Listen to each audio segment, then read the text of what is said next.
You just misuse my deeds. You make me shrink and freeze. I need one who will see the care with wounds I treat. What I give, I should receive. Less silver, give me gold. Less silver, give me gold. Give me glitter and shimmer, the whole mind. Give me better and bigger, refined. Less silver, give me gold. Side by side, knee to knee, feeling safe in the warmth as I face the breeze. Rhythm is now part of me, and your face in the light's the sweetest thing I've seen. I've witnessed morning sun in the fall, nightingale bird call under a willow tree. But you're just worlds apart from it all, so serene. And yeah, a girl can dream for what she wants to see. A different look, opportunity is just the thing I need. When will it happen to me? Less silver, give me gold. Less silver, give me gold. Give me glitter and shimmer, the whole mind. Give me better and bigger, refined. Less silver, give me gold.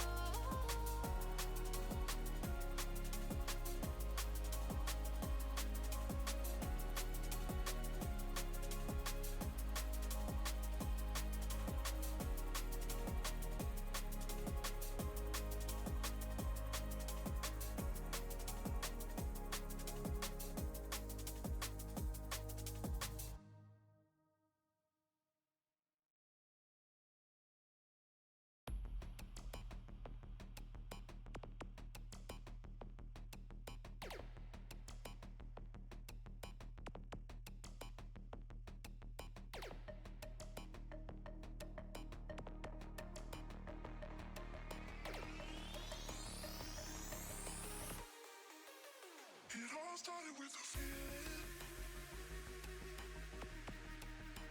It all started with a feeling. It all started with a feeling. It all started with a feeling. It all started with a feeling. It all started with a feeling.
never had a real friend in his life. Community has gone far out of his sights. He zeroed in on the moon and the neon night in his own ship. He said, now I fear that I cannot remain. Things get easier against the grain.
Forever earning vision to be chased. He follows it closely and the space. He stole a glance at his home as he shot away beyond orbit. He said, once I feared how I could not remain, but it got easier against the grain.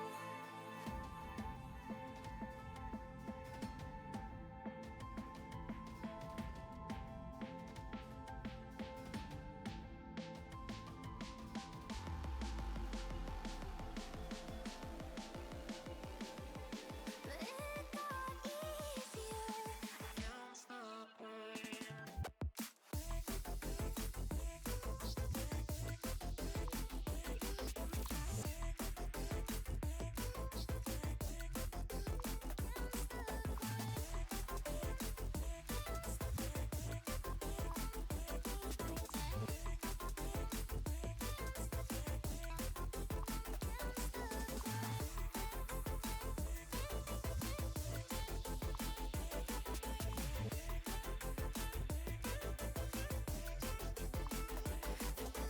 Vision to be chased. He follows it closely and the space. He stole a glance at his home as he shot away beyond orbit.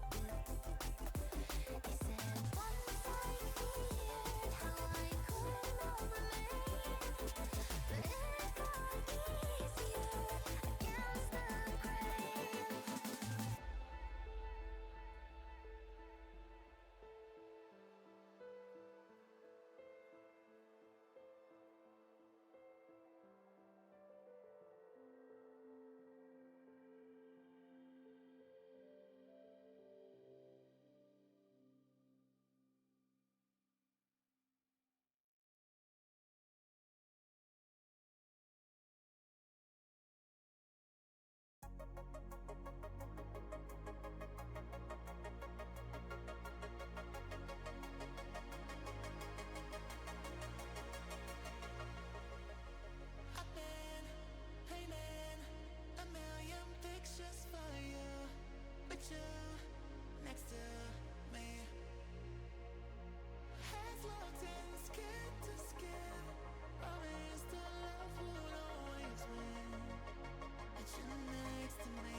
the stars.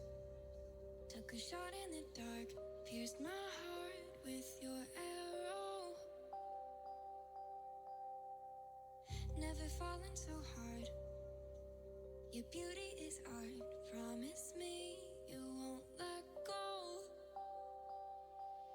I love you like every breath that I take is the last one. I'd spend forever with you even if I died.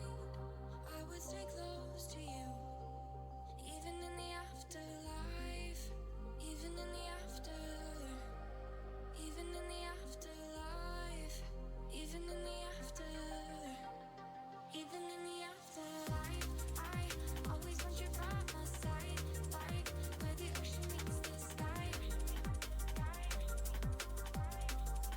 Even in the afterlife, I'll always be right by your side.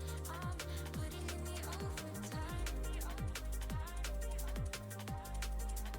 Even in the after, even in the after, even in the after, even in the afterlife, even in the after.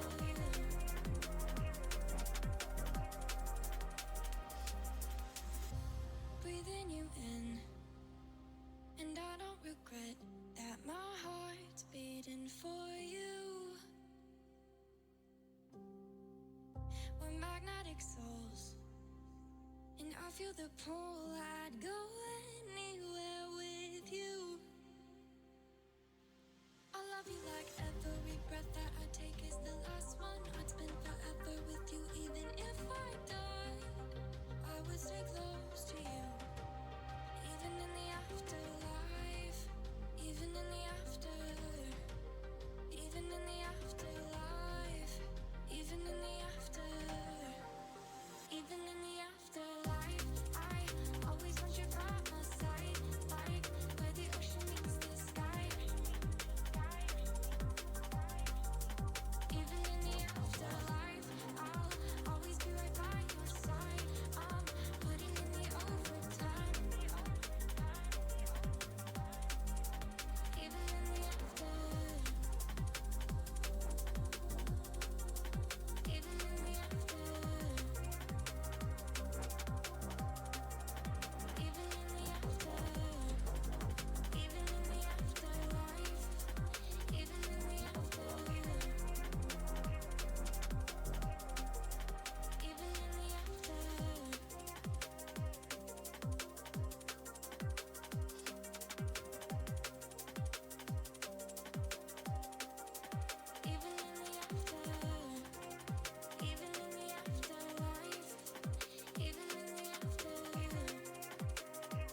Hello guys, good morning everyone. How's life? How's it going?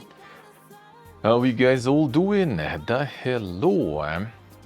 How's life? How's life? Hey Corsada, hey Ashcroft, hey Dimota, hey Haxara. Hello. Hey Bossface. Good morning guys, good morning. Hello. The Dimota arrived. Feels good. Hello. Some family obligations there, Haxara. Alrighty. Enjoy, man. Enjoy. No, I just like started late. Dude, like I swear it's always the same. Like morning is always like some kind of fiesta. And it was just kind of like let me get the flight spot home for my summer visit home. Just like real quick, right? What can go wrong? So I just go into the website, doing everything. All right, buying, and then realizing that my internet bank like logged me off. So I need to get my phone number from back home, which I also have multiple ones, and the one I need is not in the phone, the SIM card. So you have to get the SIM card, get it in the phone, get logged in the internet bank, paid for it, and they instantly get you this like all pick the add-ons, like I need extra luggage and stuff, right? But they also have this increased in size carry-on luggage, which I kind of was thinking to get my PC in there, right? Like less travels in the luggage for PC is good for the PC, so if I have it then carry-on, that's a bit safer no matter what. So I needed to measure then also, because they want you to buy all those add-ons right there. I think you should be able to get them later too, but they like decided not to risk it because you never fucking know. So I needed to like measure my PC, my backpack, the travel one where I can actually fit it. That is good, and I think it actually kind of fits okay into that extra like carry-on luggage. So needed to measure all that, order all that, and then I was also preparing the recap because today we're gonna do the travel recap of the past few weeks basically of travels. So Cambodia, India, and then Dubai for like one day. So I got all the photos, all the videos, everything downloaded, everything on the PC. So we're gonna play a couple of hours of Heroes, and then we go into the travels recap. So gonna be yapping about the travels and stuff, showing the photos, videos. We needed also to get the photos from my friend, because I forgot about it yesterday, and he was also sleeping till kind of later, so he just finished kind of dumping all the photos also that I downloaded. So now we are kind of ready. Hey Sheepalo, how we doing? So the AI do be cheating. Yeah, they did sell really well, heroes. They did.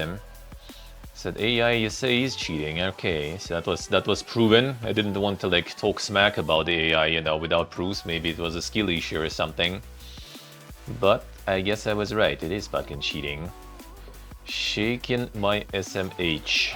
I guess we'll try like lower difficulty today and see how much is cheating there. We're doing a little bit of detective work a little bit, And the AI skill issue, yeah. Online for a skirmish, other people. I just want to do like with AI, just want to test, give it a good test. It was kind of alright, even though like without the range you do kind of be suffering a little initially. You do take some Alism, and others might not take Alism. Let's put it that way. Alright, I got some food also, because of all this like morning fiesta and my pipega brunch is with the chunk of bread, yeah, and a bunch of like sausages and stuff, and cheese. It feels good. Excuse me, Boston.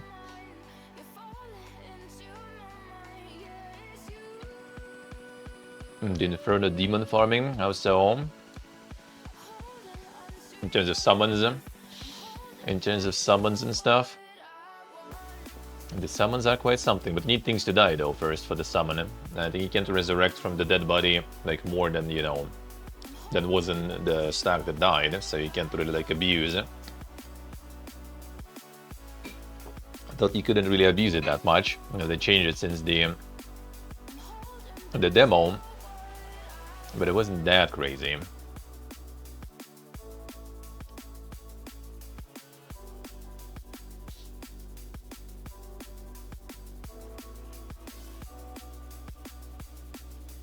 Kill your units. Wait, so whatever you summon stays? No, not just for the fight? Alright, let's go. Start the game for now.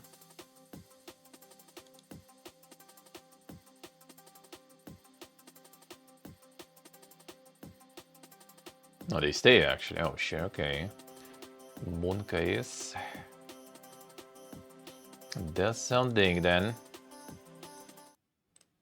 That does something then. Basically, don't buy shit, alright.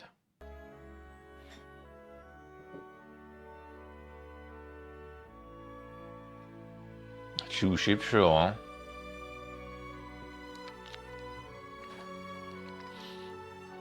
Throw in some food real quick.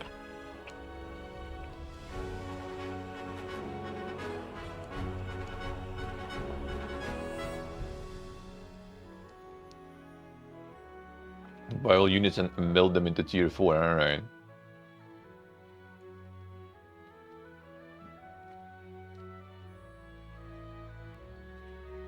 Does sound kinda dank.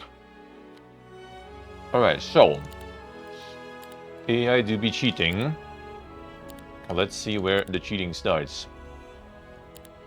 And now, as normal then. And AI also normal. We'll see if the normal is also Omega.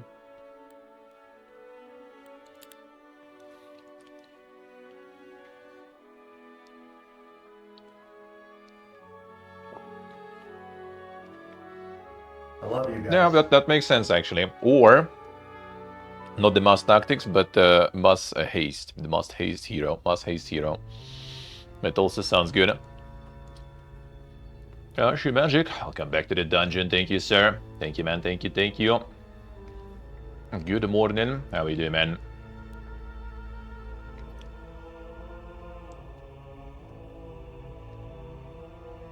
Yes, you should I see.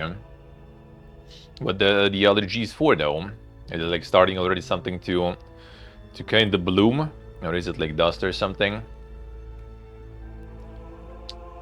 Haste not equals initiative? Well, I mean, the tactics also not equals initiative, right?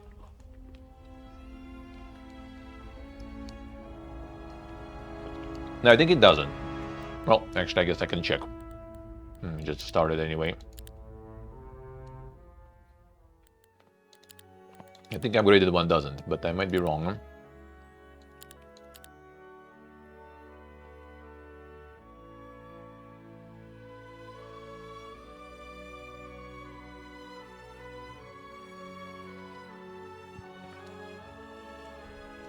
No, just the speed and the spell power.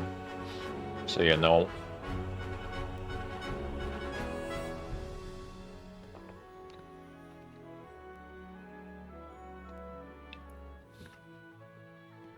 And the blooming starting, I see, huh?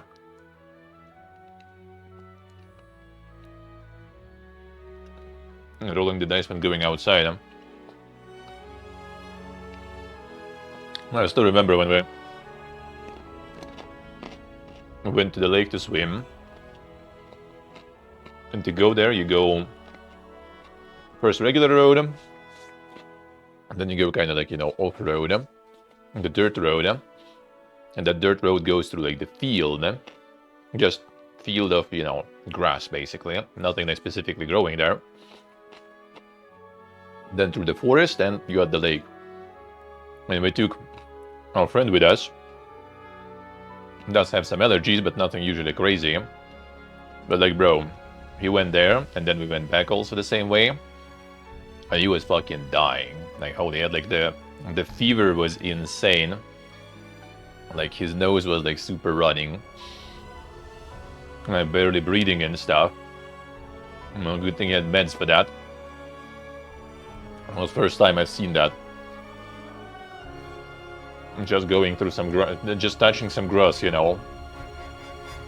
And it's over.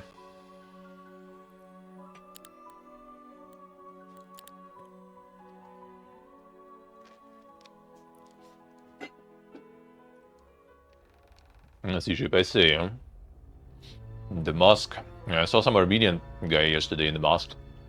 That was the first. It was the first in all the years I was here. And all the month, well, I mean, it's 1 year I'm here, I guess, in total, but I mean, since 2023, it was the first time I see. Like in Asia, that's normal. Some giga bacon.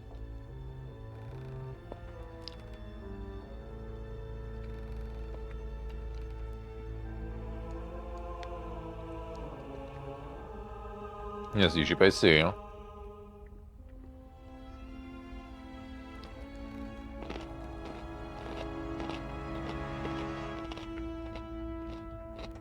Man, you bought bacon. It's time. It's time to destroy some bacon, dude. Just having some like early lunch, I guess. Brunch. Well, I had breakfast though. And that's usually all the food I have until the end of the stream.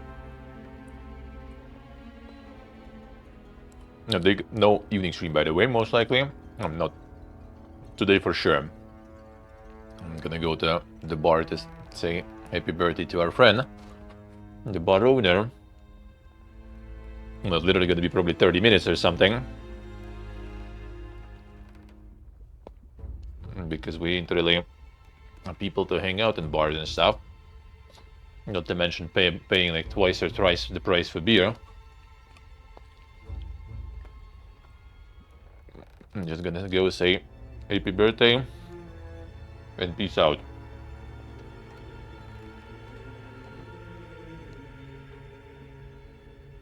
Freshly cut grass and fried bacon? Really interesting. I know which smells I like, actually. After rain, better after thunderstorm. With the rain, preferably, too. Like the ozone, you know, in the air. Oh, that's so good. Actually, was some thunderstorm yesterday, but like really weak and really distant. Like we went after the stream, like no plans with friends really kicked in. But we were like, you know what? Let's go grab some kebab or something, whatever.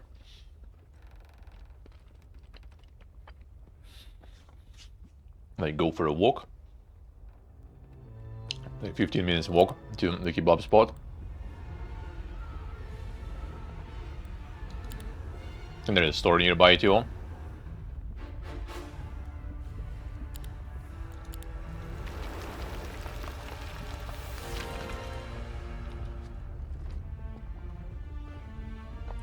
Kebab with bacon. Do you have some there?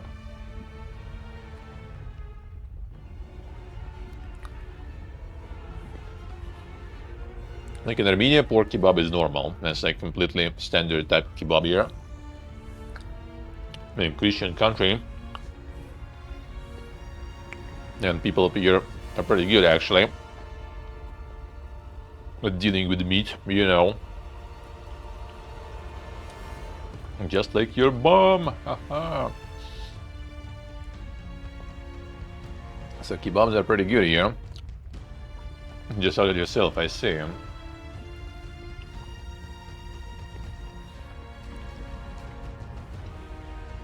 So I went there to the store first, and then like with some bags went to get the kebab, and then we see, you know, like the road that kind of goes towards our apartment building and stuff, like towards our district. Like we're on very outskirts of Armenia here, or outskirts of Armenia. Well, I mean technically you can say so because like 10 kilometers until Turkey here, outskirts of Gyumri, and we see this like, you know, like completely like dark. And a friend is like, well, is it like already like getting dark? Because I mean, it was like 7 p.m. or something. Or is it like actually, you know, rain or something there? And then I see just like kind of like, you know, like the lightning there. Yeah, that seems kind of like rain then. So on the way back, we already got the taxi. The classic taxi of Gyumri, you know, like the Mercedes 210. Without front bumper. The driver was kind of dang though. It was kind of like probably in his like late 40s, 50s or something. And he's just like, you know, blasting. And I hear this like pendulum, you know, there. And I'm like, okay, not bad, dude. There's some interesting taste in music. That's the first one in Armenia. Usually they either like blasting some like, you know, Armenian songs or some Russian pop music.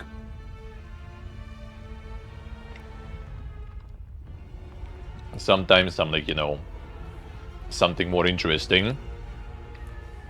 International.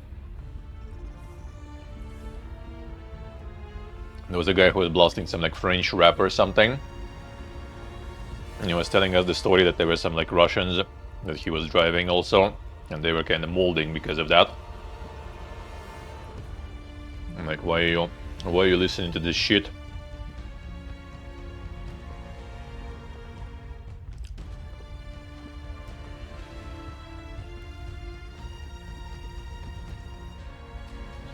No, I'm almost done with food.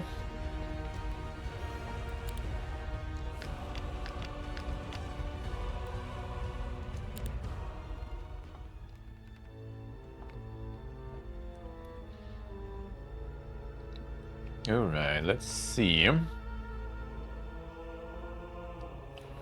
Can we actually kind of book it here?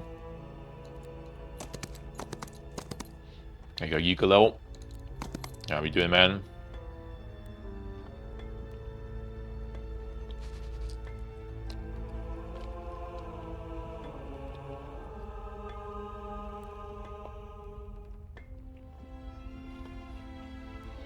I feel like because of the lack of range, you don't even want to do some early fight with Hive. Like maybe just not worth it because you lose some shit. Like you don't have anything tanky early on, so you lose shit, like guaranteed.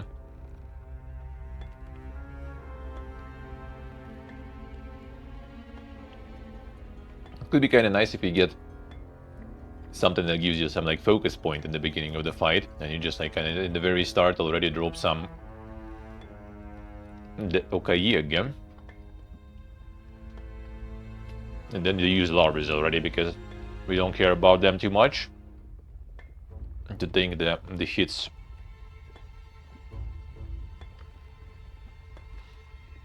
Yeah, I wonder what's the 5-hand way here.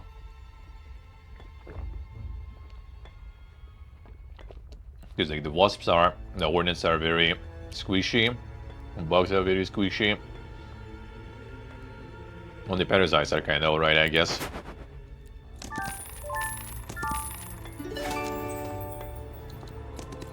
Also archers there, not dealing with that.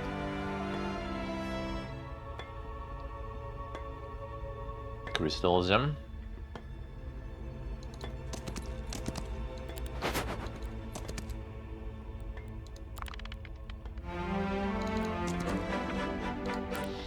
How's it going, geek? And still, are you still bad at things, at people?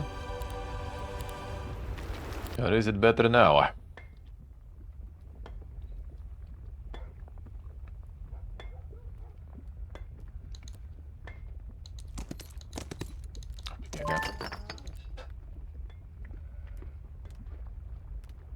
Some difficult battles there.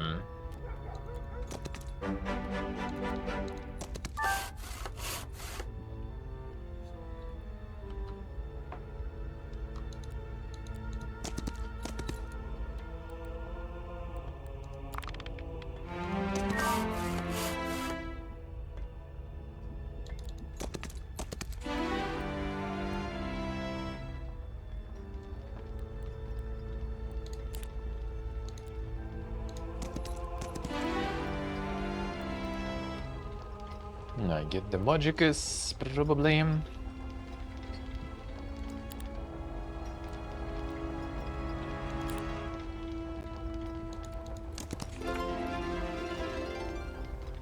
Yeah, we'll need a bunch of gold. Okay,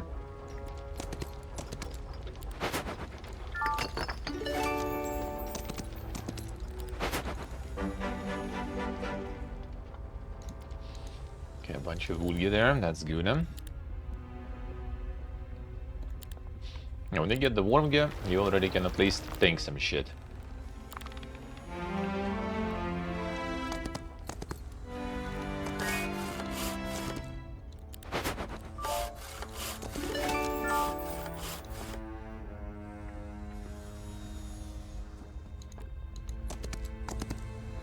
Stone there, whatever.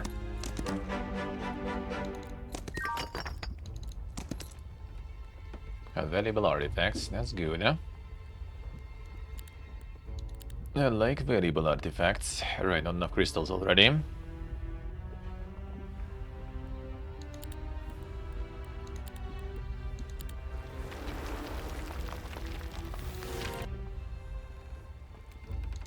There's some crystals laying there, though.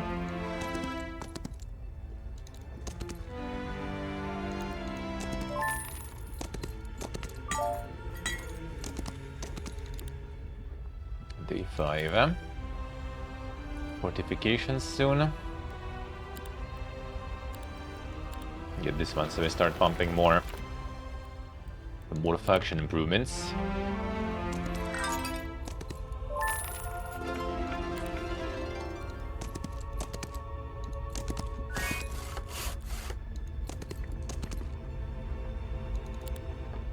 Should return around day 7 instead. That's fine, I guess. Are gonna be not enough stone probably again, right? There was some laying like right here and here. No, we are crystals too, dude. I'm missing all of this.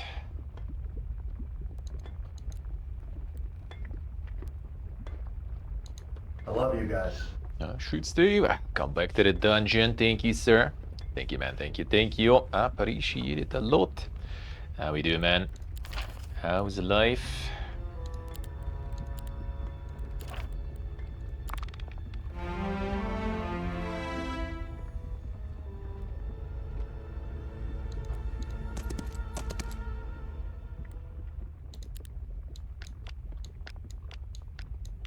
Alright, with worm gain stuff, we already can do some work.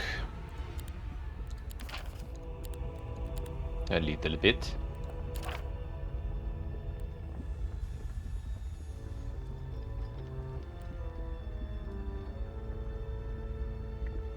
Still kinda dink bot list there.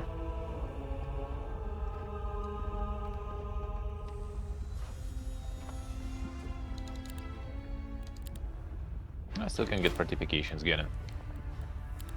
So we get more yields here.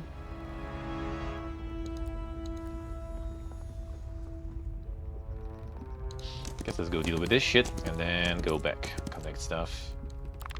When another day hits. These were the ranged ones, right? Ranged ones, kinda whatever. Who are we fighting here? Not yet, probably. No, that's the Roka. At least we can fight, probably.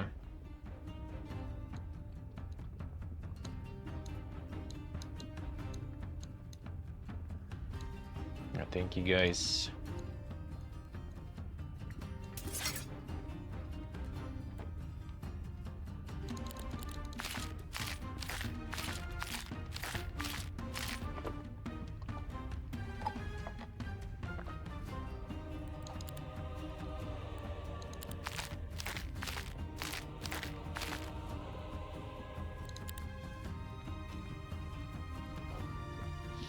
Yeah, Wormson should be good.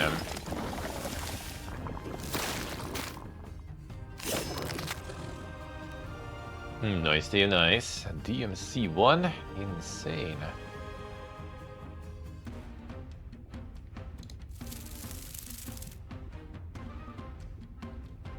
Yep, 833. It's quite a distribution of damage there.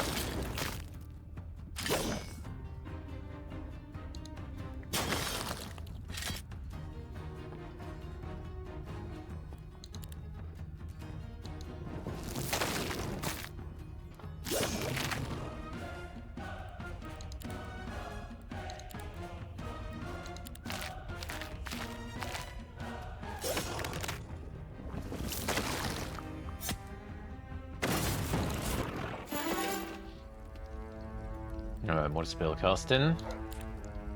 I don't mind that.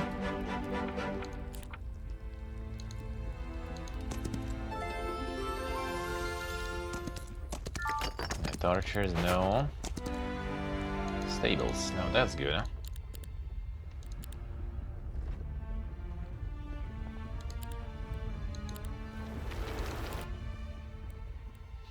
Stone keys.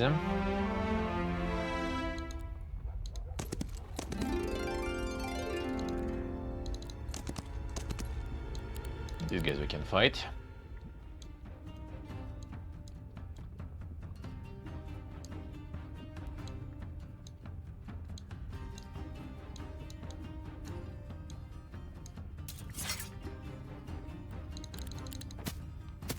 One stock.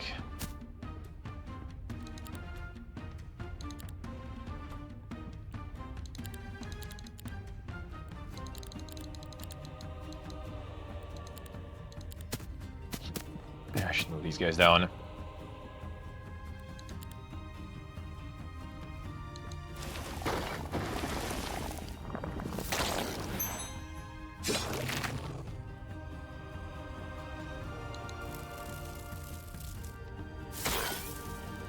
Oh yeah, I have multiple one. Always forgetting about that.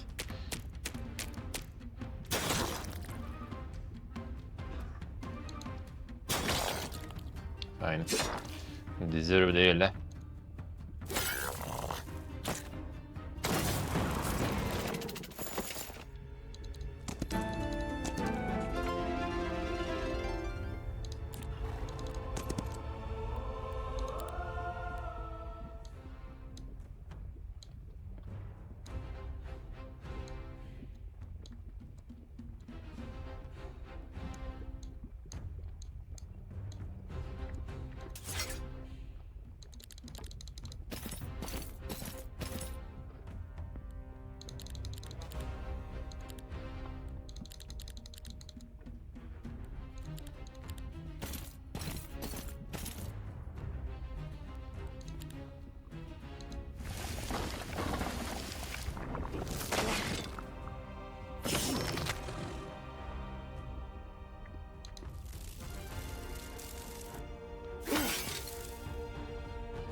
Well, these kind of blocking me a little. Fine.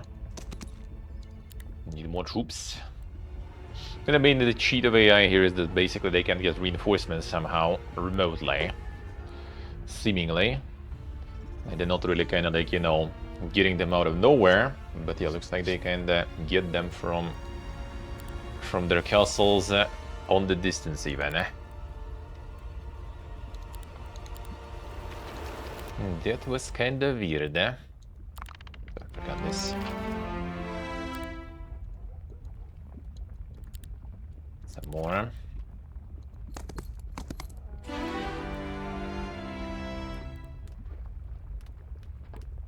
Logistics also could be nice. Fine, go Magicus then. Primal.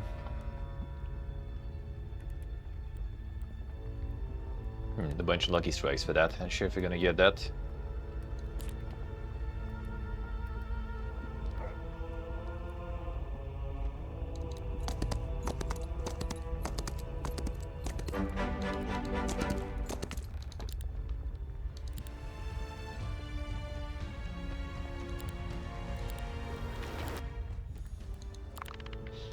Stonkenin.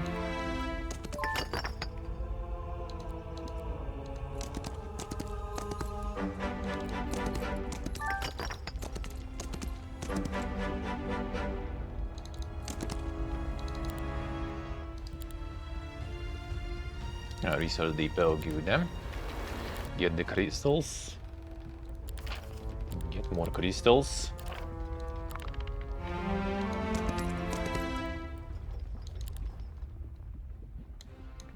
I need to remember.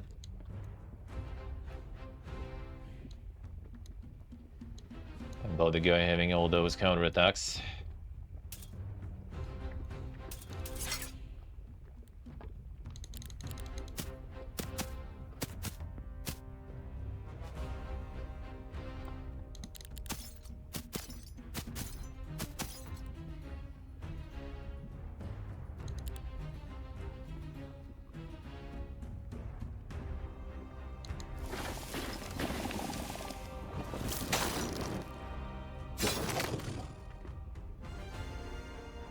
This one doesn't have a lot of counterattacks. Can contribute a little more damage and then peace out probably.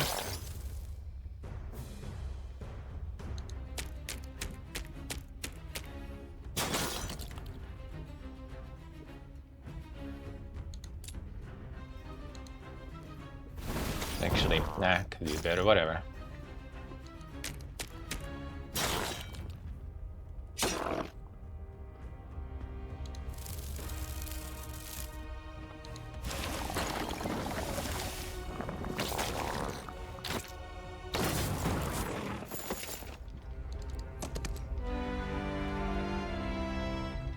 Crystals here. See him, I see him. Yeah, that's more stuff. Need 15 though.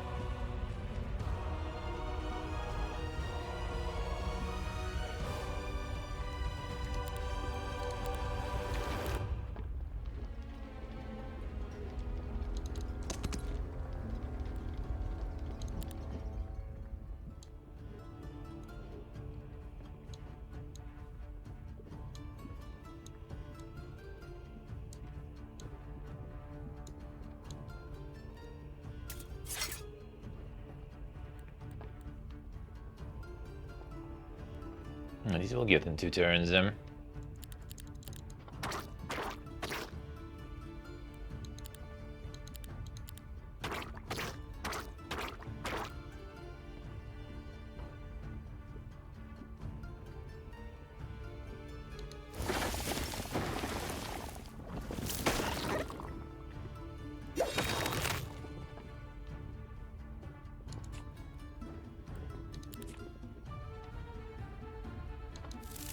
Giving it up.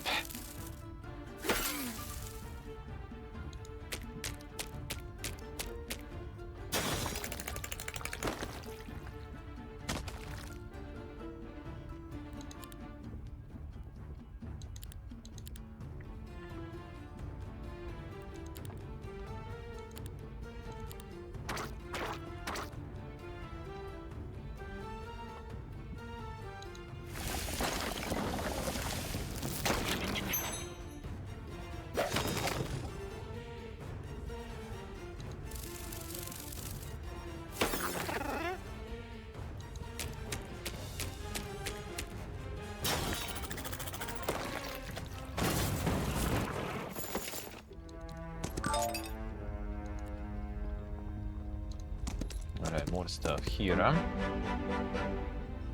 So it's still kinda tricky battle there. Okay, more crystals here. Somehow still is. 10. Only 15 for this one though. Day 6. Fortifications will need them.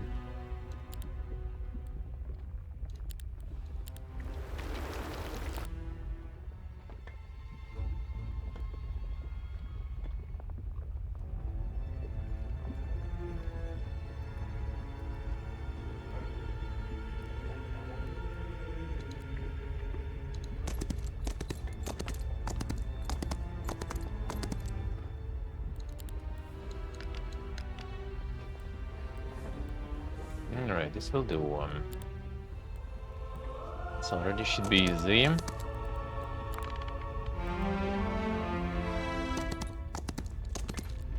Collected and good.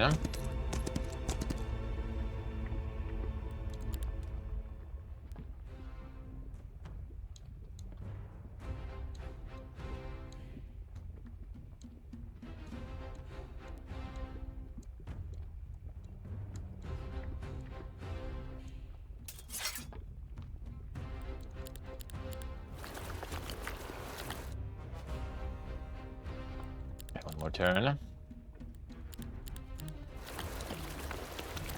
That will do. Oh, even Tanky Guy can go in.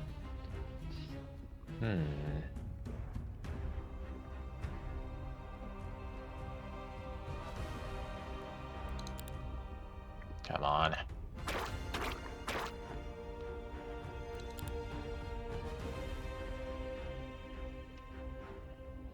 Bit of a Reaver there. I kinda take a little too much here. Alright, works now.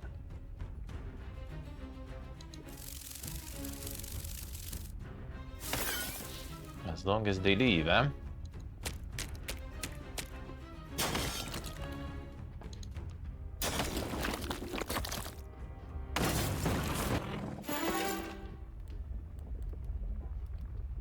One's bottle magique.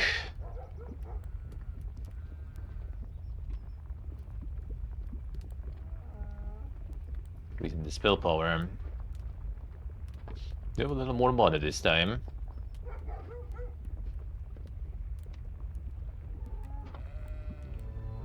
Let's try this way.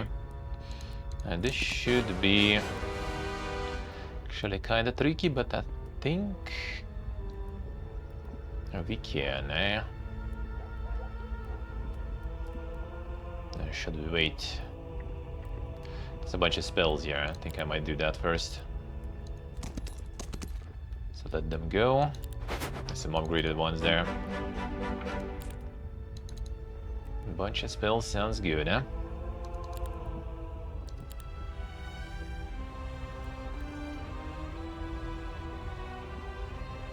Three crystals. I think that might be worth it actually now.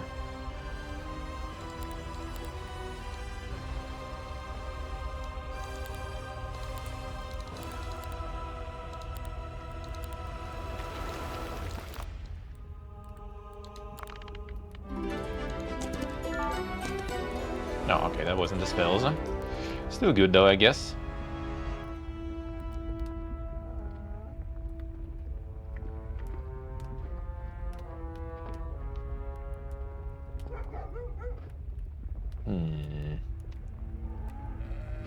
Thaumaturgy. Enemy spells cost more. But you know what, fine. We might actually kinda need that sooner or later, yeah? Okay, who's here? That should be easy.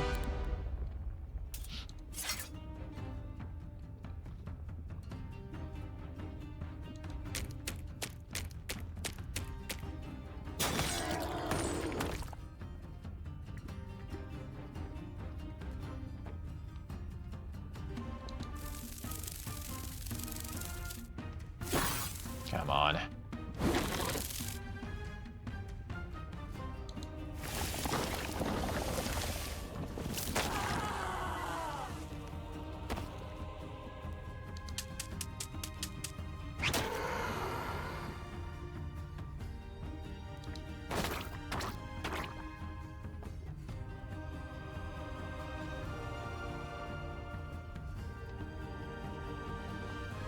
Alright, we did this then. Trying to block so you can't attack those guys there. Focus on my Tanky Boy. Oh yeah, 75 IO because of the double cast. Oh, that works. Works better. Hey Pony, hello. How we doing? How's life?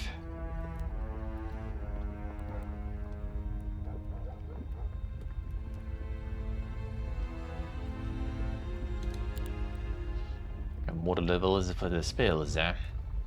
Fine. May actually be a bit of an overkill in terms of levels of spells, but I guess we'll see. We'll need a lot of gold now to recruit shit. Like, I bet that the bees already going ham there and having all the castles, eh? I bet.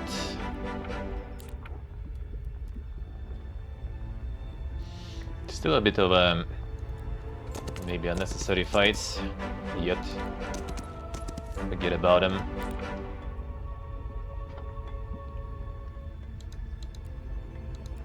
Let's go collect resources and circle back to town. Nice, pretty nice. Sounds good. That's some quality morning right there, eh? Sounds very nice.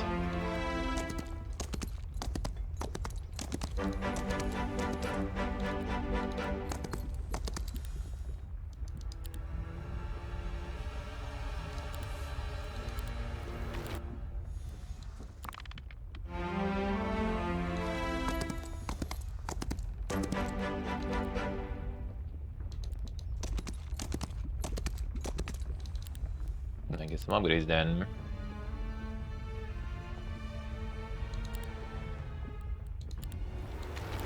Get the Giga Reavers then. They're pretty strong, huh?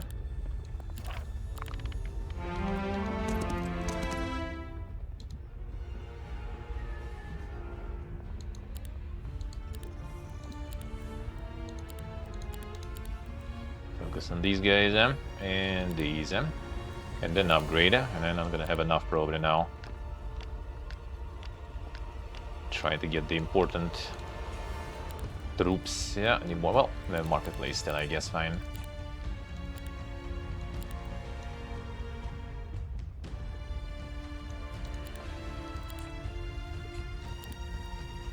$900. Okay, okay.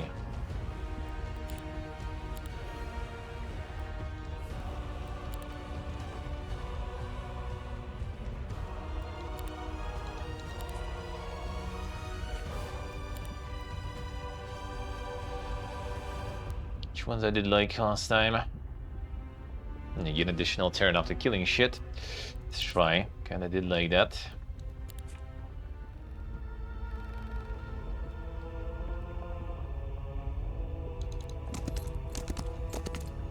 And let them run. Oh, this one just prevents escaping. Yeah, I can't surrender and fleeing. Use this. Okay, we need to go though for this. Ooh, sorcery, that would be really good.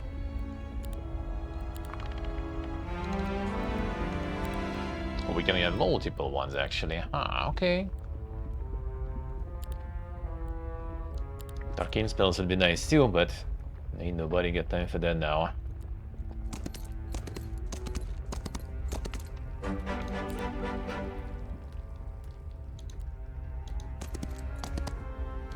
Day 6 already. Kinda want to like return, do some more circle, but you can't. You can't really afford that. I get some dust gain because we'll need that for the next city. Oh, you wanna go actually? Shit, that kinda sucks.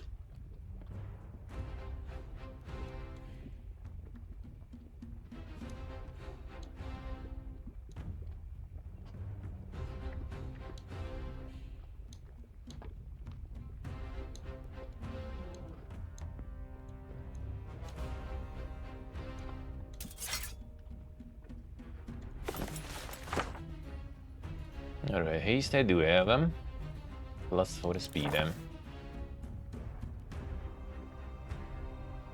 Technically should be enough, right?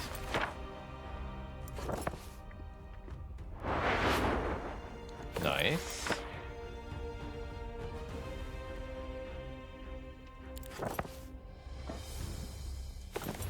Oh, the blink also for the next one, for example. Not sure if it will be needed, we'll see.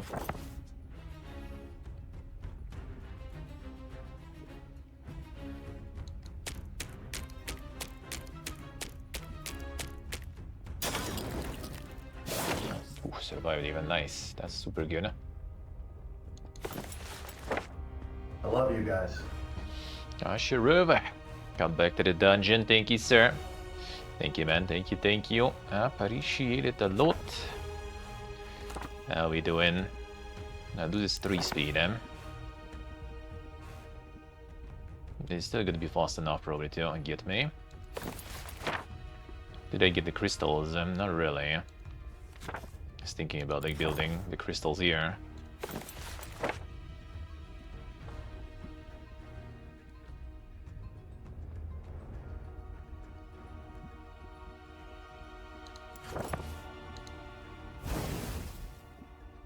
Let's try.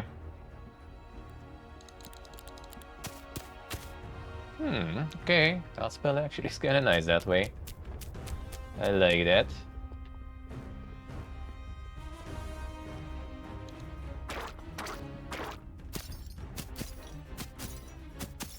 That's actually overall kind of interesting combo then. You basically like block them from shooting, but also block them from doing anything really. Kinda nice.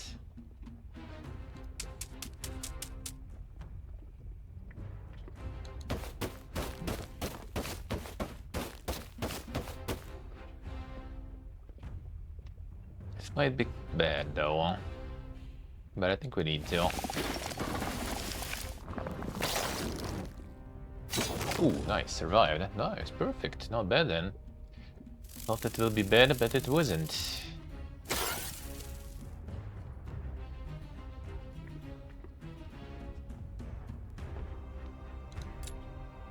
Just in case. Ooh. Ooh. I need to make sure this one dies. Is it too low? Wait. No healing. Bliss should work here though, right? Always max damage. Oh, it's 20% increase, not always max. I forgot. That's fine though. Works.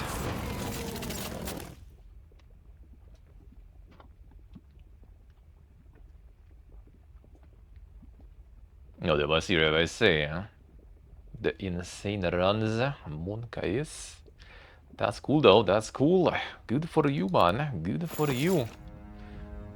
You can actually do it even. Insane.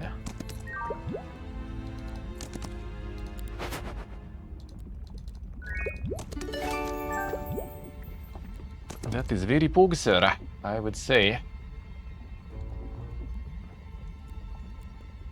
I didn't get the castle fast enough, I guess.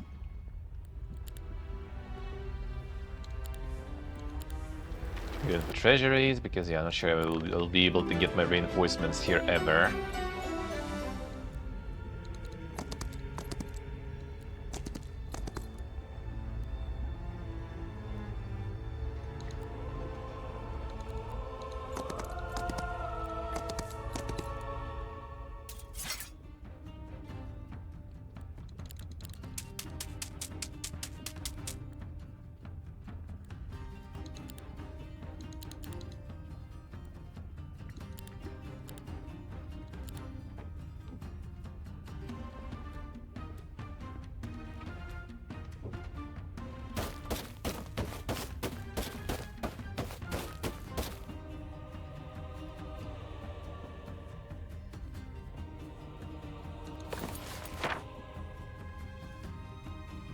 Yeah, this I guess.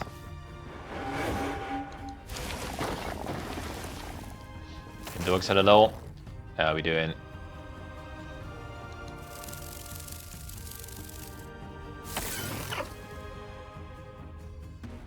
Zero, I say, huh? Someone's running pretty fast then, huh? I mean, still good. Really good on you.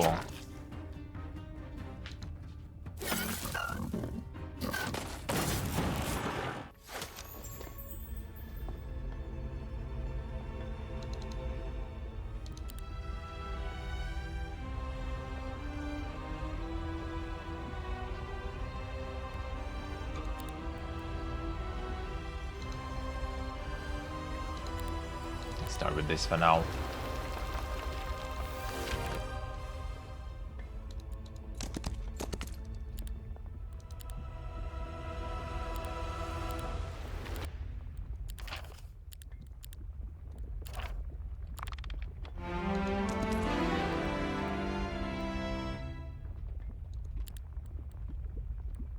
Alright, we attack each adjacent enemy. Per round, the enemy waits for an acquisition has gained +2 initiative until the end of the round. This could be good. Focus charge each time enemy uses a spell. This could be kind of nice too with Okayegs and stuff. You know what? Let's try.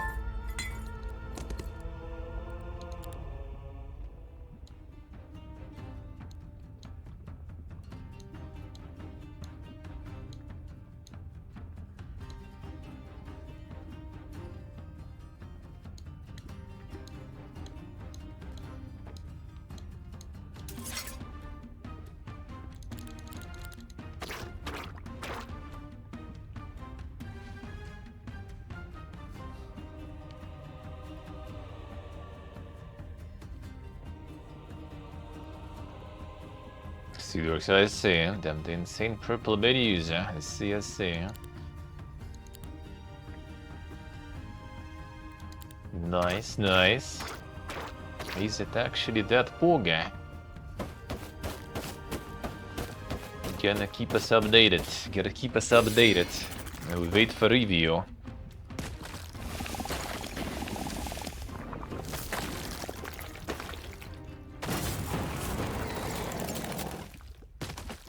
I got the insane blisters and stuff. Oof, yeah, that does sound painful. It does sound painful. Some range stuff there, don't want to. Does sound pretty brutal then, eh?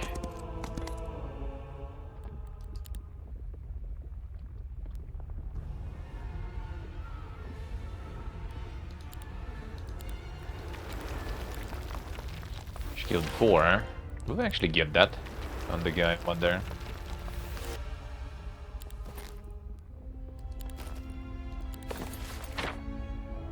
We do get some of that. Nice.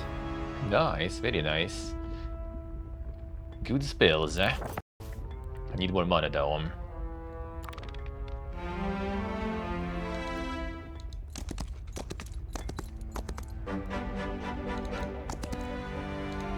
Arcane magic, I'll take it.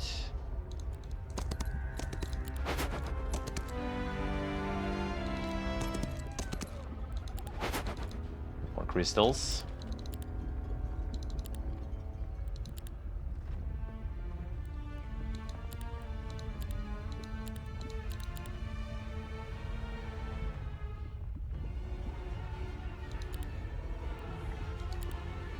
Oh, that's upgraded one. No, this for now. Try to get more troops and stuff.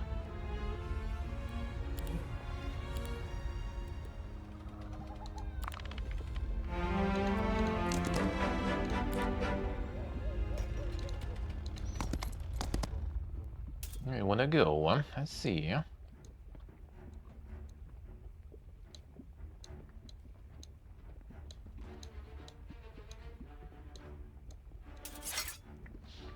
The Giga Doggies.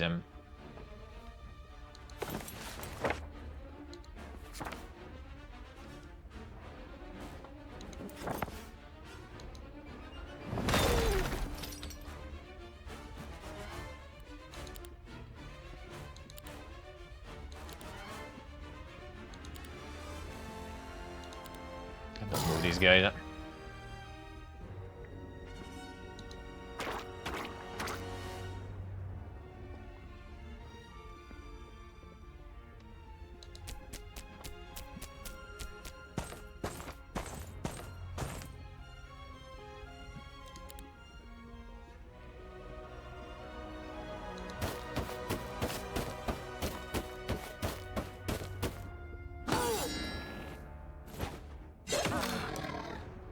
They fucking hurt, alright.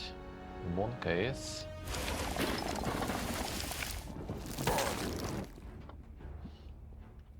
Brother hitting my lady there.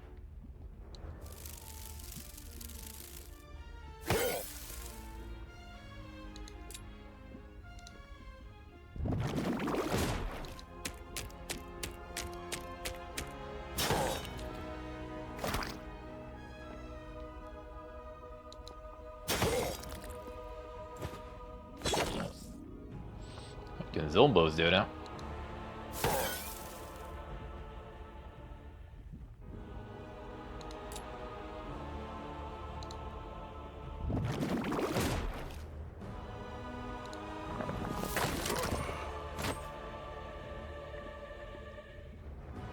Back off and start getting the larvas going there. Should be good enough.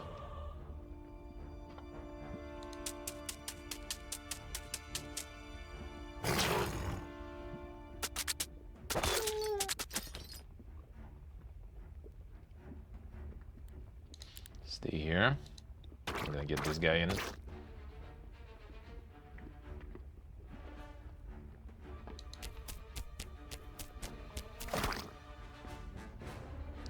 Maybe it wasn't the best idea. And now dog can go. Unless we lost the dog some more.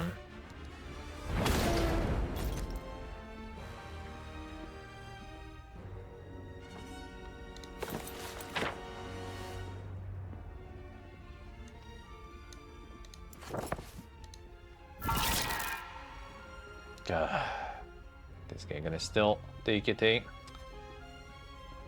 Bad idea.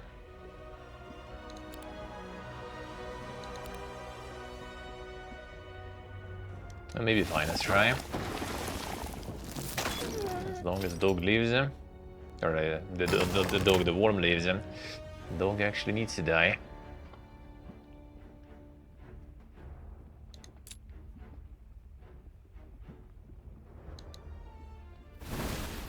Oh, dog got minus initiative at least. That's good, huh?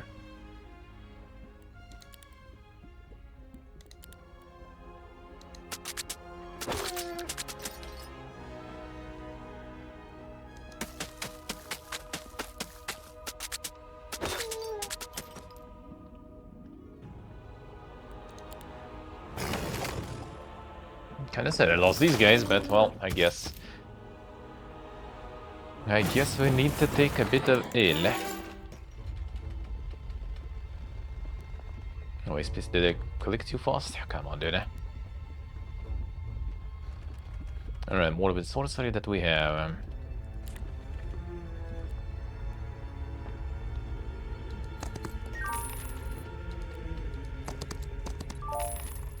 Oh, this one is surprisingly for now empty. Surprisingly, very surprisingly.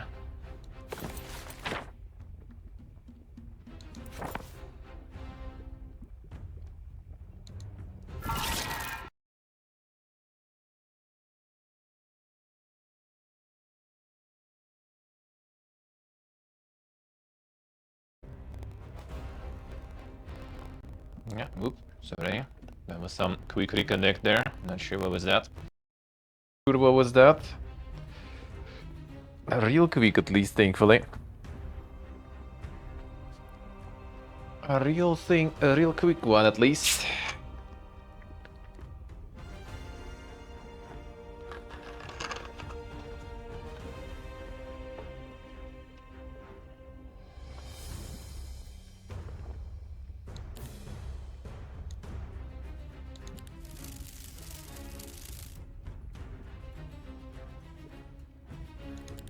Sucks when they both go together.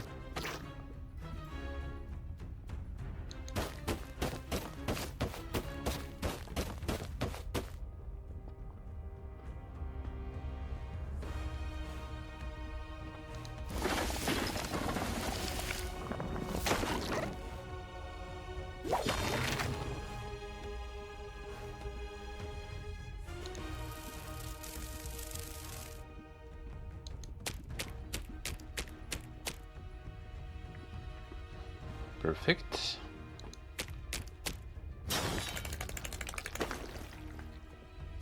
No counter attack here.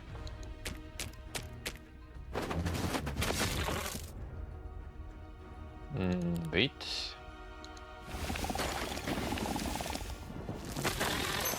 Lucky. Hurts. It hurts. Oh man, should attack with it. Okay, that's fine though, we have this now. Still not enough, but maybe. Please. Don't kill the worm. Oh, okay. That was dumb. Good, expert tactics. Make creatures here spend focus, they gain 4 temp mana. That's kinda good, huh? Enemy counterattack refreshed. Defense. I could go for the temp mana, I guess. We still kinda don't have that much of it, sadly. What's with spells, cooldowns, healing, revival abilities, levels to enemy arcane. Fine, this one. Hey, Glorious, good morning. How we doing? What are you doing, Sora?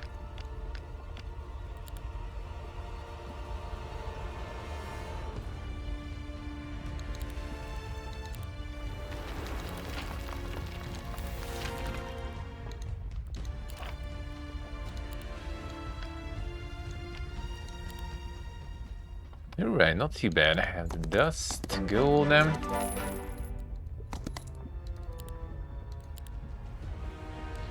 Day 4. Kind of wonder if I should actually, you know what, no. Because I have a feeling I'm not really gonna be reinforcing too much unless I get the town portal, which I will get eventually, of course, but maybe just chill with these for now.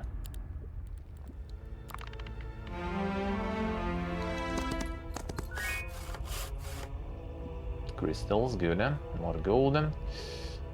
This the campfire. Some stuff here, but I was like rushing to this one. I could get the crystal mine actually, that will be quite good for us. AC Yellow, how we doing?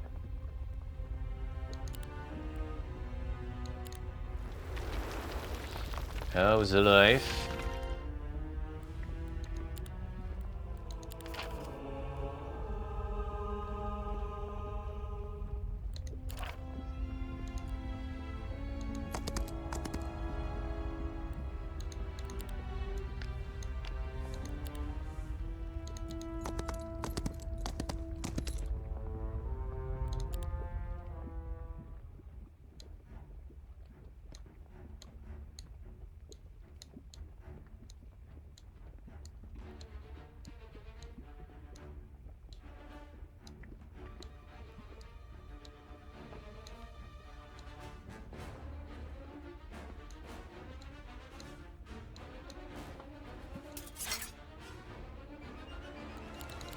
Let them come.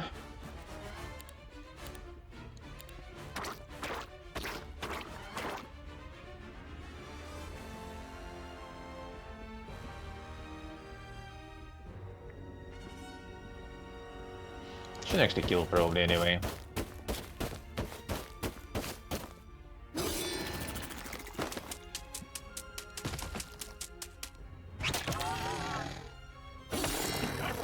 And then Buckbeam can think. So we gonna. Vishnu, hello. How are we doing?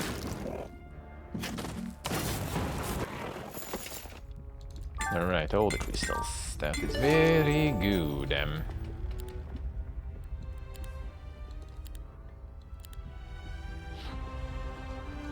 We still do this though first. So we increase the speed of gaining the abilities things and the progress.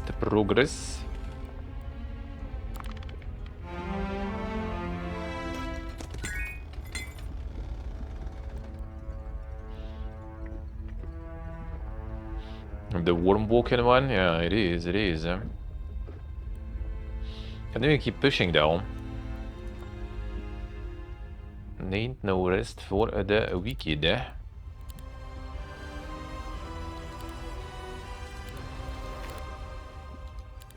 Or wait a bit.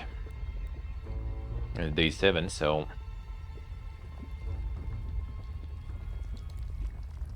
fine. Spend a lot of time killing shit here. Okay, let's see. Something fucking dies, right? Hate it, man. I hate it. The auto combat is PPG shit. Dude, I honestly could try to actually get this, but well, yeah, I was kind of picking whatever skills we could instead. Avatar gift for 0 mana could be actually not bad. That also fills all the slots. It's not too bad though. I think we kind of fine. We have the multicast, we have the avatar summon, we have gonna have the 0 mana spell, the bolt, and yeah, the rest is kind of fine, I guess. Should be. Yeah, the -1 is always like if you have something fast in your army, then auto combat will always lose that. That's something every time. Alright, this here.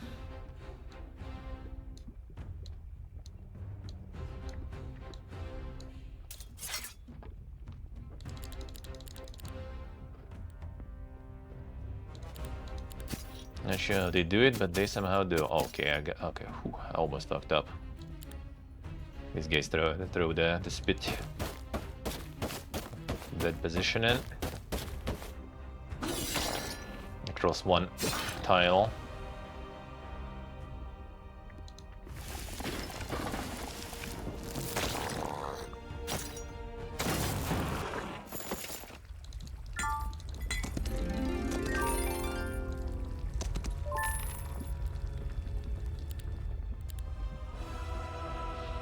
And the bonus string though. Apex for 5 crystals.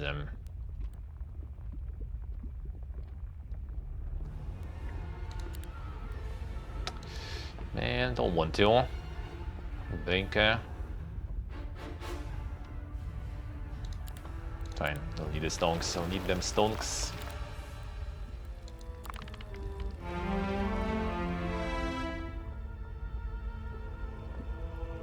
The AI for now didn't cheat its way here. Not yet. Okay, just gonna sit to restore the mana. Ooh. Miladies, let's go.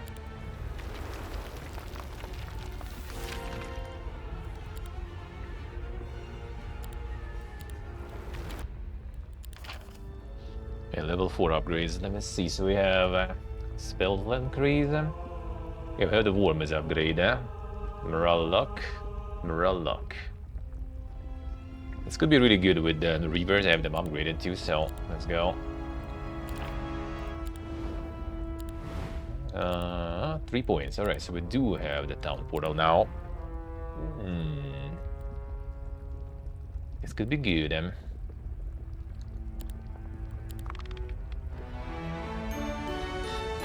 No enemy in sight yet.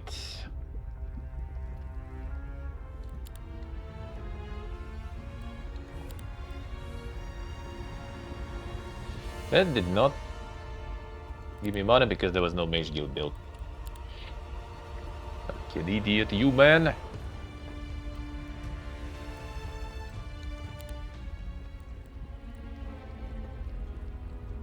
That was a waste. Well, whatever, fine.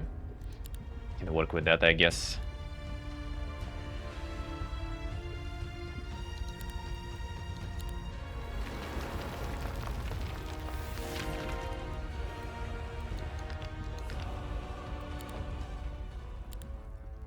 They get it?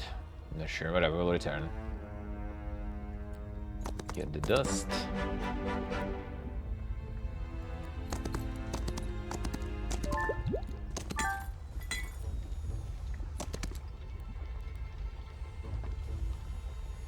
I did not recruit stuff. Mega Pipiega. Okay, 1 second.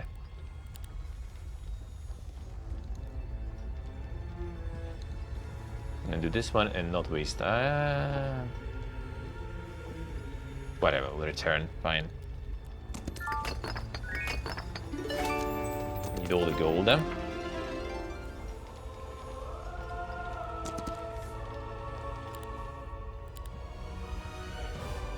A research deep. Okay, that's even more crystals. I like that.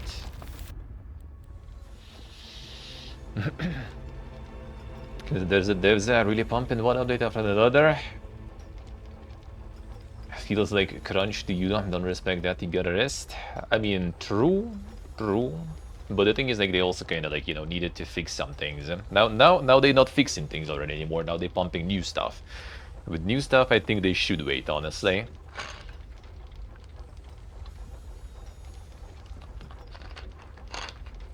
I'm pretty sure they had updates to pump things to fix, you know, like the Intel Arc support. Did they add it in the end? By the way, I don't remember. I know they wanted to. Like, you know, all those like fixes of bugs, performance and stuff like that. Community eating content fast, dude. Honestly, they don't need more content for a while. Like my friend, for example, actually messaged about me yesterday. He was like, "Bro, like I can't keep up, dude. I'm not even done with the shit they already have in, and they adding more. Like, don't need to. Relax."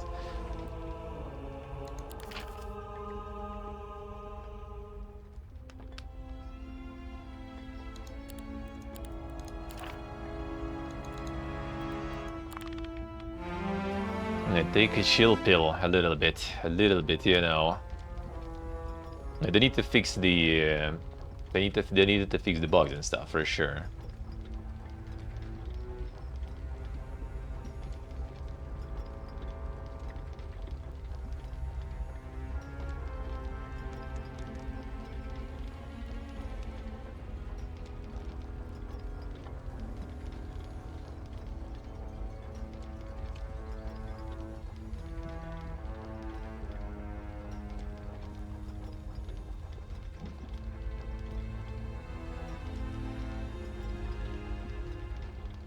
I'm not sure if it's... Well, I mean, it's also like, mind is the Korean developers, right? So, like, I have a feeling it might be not exactly any different from their usual work kind of, you know, environment. Doesn't say it's good.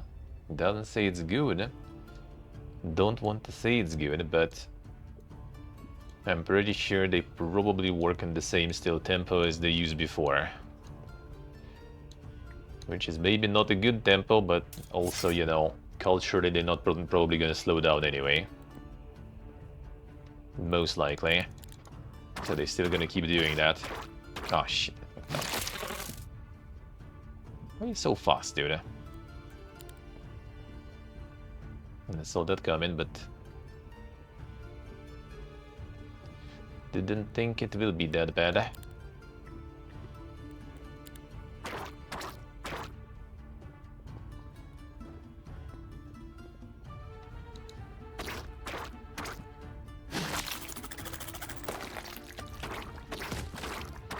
They stop for the updates? Wait, really? How come though? Don't have enough content there?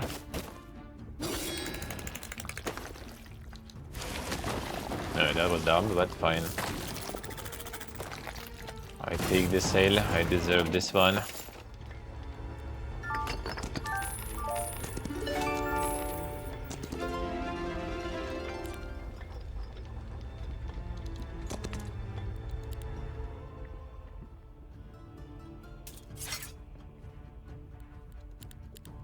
Yeah, so far from everyone I heard, everyone is just kinda like already had enough really content though.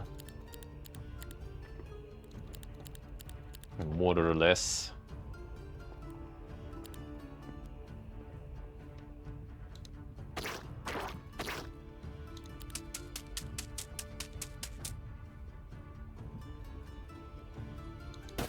I don't have the first attack yet until upgrade rate. It's good.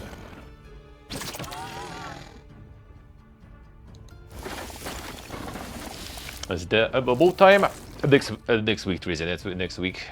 Not sure about Monday, maybe like Tuesday or something.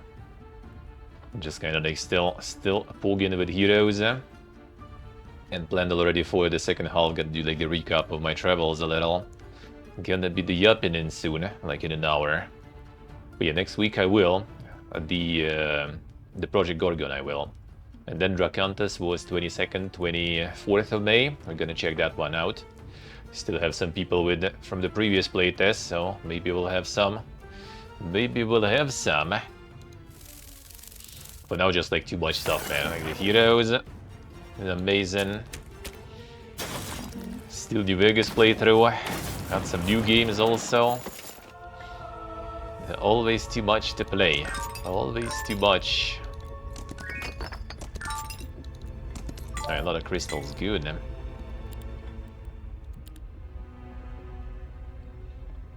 Oh, now we're looking some. Ooh, damn. These also cost food, so I guess fortifications time.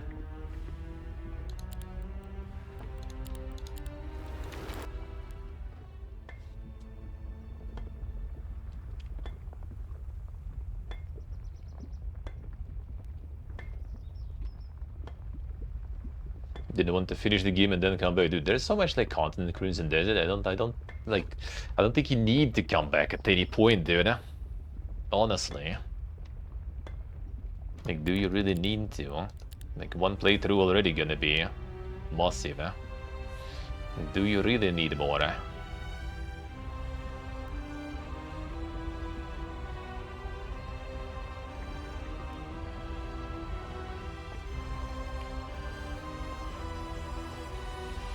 Oh, next week, Teresa, next week. Monday or Tuesday, we'll see. I'm hoping Monday probably gonna be New Vegas. Maybe a little bit I will do already, or Tuesday or something, yeah.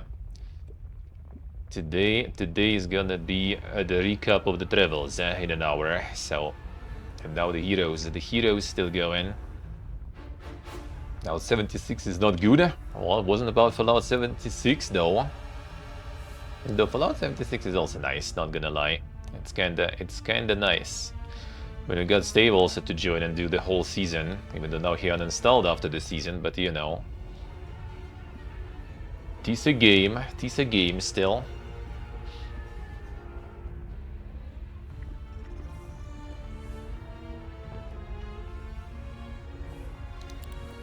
Start with these then. Yeah, I'm a Bowen. Hopefully soon. And the Dracantes also. Gonna come to Brazil to play some Dracantes.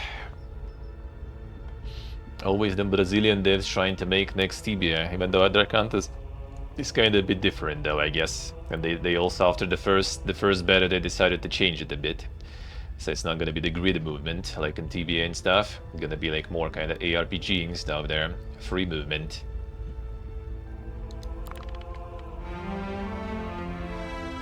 The only kind of like weird thing I guess about it is that you sort of pick the character, you know. Like, you know, you're not exactly like making your own character. You're picking sort of kind of like in League and stuff, right? You just like pick the character, and then you have like some skills that they have that you're gonna level, you know, like QWE, all that kind of stuff. So it's a little. I'm not sure how it's gonna play like in the long term though. I'm not so sure. Like what's gonna be the customization? What's gonna be, you know, the gearing and stuff there. Dracantos. That one will have a demo 22nd, 24th of May. I think I'm gonna have maybe like 10 keys or something to give away, and some people already are in the playtest since last time we played together on the beta, so they also got some invites, so I think getting in shouldn't be a problem at least. Getting in shouldn't be a problem.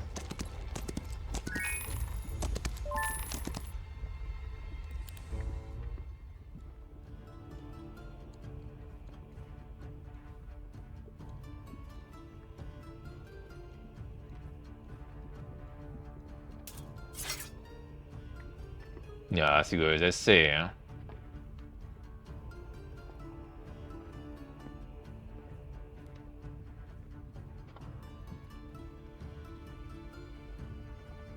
run on the laptop? Might. I'm not sure how good it is optimized, but it actually is pretty much the game that should do that. It is not exactly, you know, the pinnacle of graphics, let's put it that way.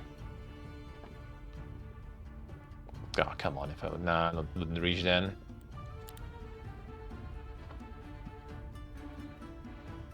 Alright, Wormgear will reach.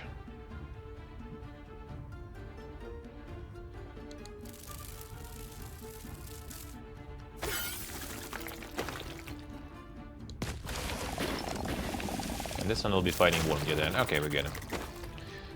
Just stay there. Hello. Had some insane first of May there. Let's see how it is, Not even a hint. I got some rains there, Corsada. Holy. How is the rains there? How's the rains there? Is it the first rain since when? When we were there, there was no rain for a while. Did you have some insane heat? Did you have some insane heat going on? Like all the Southeast Asia now is like the fucking stove at the moment, I guess.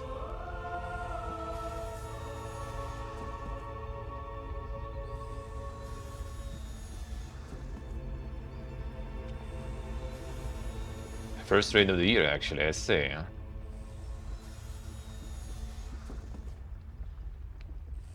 Insane. Temperature dropped like 5 degrees immediately. I see. That's good. That's good. Whenever we go into the Vietnam community meetup, Teresa, Corsad is waiting for us.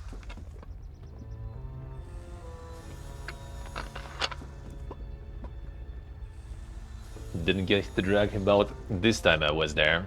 I will get it next time. I will get it next time. A great day for barbecuing. Nice, hello, nice. Barbecuing sounds good. Need to grab some food today too. Kinda actually feeling like getting some other Armenian barbecue. Some shashlik. That would be good. That would be good. At Apex, and we'll need to upgrade Apex for sure.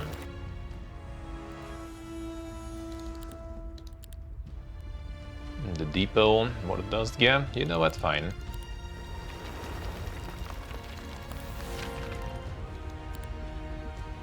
Oh, the guild them. Pills them.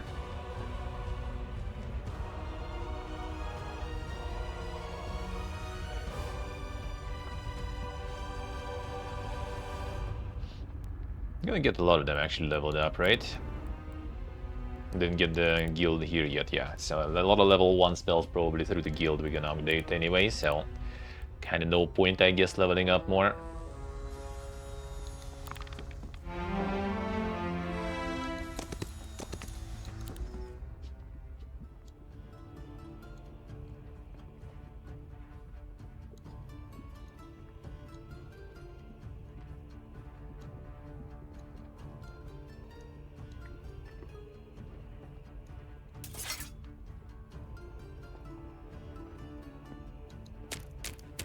Fuck him up.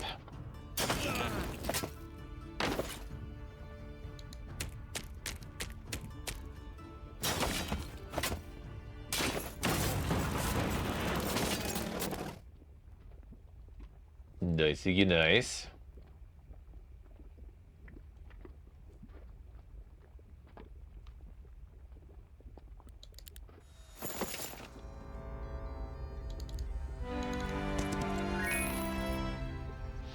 I could get some reinforcements for this fight still. I think we kinda doing okay here. Like our half of map is seemingly clean. That is good. Seemingly pretty clean. I could return, get a bunch of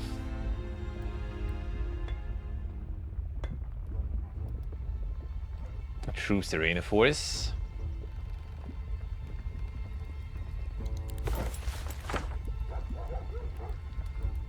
Huh? Do you not get it yet?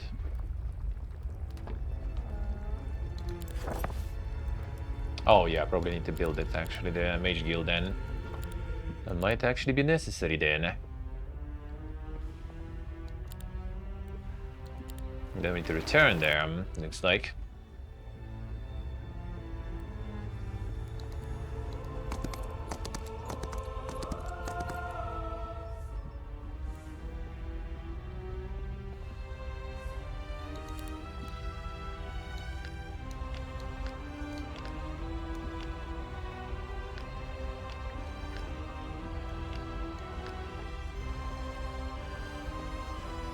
That's the upgraded guys. I can get the upgrade for them. Now we should be kinda good, right? So we down Partalen to this one. Probably. Oof, that's gonna be a lot of shit here.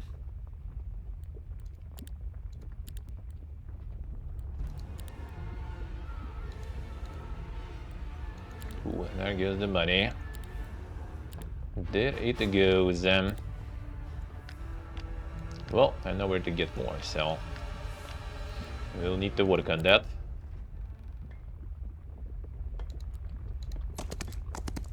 I should say, whatever.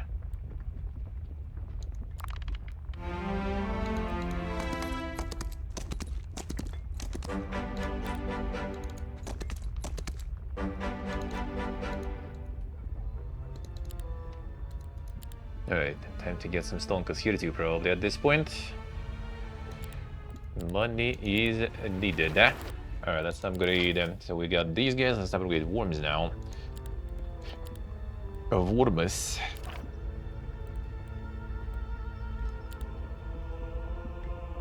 Jump started the Bobo with the fork yesterday. Then what the fuck?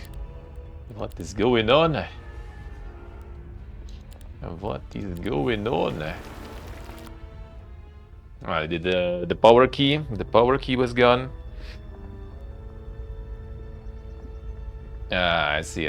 I know the feel, yeah. I think I had like They used to be, at least back in the day, like a special thing to do it. And the special like thing that used to be like actually like connecting some other things, and you can move it to the power ones, and then it would work. I think I did that before. The fork sounds dink though. But the fork sounds dink.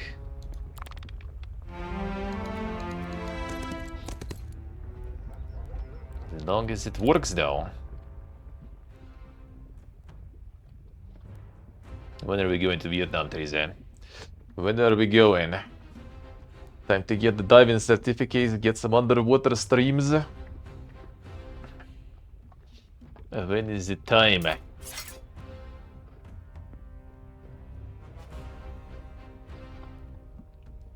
Gonna visit Mr. Korsad.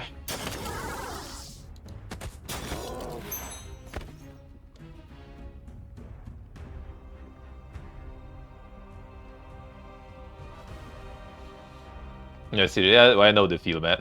I know the feel after these travels. Like, my plan for now is basically, like, I'm gonna go visit home again for summer, and then from autumn until next summer, we're probably gonna be here in Armenia, just kind of like on the saving spree. And this apartment we have right now that my friend renting for his like registration and stuff, it's like $150 basically. And like the food and everything is also pretty good, so we're just gonna lay low here, save some monies, and then like in 2027, I guess, autumn, it's gonna be time. Yeah, Karsad in Ho Chi Minh. I've been there. He's too shy. He's too shy to beat, actually. But he said next time, maybe, we do the meetup.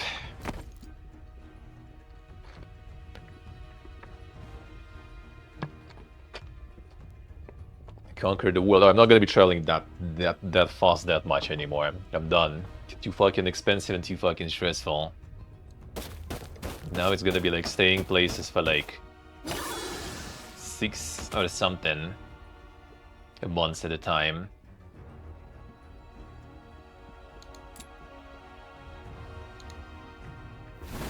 Like we did before, really. I got the clip of that one even. The insane jump starting. 6 or 7, yeah. True.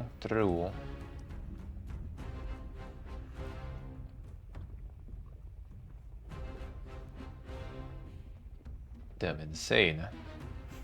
Insane. That's some good fork also. Not some dog, you know. Not some dog shit fork then. 6 or 7 indeed. Well, I mean, in Vietnam is actually kind of pretty easy to stay long term, so that will be nice. Vietnam was insanely good though, dude. Love it the most probably so far.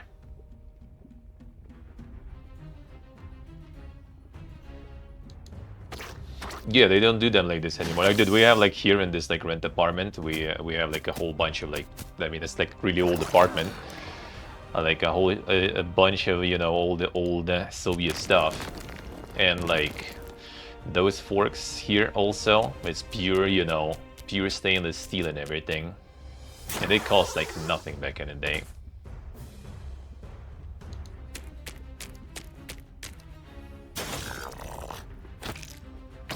Gotta oil the bob though, damn son. Loop it up.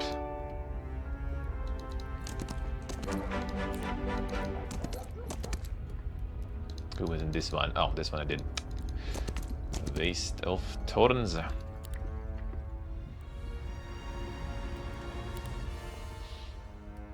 Considering the price though, it's expected. This apartment is like, you know, the time capsule from Soviet Union basically.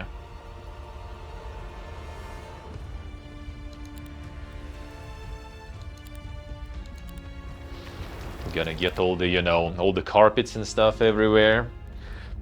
All those insane like wardrobes and stuff. That's seen starting potentially, you know.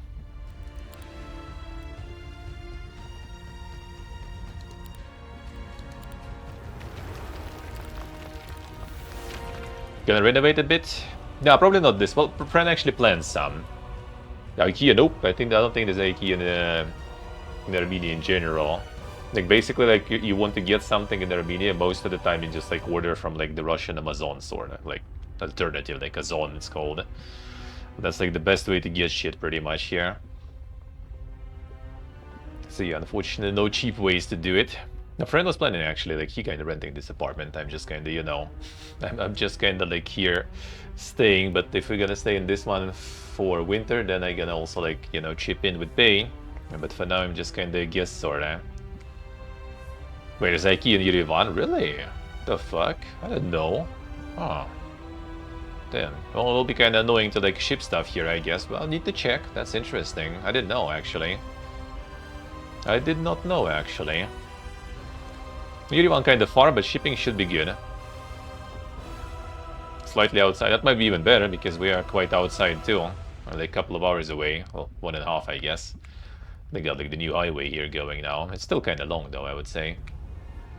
Kilometers outside center, I see. Yeah, we in Gyumri. Gyumri be cheaper. Gyumri be nicer. Northwest, oh that sounds kind of like a good direction then. That sounds a good direction. Damn, I didn't know. That's good. That is good. To pay them a visit. Haven't had some short bullet and stuff in a while, you know. In a while. Been some time. Get some lucid buller frozen also, even though we kind of have pretty shitty stove here. A really shitty one. And like a very small apartment. I mean, it's supposed to be like, you know, for one person or something, sort of, like one room. But there's like, you know, modifications and everything, so now we both can live here, but the kitchen is very small. But considering the prices, we'll take it. Make it feel less so, yeah. Okay, it's just kind of like, it's very scuffed. Which is kind of fine though, I guess, in a way, just as long as the price is good. And but yeah, saying here long term, maybe we'll do some stuff, we'll see. Because for now it's just like literally we stopped here, like now. Well, actually I guess Brent will be living here the whole summer basically when I'm gone home. There's like no point for him really to rent anything new. If this apartment is alright. It's like kind of away from center, though, that's the downside. But it's Gyumri, like the taxi is basically like $1 and you are anywhere you want.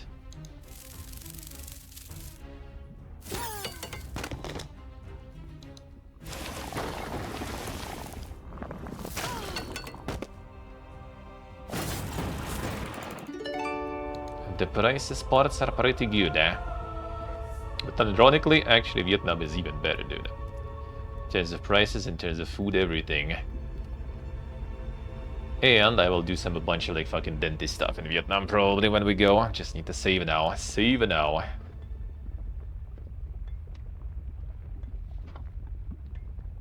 Probably, cheesy, probably. In worst case, yeah, they probably have like pretty decent shipping prices, I would assume.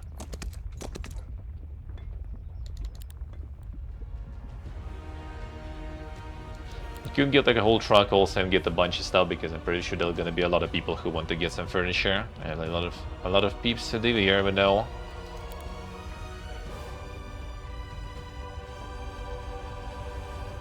Are we getting these? Yes. Are we getting these? Stay in Armenia this time? Well, I already got the flights for the 20th of May, with this shitload of fucking luggage.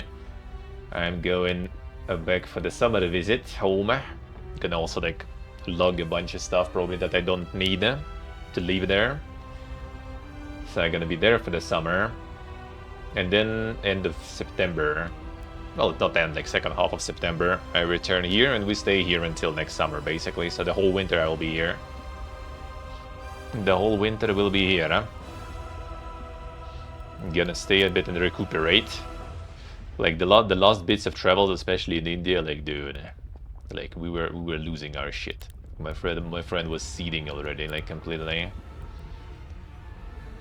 You know, like so good to be back. The India in general is not for the faint of heart to travel, let's put it that way. Let's put it that way. It is pretty good, I guess, if you kind of like, you know, sort of streamer who likes, you know, just like, you know, being a nuisance, you know, and making content out of other people, then India is perfect. If you just want to like see and show some cool places and everything, then yeah, not exactly. Not exactly.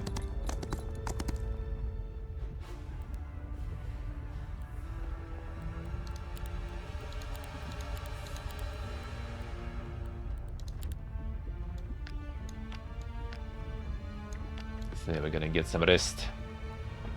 It looks and sounds like hell for an introvert, yep. Absolutely. Absolutely. It sure is. I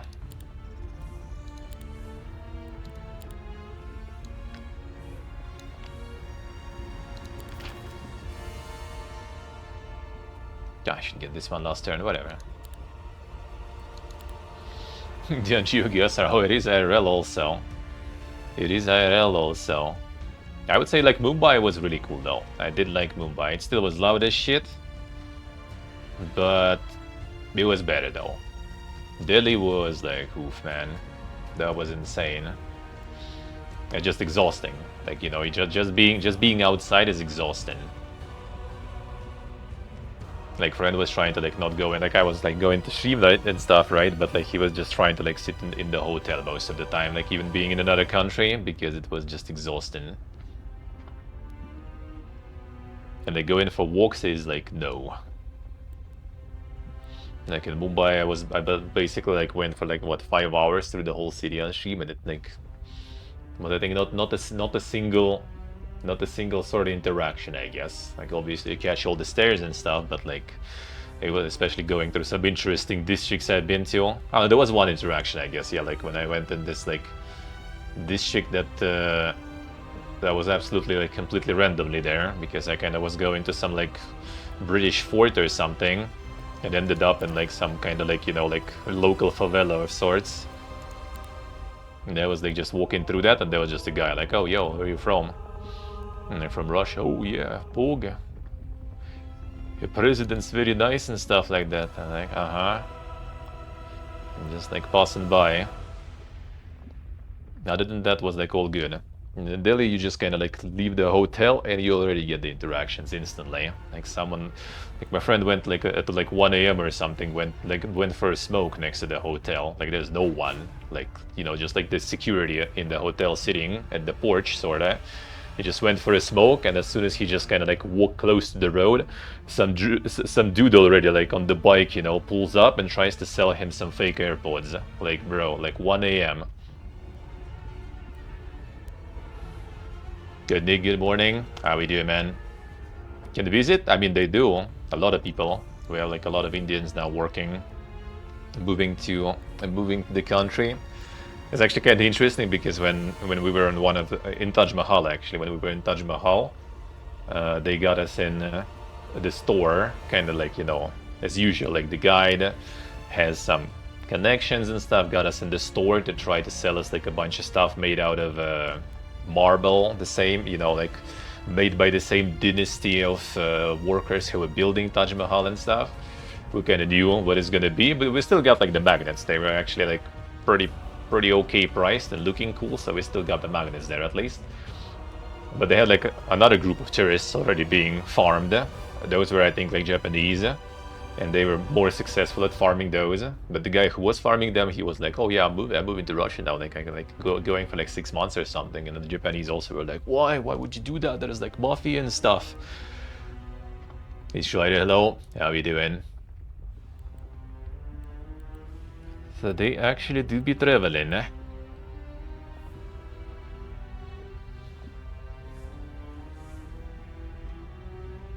And doing it with any cheating AIs? Well, AI apparently do be cheating actually. It does feel way less than normal difficulty for now. Like at least I don't see him pushing way faster than I do. For now. We'll see though. We'll get the proper verdict on that.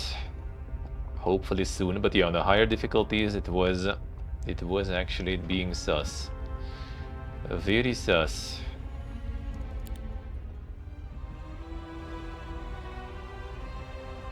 Kinda want to recruit more.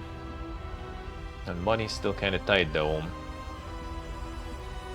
I need to build stuff first actually. Let's do that. Well, let's improve our monies. Then I still, I guess, can recruit some.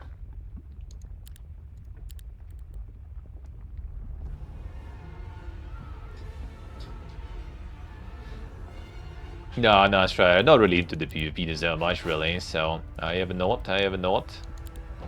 But much depends on the map, depends on the mode. You can do arena matches, for example, just like one fight with the troops and stuff that you pick. If you like that kind of stuff. Those are pretty interesting in the demo. Those are pretty fun in the demo. Alright, mana restored. How's my mana supply now at this point? Still 50. Dude, when is my fucking knowledge? I got so much spell power, no knowledge there. I need to get some knowledge gear.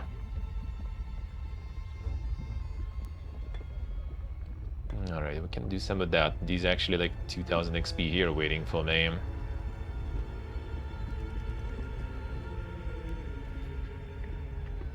Maybe we'll get some artifacts and stuff too around there. To get through this, now I can actually. Got the troops.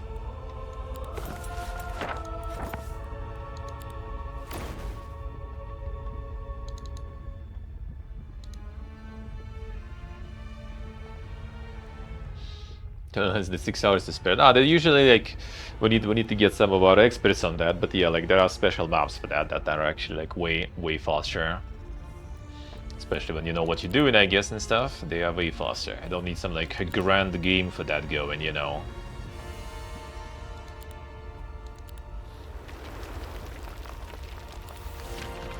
Alright, my ladies. And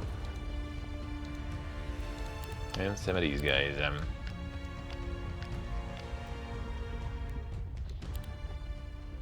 Alright, there's some gold here, even though it's a fucking dragon, so I'm gonna be annoying. And let's try. Only one, that's not too bad at least. Dragon goes turn 1. Try the G-bait.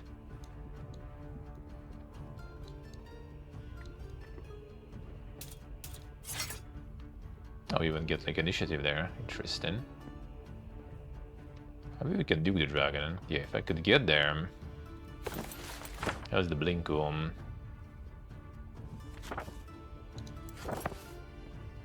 That should be good. Fuck you up.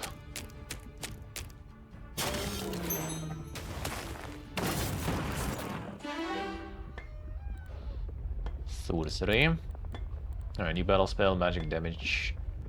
No cooldown and 0 mana. I like that. That's 3 crystals.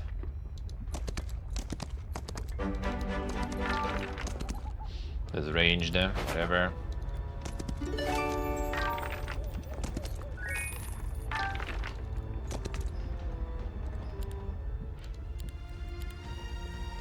Think.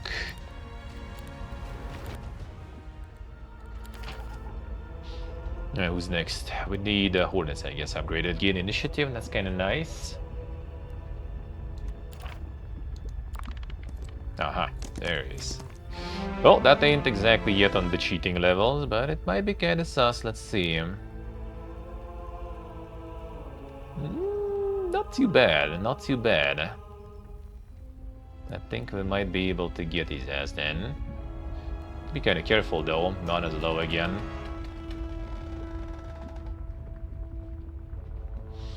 New GPU? Yeah, I did. I didn't get one in Vietnam. RDC gear ready, enjoy. Sounds good. Sounds good. Have a good one.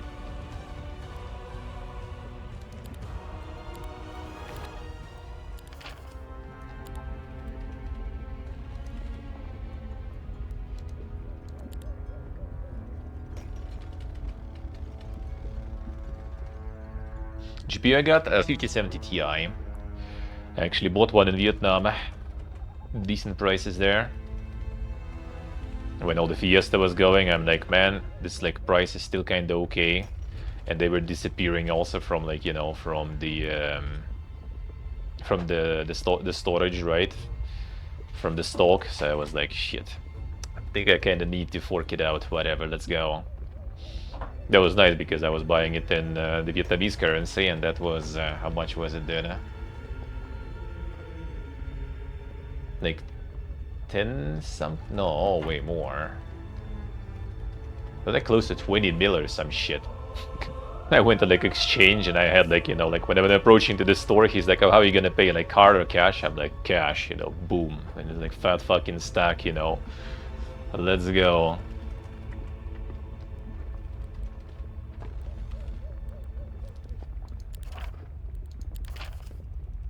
It was like a bit less, I think. I don't remember, but like equivalent to like it was 800, 900 bucks, I think, something like that. It was also scary, you know, because it was like I basically was buying it. I was so we were in the Nha Trang, so from there I needed to do like the visa run, right?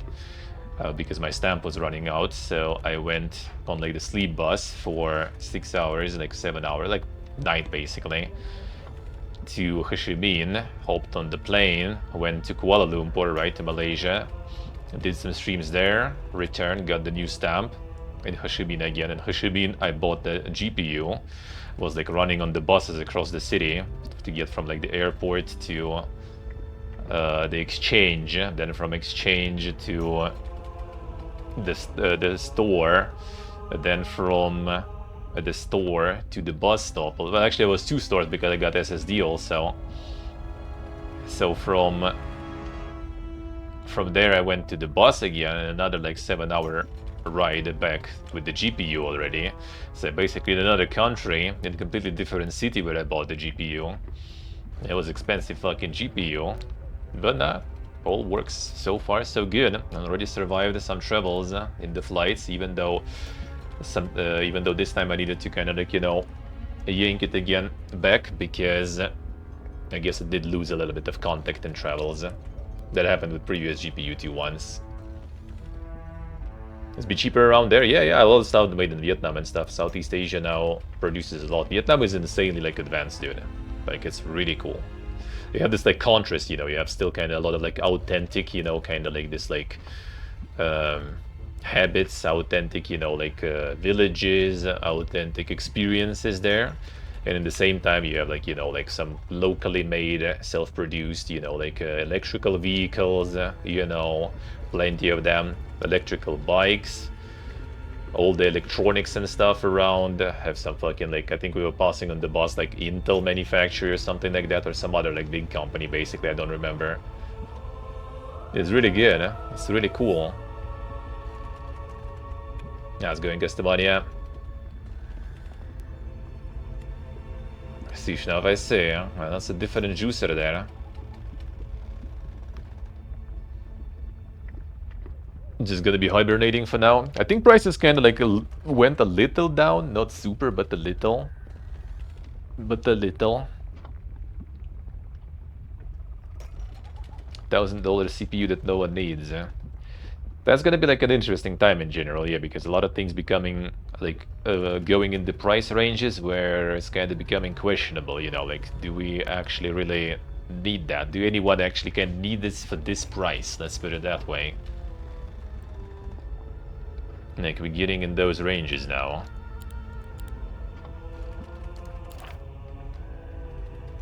Alright, so now the Fiesta starts. So the enemy is here. Oh, he actually removed this troop that was here. Okay, I'm gonna go sit here because I need to regen my mana. And they reinforce, and there's fortifications here, so if he attacks, we get him 100%.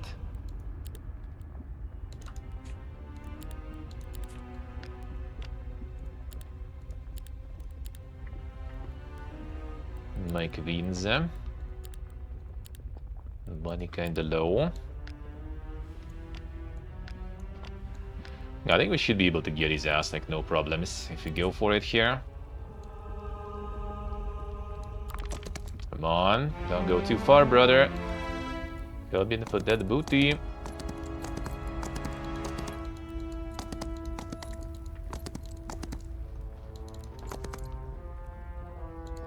Alright, we didn't catch you. We do see your city here though. And he probably just arrived here, so we should be able to get him.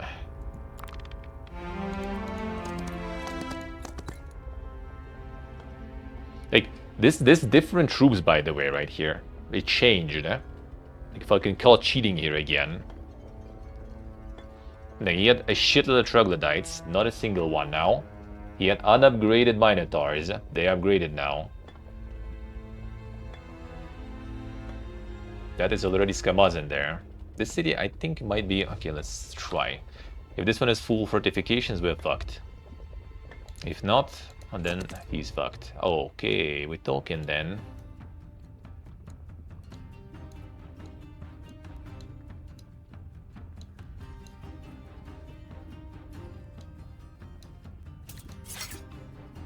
And then we are talking. Let's go. Do we have something? Doriath maybe? Nah, not really. So I have Blink, I have Haste. Then we have some free spells also to cast.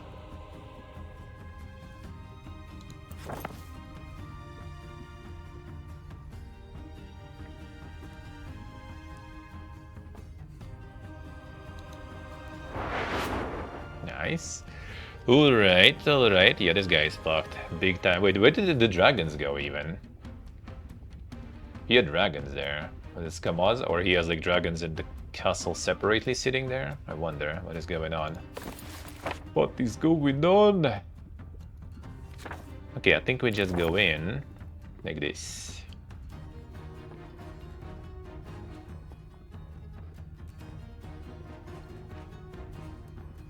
Okay, oh, wait. Wormgear goes there.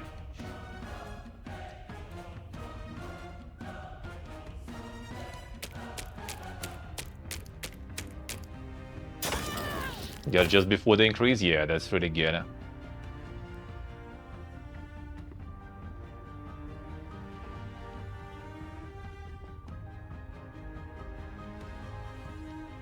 Yeah, you managed to get it in time. Managed to get it in time indeed. Yeah,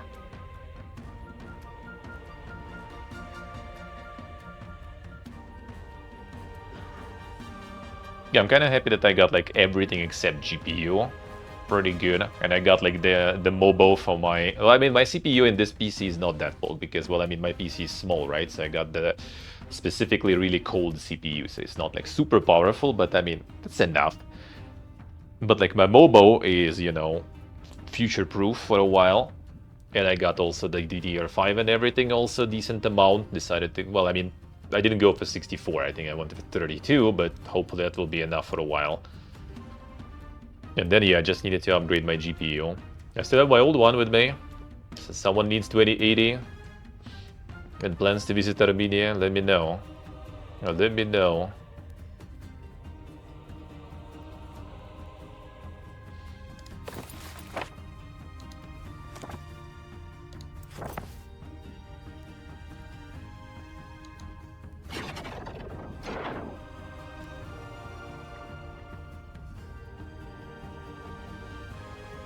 Yes, Rev, I see. Alright, the Giga Boost. Would I need the water cooling for that though? Give you about 2070 super. My grandma has 1060, dude. My grandma has 1060. Now I guess I also might. Well, I mean, I will take 2080 with me. So either maybe I'll upgrade my grandma's PC again with 2080 now, or maybe my dad. I think my dad like a decent PC. Maybe he's gonna play some Heroes again. He used to. My grandfather was playing Heroes too, though, until he basically was gone. Play AAA games at Mom's place. Hell yeah, dude. And it's Granny Gaming, yeah. She isn't. She's writing and blogging, you know. Having a hard time, you know, not working. Ken told her to like write me like some ideas for, like, since she was working in what's the name, the wastewater treatment ecology, right? So like cleaning the water basically. I was like, give me some like like write down some like main things, some main processes, main like vehicles, main devices, tools that are used in the process, but like in the very dumbed down, super simple language, how it works and everything. Because I was kind of thinking it might be a good idea. It might be interesting to make like a video game about that stuff, sort of. Yeah, that's like the theme that is not really like covered anywhere really. How do we like get the water cleaned after all the shit that we throw in and after all the shit that we produce in, something in terms of like very basic like simulation that sort of explains it in very simple terms. Thought that could be kind of cool. Alright, this guy is getting like demolished completely. So AI might be cheating here, and I mean it did seem like it did, but it also kind of sucked in this difficulty, I guess.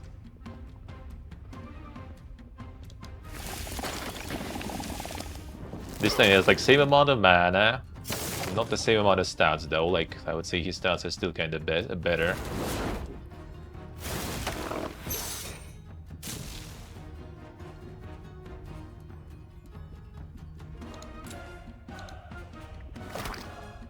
Get the Darvis already.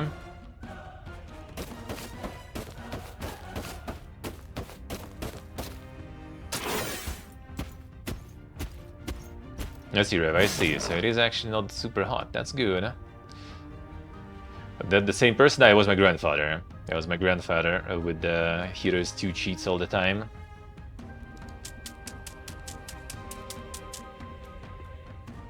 The home server? I was kind of thinking about the home server for streams. But considering, that my home server would be probably standing back home in Russia, that probably would be not the best option nowadays, with all the blocks and stuff happening.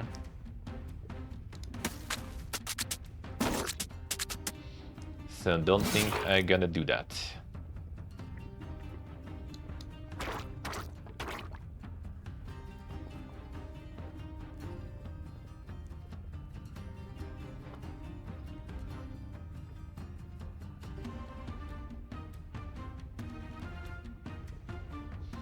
Yeah, why would overclocking? Yeah, you don't need overclocking, honestly.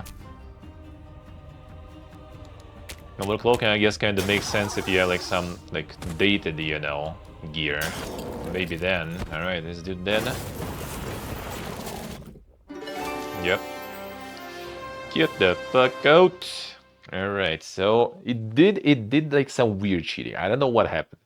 I think he kind of like bamboozled himself because he's clearly had the dragons on him. And I think maybe even another stack of infiltrators, unless it's some sort of like, scamoz there. Illusion. But it was an illusion yesterday. Yesterday dude had like all this shit. So it has some sort of like weird... some weird cheat with like opportunity to recruit remotely, or maybe even kind of like exchange with some castles. I don't think there is a spell. There is a spell like that, but it works only in some range, not across the map completely, I think. So I do think it's just AI being a little cheater. Oh, yeah, the kind of like the Vampire Survivors, like, yeah, play the demo, that one. It's actually pretty nice. It's actually pretty nice. Quite deep for, the Vampire Survivors, like, with a bunch of stuff going there. I think it's pretty nice. I think for now, Survivors, like, they still doing campaigns for Songs of Conquest. They still want more factional, so they making kind of like Chinese inspired.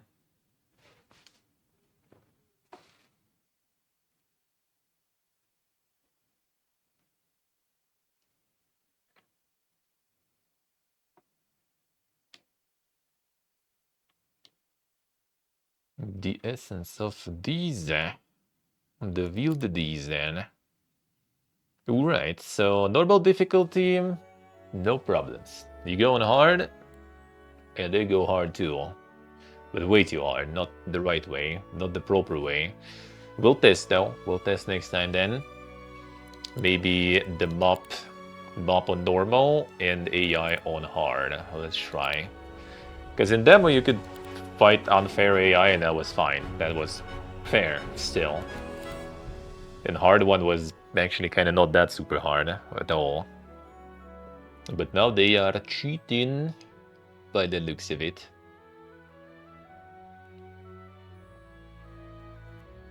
So yeah, like what, 3 castles sorta?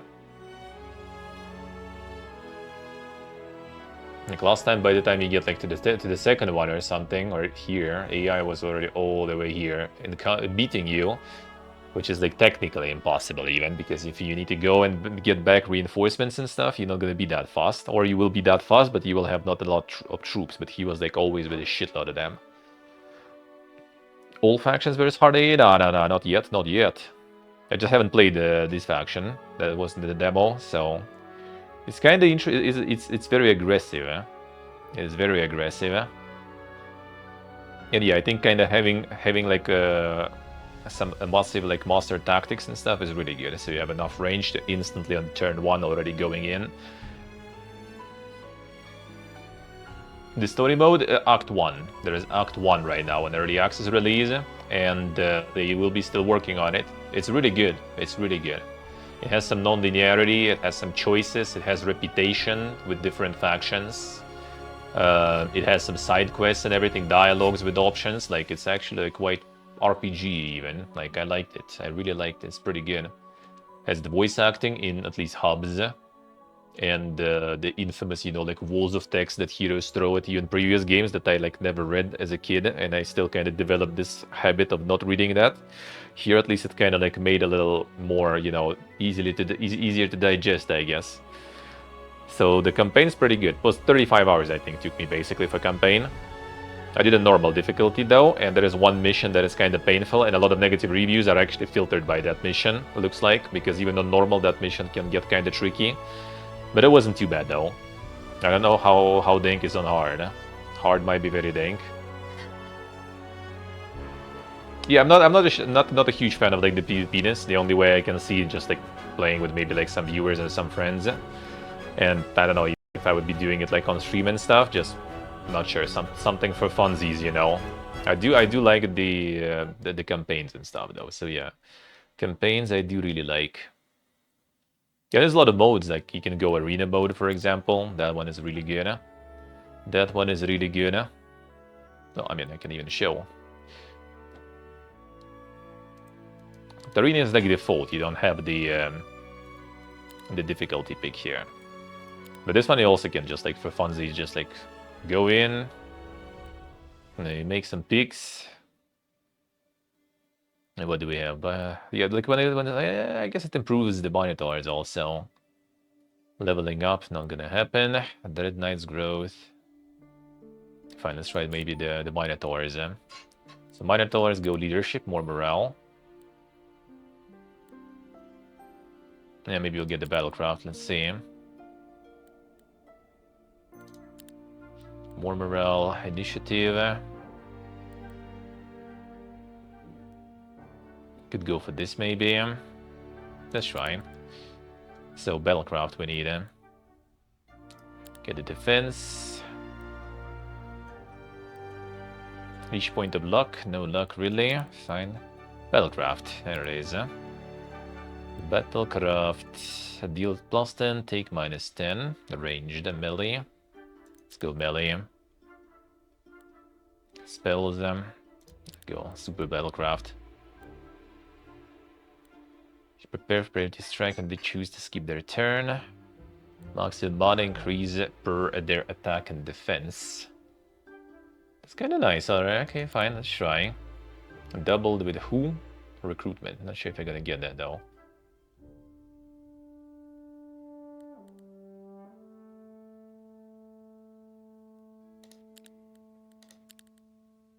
Get some spells. Advanced combat, hold on. I've seen that one even, I think, before. Or did I? The heroic strike upgrade, interesting. Can get some spells then, fine. Healing and revival. Let's see if we can get that work. Heroes electric arcane spells. -2 mana. Yeah, I'm gonna have a lot of knowledge, so like Reduce mana could be kinda alright, but we kinda got also max mana increase. Yeah, fine. Spell cost less. And the lucky. Let's try this one, fine. You use spell in battle, attack increases, spell power increases. Fine. Let's see. Enemy lose 1 level on all magic schools, allow a hero to cast all Nightshade spells. Heroic Strike kills +1 units, works and creatures up to tier 6. Tier 7. This actually could be kinda nice. Excalibur. Should get more of this Heroic Strike things. It could be alright. This also could be nice, but not fine. This. Negative effects. Friendly creatures +1 damage. Cast a spell restores 40% of costs mana to the wearer. Let's try.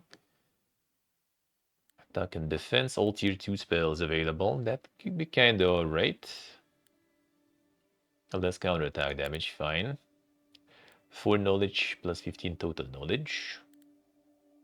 Hero daylight spells +1 levels. Okay, fine, knowledge. Even more knowledge. That's more spells. Level to all spells, that's the offhand. Plus morale, that's good. Effects, no. Morale to enemy creatures. Fine. Okay, 12 knowledge minus 4 spell power. And that will be not a lot of spell power at all. Attack, defense, spell power, knowledge. Fine. Attack. That's main hand, nope. 2 defense. Sure. Alright, starts a bit better. A bunch of knowledge, I like that. Carapace, okay. Then we have the Arcane. Blinku. There's also Arcane. Initiative bonuses increase. I don't know if I will though. Haste could be alright. Higher teleportation range, fine. Arcane magic. Shackles could be kinda alright. Reality distortion. Lightning is primal. It's not gonna be that crazy good. Need like more buffs. Mirror copy, I don't know.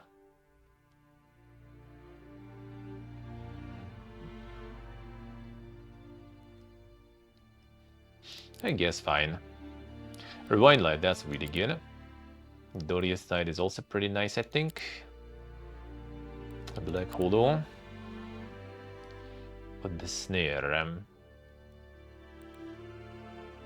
Try and get haste, I guess. Alright, so we go in for all this faction, kind of go in melee, looks like. Infiltrators, Hydra's really good. Medusi, very good.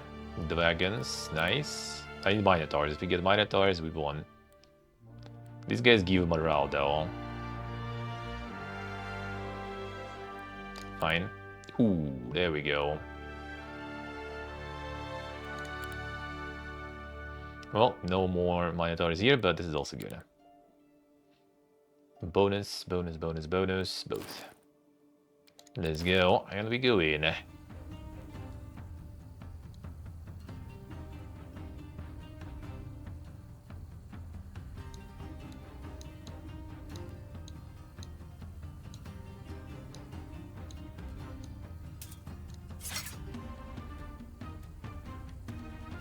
Also got some dragons there. Let's see how it is, huh?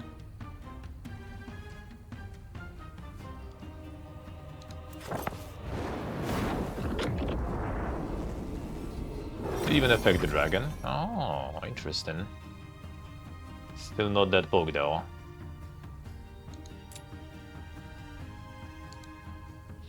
Could wait here maybe though.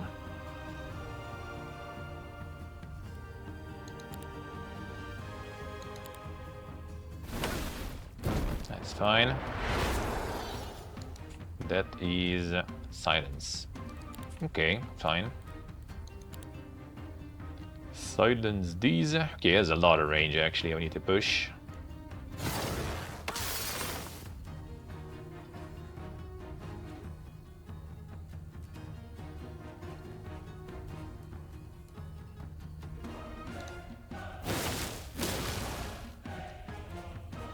Alright, give me that morale, bro.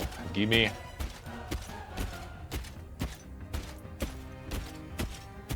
Ooh, yes, sir.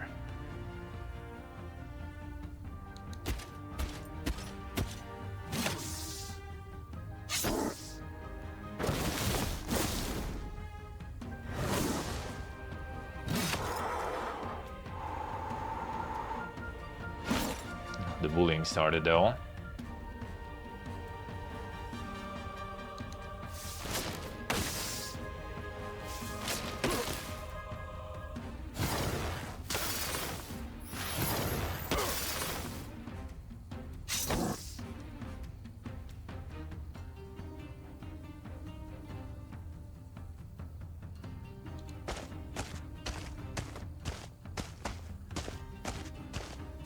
Yeah.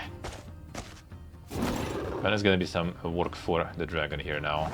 Oh, okay, that's work for his dragon too. Thank you, man. Minotaur did some work there.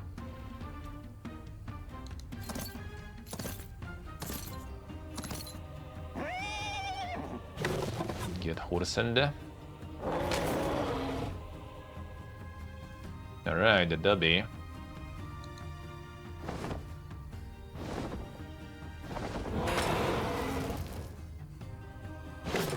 Guess what? Another dubby.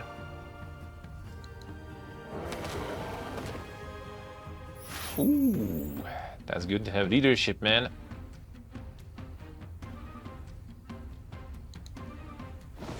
Should use the spell cast here.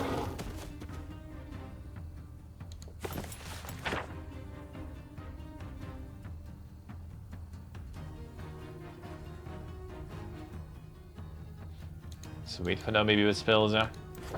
Oh, the black holes in here go in.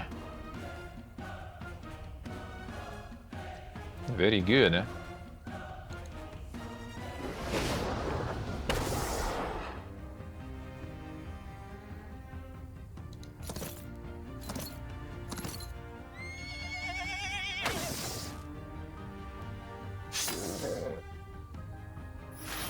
Hello.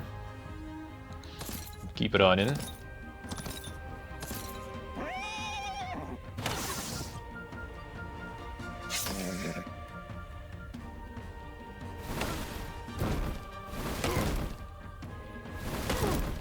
This poor guy. Here come the debuffs. My Hydra is going. Just you wait, it will arrive soon.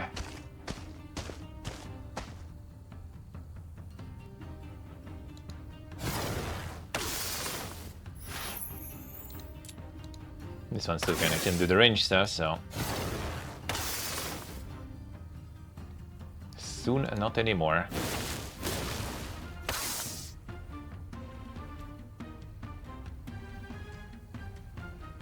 Who did we attack? These guys we did, I think.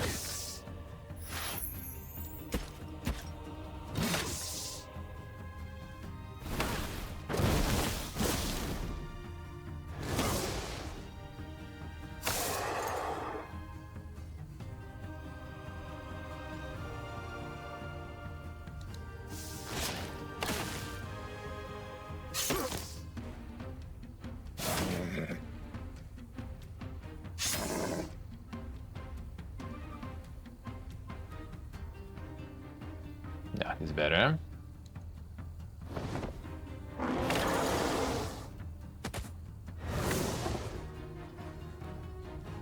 And the wagon doing the work.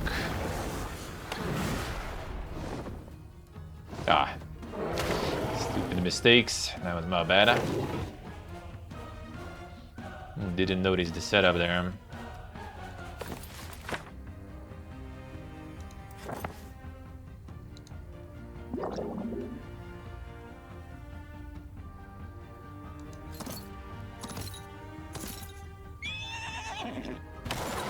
Allowing more setup, but this guy was gonna move now, so that's whatever. He could actually get me to attack this way too. Not the brightest.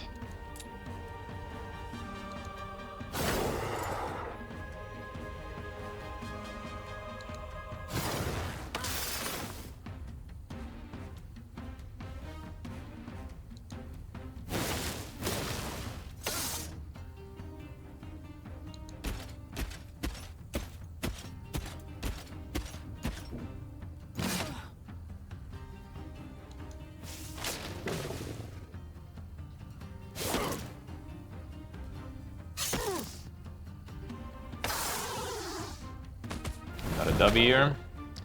Lucky guy. Damn, that's good. And a lot of 18 spell power. What the fuck are you doing with your magic, dude? You could do something better. Whatever, they die and all anyway.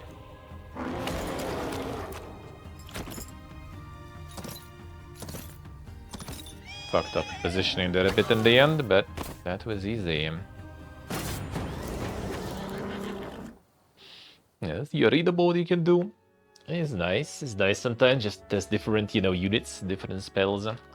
It's pretty cool. Alright, so let's get that recap going. The traveling recap a little. Let's do it. Let's do it. See, tomorrow do some more heroes in the morning. Some heroes in the morning. And then the gaming news recap. That's gonna be tomorrow. Today we did the travels recap in. Let's get some of that. Get some of that. Alright. Yeah, the AI do be kinda cheating though in the scenarios that it does. We found out. The grandma plays the numbers.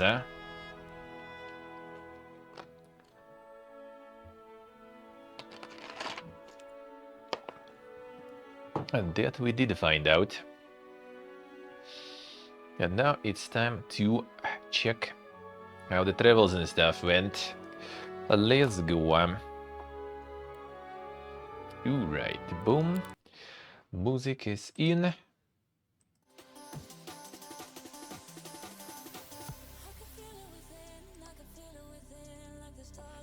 See, heroes are by the way. Someone planning to get some heroes, you can do it here. Whoop. You get yourself the copy for Steam from the publisher, and I get a little reward from publisher. Not even a little, it's pretty good, I would say.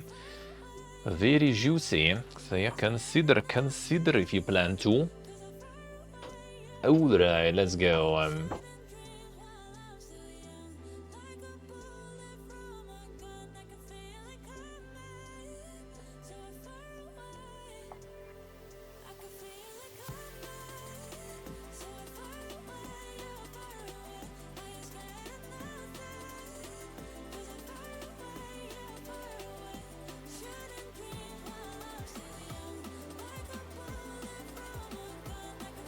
Alright, let's go.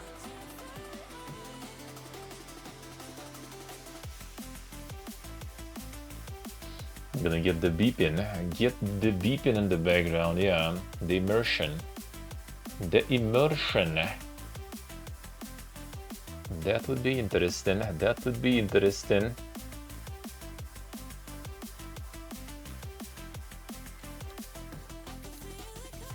Alright, so first we go here.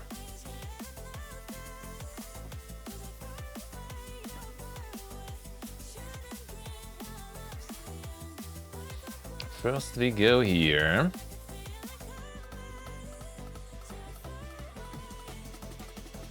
Alright. The 6-7 one, true. That sounds like a superior one. That sounds like a superior one. Better than all yours there. That's for sure. Alright, 1 sec, done.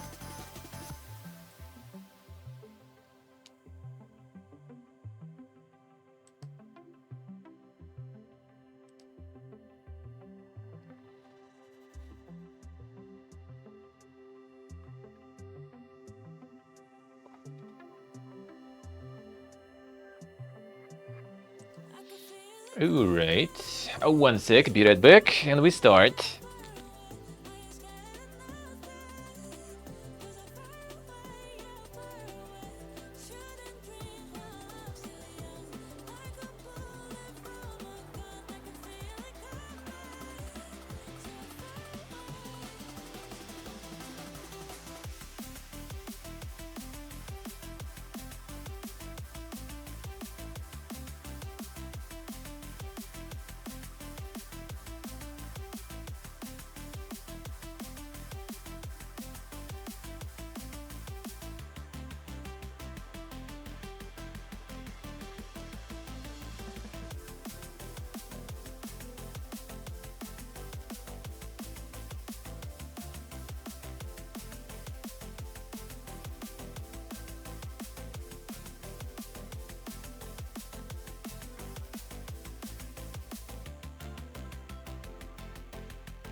start some teal, so I have some interesting stuff to try on stream. 1 sec.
Alright. The tea is on the way. Ah, there we go. I got this. The trophies of Dubai. Focus on the camel milk chocolate. There it is. So they do the Dubai chocolate kinda, but with camel milk also.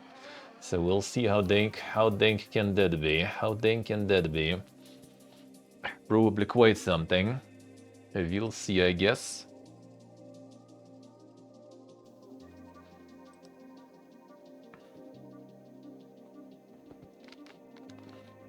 Dubai duty free.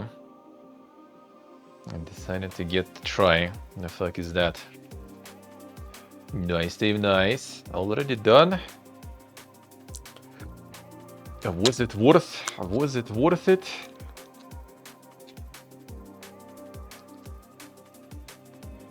Oh, like the whole bar, I wonder, or the separate chunks there? Oh, the whole bar, alright.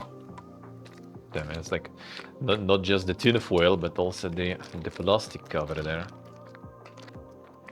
The plastic cover too.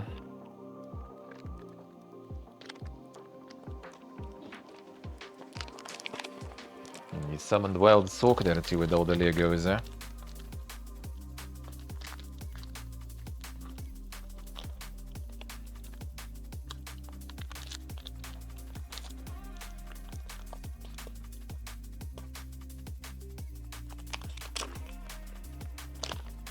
Taller than it's expected, than you expected even. Insane.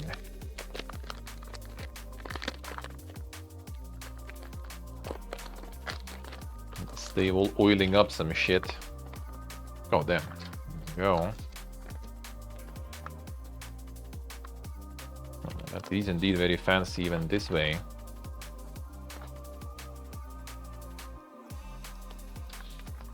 And this.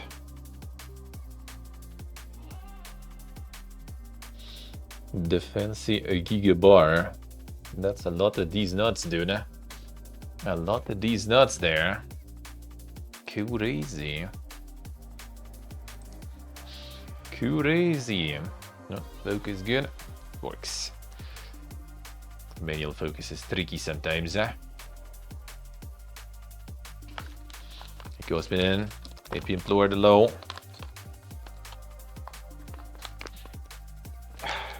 Smells good, eh? 1 second, let me get the tea. Massive these nuts. Massive, eh? Tea not ready yet. I need the bag though.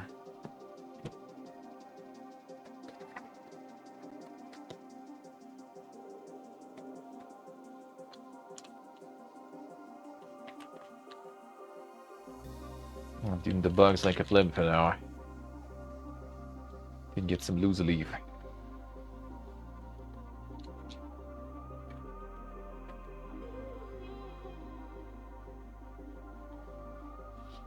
And you have the kettle for it, so might as well.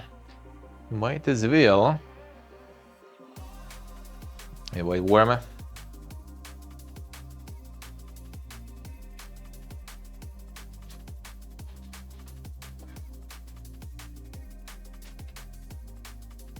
Come on, boil.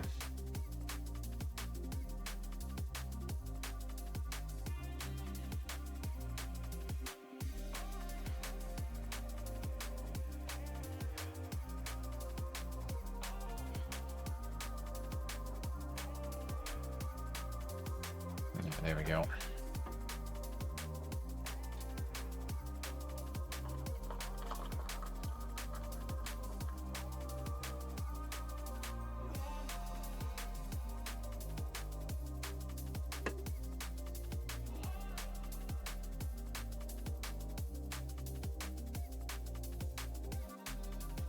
Get some tea.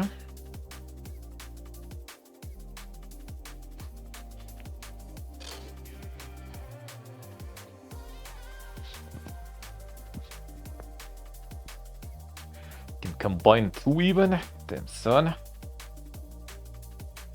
Gonna get the ball then. Alright, let's see. Some pretty massive ones, eh? Get like a small, two small bars, eh? And on these nuts.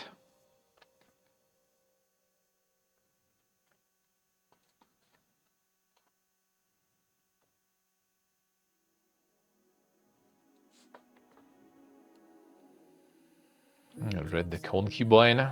Then the cheating on your sugar mama there. Let's see how it is. Shaking, shaking. But it's consensual. Then I guess that's fine.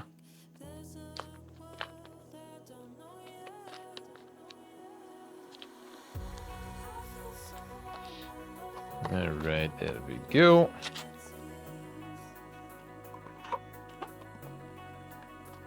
The rest of the bar will move them. Gonna before buffering get little.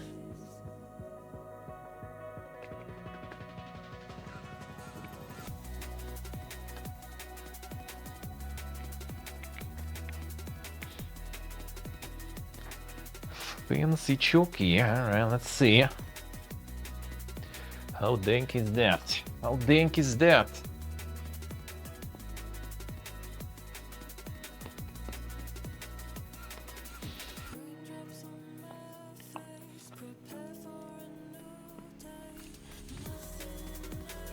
I mean,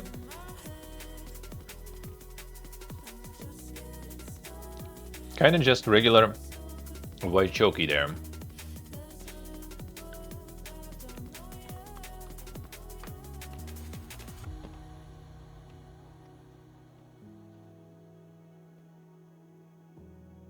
Not even that crazy much of pistachio taste, really. There's a lot of nuts, though.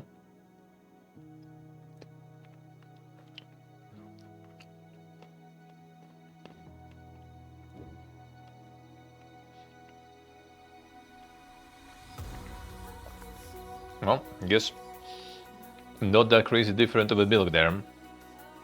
And when you add that to chocolate with a bunch of other stuff. Not that crazy. I just don't remember how much was it in duty-free, but I think it wasn't like that super cheap, so I would say kind of not worth it. I would say kind of not worth it, really. Just the regular white chocolate there.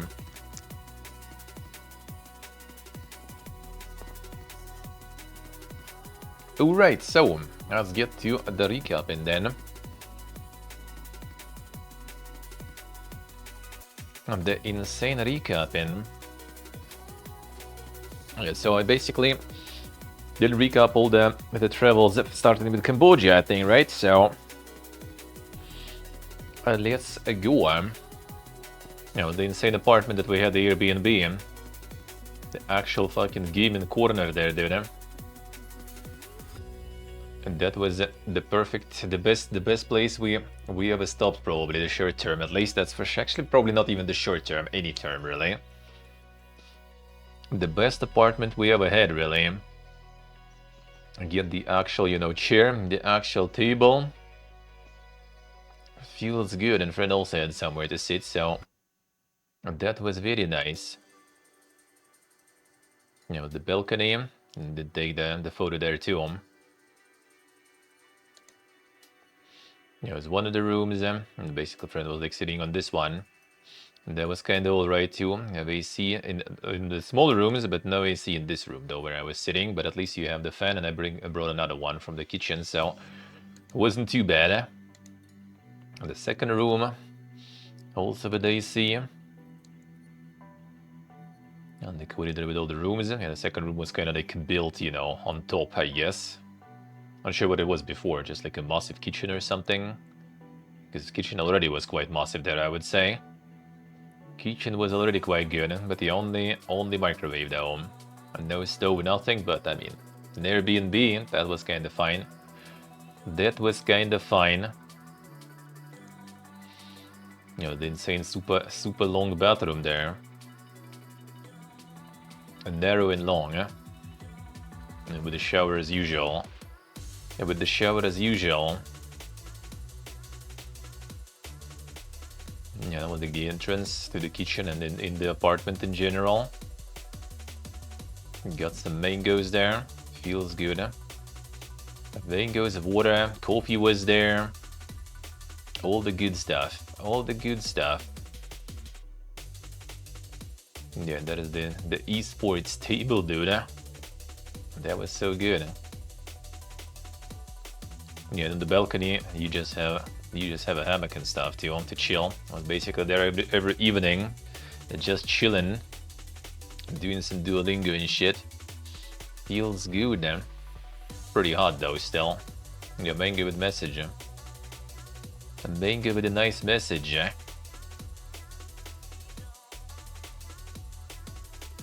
A balcony with a little shrine too. The bunch of lizards around there usually in the evening. Well, not in the evening even, during the day too. And the big lizard boy. And the butterfly. It's randomly sitting on you. Oh, that is the Malaysian isotonic. Feels good. Gosh, welcome back to the dungeon. Thank you, sir. Thank you, Jillian. Thank you, man. I appreciate it. Still not a single other, isotonic with a little bit of carbonation. Not a single one still. In Malaysia, they got only the ones who got that. And that's good. That is really good. It's my favorite isotonic, dude. Feels good. Lizard in the kitchen also. And that's already no lizard. That's a massive fucking cockroach. The Cambodia cola. It's actually pretty nice. That one was actually kind of alright. Quite cool there indeed. Some Vietnamese coffee. The instant one. The instant one. And the cockroach disgust. How did that cockroach actually got like sprayed by Raid, and I saw first hand how it works, and that was quite something, didn't it? Yeah, this one like smells so good. Whenever Fred was like making some, this one smelled so good, but when I actually made it, it was fucking dog. Well, like instant coffee basically, like a little dog, the usual. The smell is really good though. It's like a mud shower to them? No, dude. He literally just like died right there on the spot. He just like sprayed it. Well, I mean, but it was directly on him, the spray went on the cockroach, right? And he just like instantly just like, you know, tried to start like running real fast back and forth and then just kind of like fell on his back and died. That's it. That's it.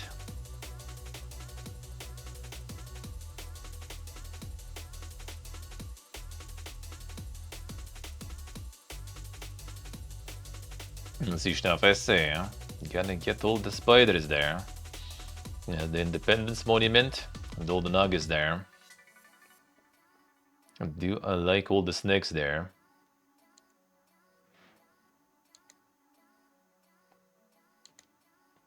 All of them. It's from different angles there. Radom Sihanouk. Independence Monument in the background too. Oh, the king with the bird. He's on his head there. The king who went through a whole bunch of different transformations of the country and still returned as a king though. After all the fiesta.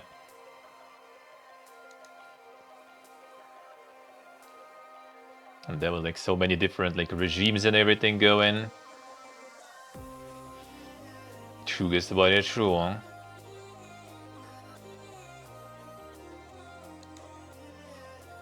Oh yeah, the Mega International Commercial Bank Phnom Penh branch. The Mega Bank, exactly. Exactly the one. So probably has all his accounts in there. Imagine calling your bank Mega Bank. You know, the temple there. Yeah, do go ahead with all the ornate stuff at the temples, Still quite different, I would say, with them. And they have like their own also distinct style with all these like insane roofs there. Compared to like Thai and other temples,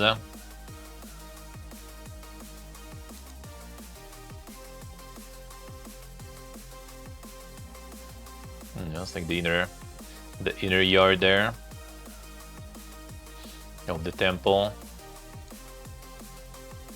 And the Pipiaga Lions. Then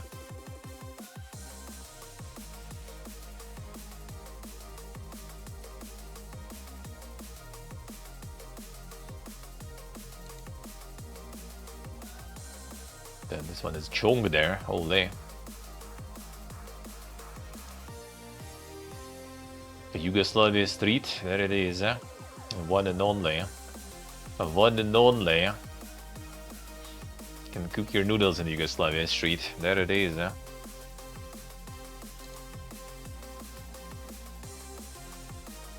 More temples there too. That's all in Phnom Penh basically. All in Phnom Penh.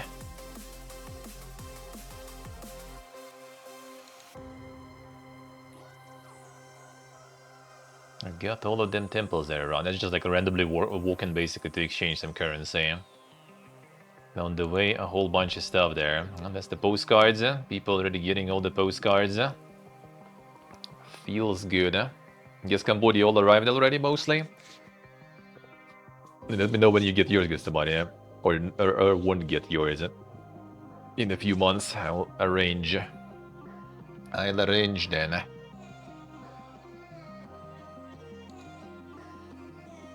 Don't have more cat stamps though. Don't have more cat stamps though. The insane cats.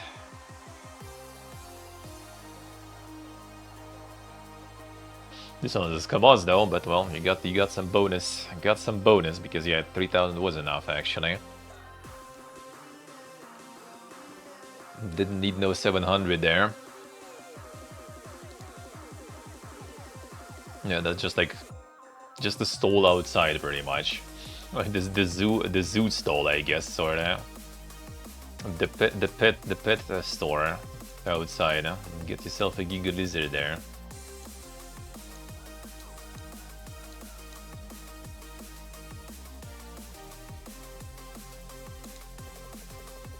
Yeah, 7-Eleven. Cambodian 7-Eleven is basically the same style, though, in terms of assortment. That was really good. We got a bunch of like sandwiches and burgers there for the microwave, and that was lasting me a while.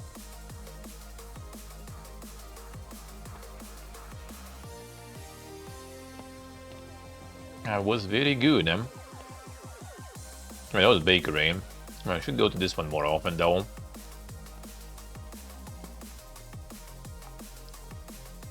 And all the fluffy pastries there.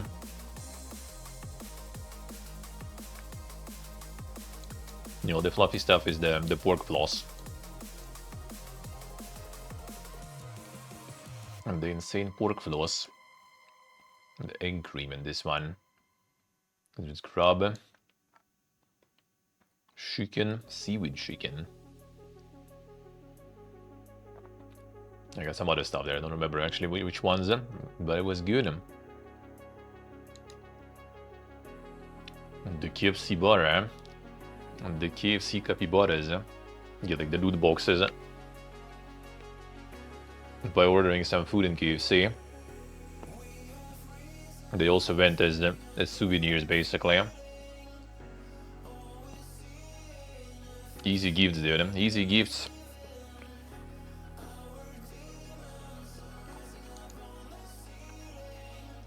Now the rare one. You can open it. Open the capybara.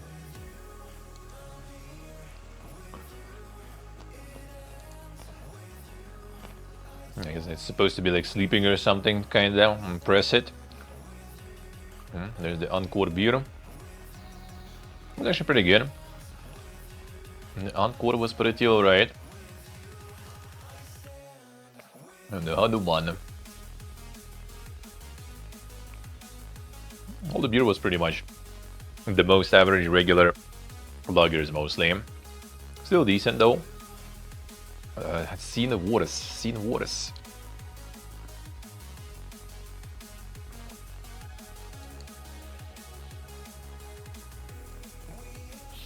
Favorite beers? Ooh.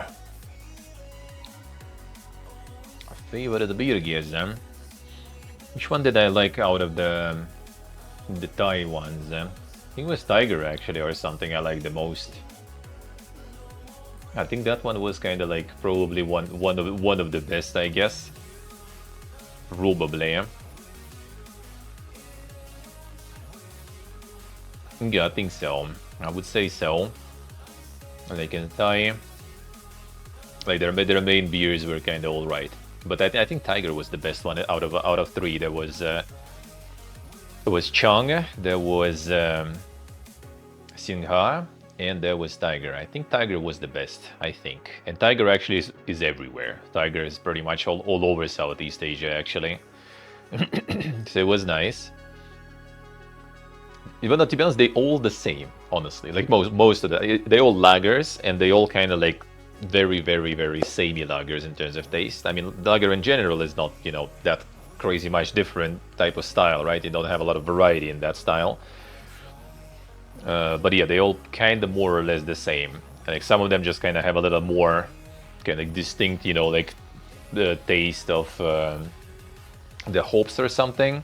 Even though usually it's like minimal hops in lagers, like they're not really bitter or something. So yeah, they're more or less kind of the same. Some are more watery, some are less watery, you know, because of like the hot countries and stuff. Yeah, they kind of like quite a lot of them are very light, so you can just like chug them basically. They're very fast. But yeah, so more or less all of them are kind of decent.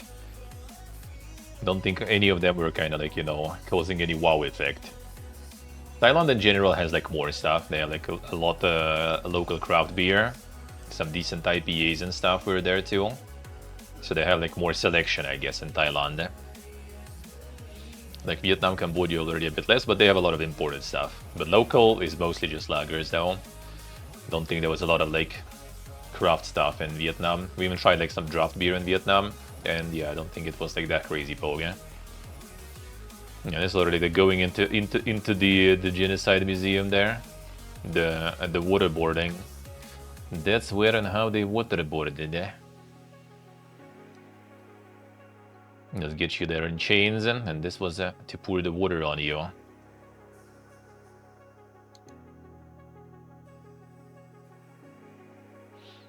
So I think they just kind of close you in this one, and that's kind of it, and you just like stay there. But it could be that there was some other also. I forgot about this one actually. Which exactly?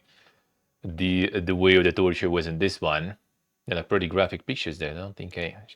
Oh no, I actually did. Yeah, all right. Oh, I did this one. So this one is where you dip your head down.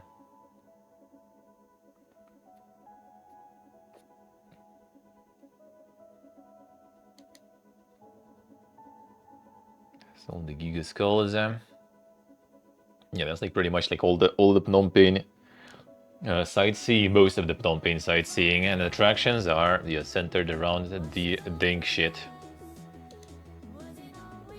Yeah, around the very dink shit. Yeah, that's the genocide museum. It's all covered in the Stacheldracht and the barbed wire. It used to be a school. It used to be a school before it became a prison. And the Cambodia pepper chocolate. It's kind of alright. I would say this was probably kind of more interesting than this camel milk, chocolate, honestly.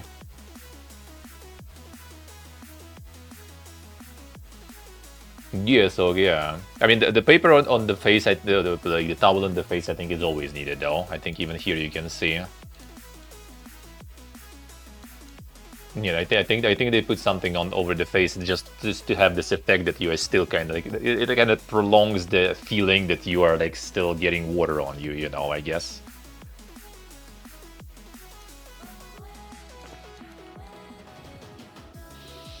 But yeah, this was actually probably better than this like camel chocolate.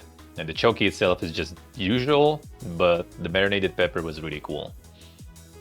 Like, if you had more like space in the luggage, I would get even more fucking different pepper from there. Even though sadly the marinated pepper, it needs to be stored in the fridge. So we left actually a whole bunch of that marinated pepper, salted pepper, unfortunately. I got like a jar of it, a little, to try. It was actually pretty good. But at least I got some of the actual peppercorn. I got the black one and I got the mixed one, like red, white, and black for myself and some for gifts too. So gonna be doing some dank cooking. I just need to like teach everyone, especially like parents and stuff, to not just like throw the whole things in like the soup or something. You need to fucking like break it at least, It's like the tastiest peppercorn in the world, pretty much, like one of the best ones. The compote one. Oh yeah, that's the pagada. That's the pagada. Yeah, that's how it goes. So all of this is skulls. That was actually the killing fields. That's where everyone was getting executed. So the prison, the museum is in prison. That's where they get tortured until they admit to everything, and then they get transferred here. And here it already was the execution ground. Yeah, that's the tree.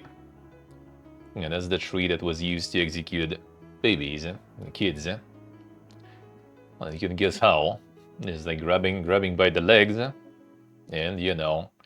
and doing the wide swing. Like doing. I think the insane part is like someone was doing that also, and like thinking, I guess that it's kind of normal. Like imagine, as someone who's doing that all day.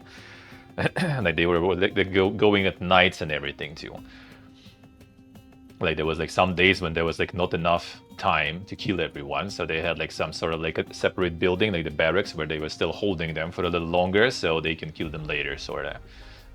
So it's like non-stop, machine of like just killing people, and like imagine like in these ways also.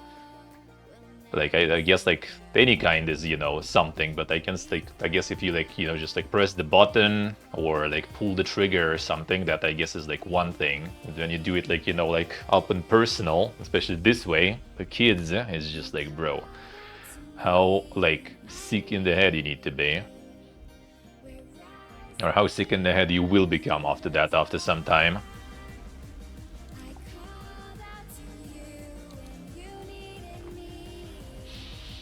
Oh yeah, that was the boss to CM re-up. It wasn't exactly the super pogiest one.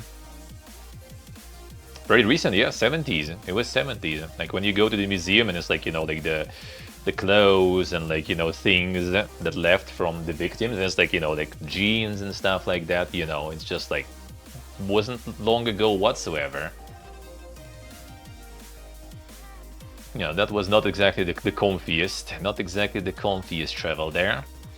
But this one was cheap though, so I guess kind of fine. It was on me though, because yeah, I could like still send this one in the luggage. It would make things easier. But yeah, I had it with me, so it was like 6 hours of fun like that.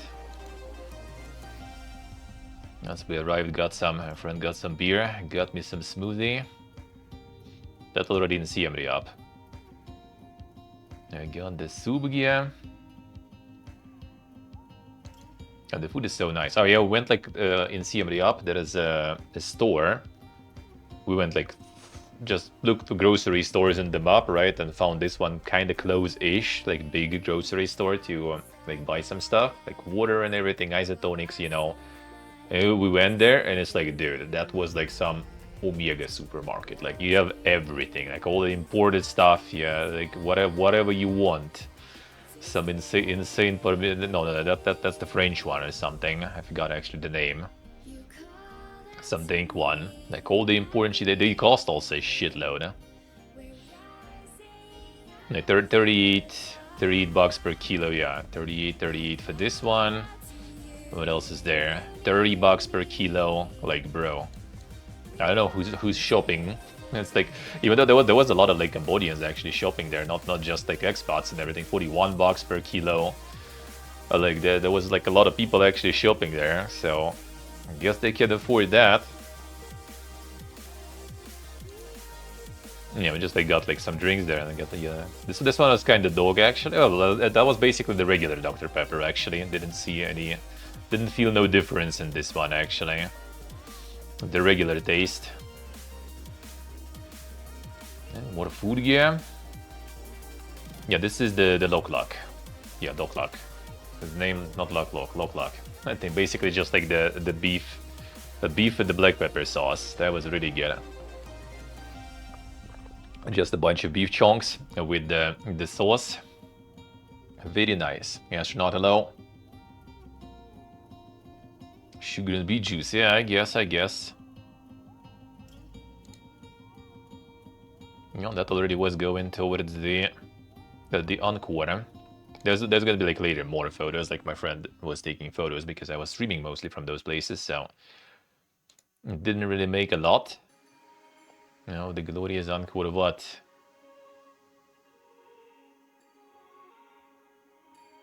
The connection there wasn't exactly the poogies though in Encore, unfortunately. But I did film a bunch of stuff though on my camera where the stream was going down. I was filming separately.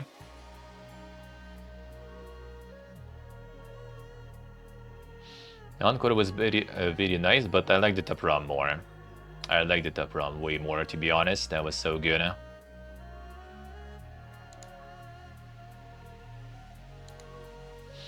Caught some birdies there too. Yeah, there's a lot of people there. That was part of the reason. I assumed the connection wasn't exactly the pogiest there. Yeah, it's pretty massive, like all this, like this is the gate there. You go this way, and then after the gate there is also quite a lot. There's like crossing the moat and everything, the bridge, and then you go there. Yeah, this is where the sunrise, the best spot to watch the sunrise, where we stream to.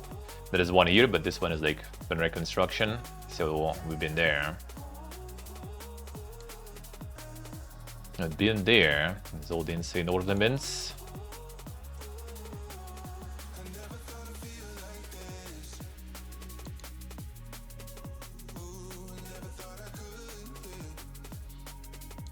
And like insane ornaments though. Like it's such massive, eh? To go in there for like all around pretty much the main temple, it's all a big ornament there. The whole scenes and stuff going on there. And all the insane scenes and stuff going. And then some ribs there. Also with the pepper sauce. You know, they use that pepper everywhere. It's really tasty though, I like it. I was like photoing there though. Yeah, we had the swimming pool in the hotel. That was so good. I was there like every day in the morning and then after streams. Even on stream once. I'm just like going after all this like walk and stuff. I'm being all fucking tired and super hot and just dropping in the swimming pool. But then it's also pretty fucking hot, to be honest, in the evening already. So it doesn't really help that much, but it's still better than in the air, you know. The gear to pool, yeah. And go in for that style there. Go in for that style. But it was nice though. The pool was nice. Quite deep also on the... Not on this side actually. It was quite deep too, so very good. And that was our room there. So it was pretty close, eh? That's the spring rolls, eh? The spring rolls were also pretty good, eh?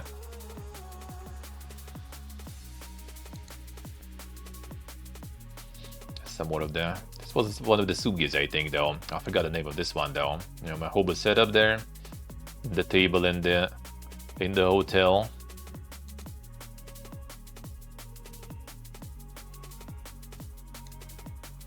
Yeah, there's the sunrise, eh? This was the best moment, I think, at the sunrise. Like this was like the very early one, and then after that, that was probably like almost an hour or something of just like standing there and just waiting, just standing and waiting. That was all streamed too, huh? And then it was starting to. Oh, there it is. Yeah, well, that moment was alright too, I guess. But yeah, between those it was like probably like 40 minutes, if not more. If not more. You know, the breakfast in the hotel. I'm like usually like trying to like look for the hotels, like looking for like the cheap options, and then I also trying to like see if something with like breakfast included, and usually if the difference is like, you know, like a couple of bucks, might as well, you know. But yeah, in this one it wasn't exactly super worth, but you know, whatever. The eggs were nice and a lot of butter again. It would be nice if there would be some like butter or something on top. That would be good, but still was good for free sorta. Why not? Why not? It was comfy. I mean, it was, yeah. It was also kind of like about time when people were going to sleep in Europe, so why not? Get daily font. Is that some other hotels' breakfasts are just insane, dude. Herbalife, dude, I was surprised that shit is still alive. I was surprised that shit is still alive, actually. They used to do this whole multi-level marketing back home back in the day, but then it all fucking died, huh? That it's still alive somewhere.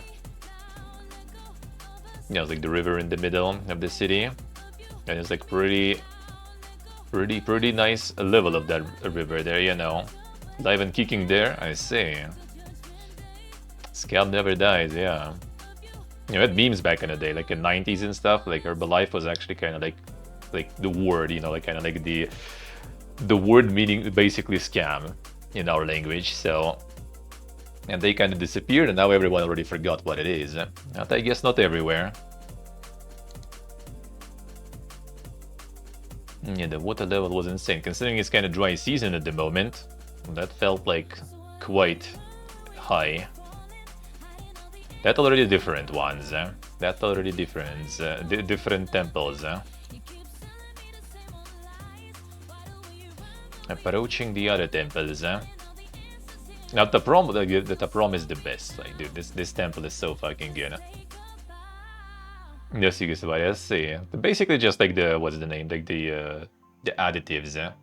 The food additives, eh? With kind of medical, you know, stuff. The medical effects, which are not obviously confirmed and stuff that they have any medical effects, and they being sold as multi-level marketing. So, you know, you kind of like have someone who gets some kind of, how you say, like referrals, I guess, in a way, right? The partners in the system who gonna be under them, and they can get percent of their income, and those can attract new partners and get percent of their income, and the one up gets also that percent.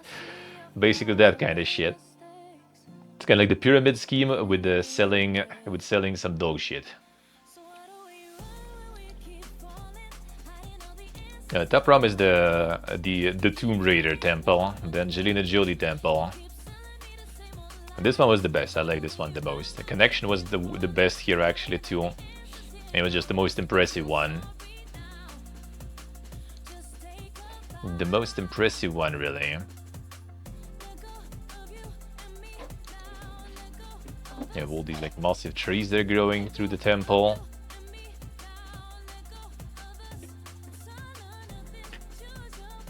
And they're just kind of like trying to like preserve it, you know. So like, not trying to remove, you know, the trees and stuff, but just trying to like make, you know, the temple still stand and keep all this like abandoned feel to it alive. Huh? The Giga Alien tree.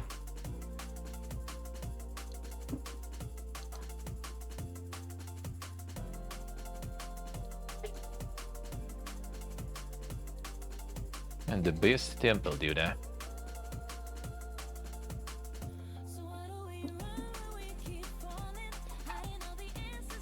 The most impressive one.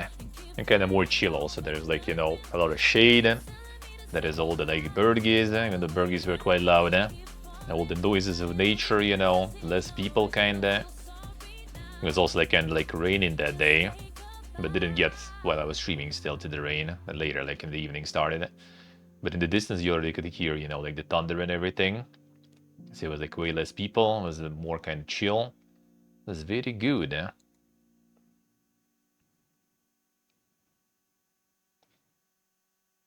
Yeah, I thought like the connection will be worse in this one, yeah, because kind of like in the jungle it's a little more distant and stuff, but now connection was like pretty much alright, unless when you go in, obviously. There's like the quality rock, you go inside any of those temples, connection just like says no and leaves, huh?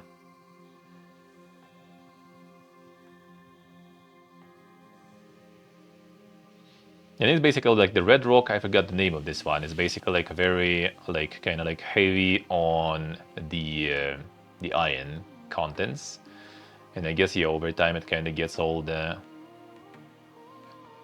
greenish in some time, the oxidizing and stuff. Oh, that was the what was the name of this one? It's the fish amok with fish. So you make like this cup out of the palm leaves, and it's like the fish in the sauce. That's really nice too. That's also one of like the main local dishes basically. Now this Dr. Pepper was a little different, at least compared to regular Dr. Peppers. At least that one did taste like strawberry. Now on the way back though, we had already better boss. That was more expensive too.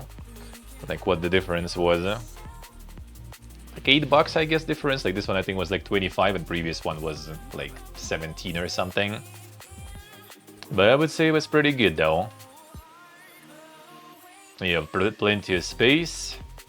You have the dang screens you can watch stuff on, listen stuff on. You have like place where to put stuff.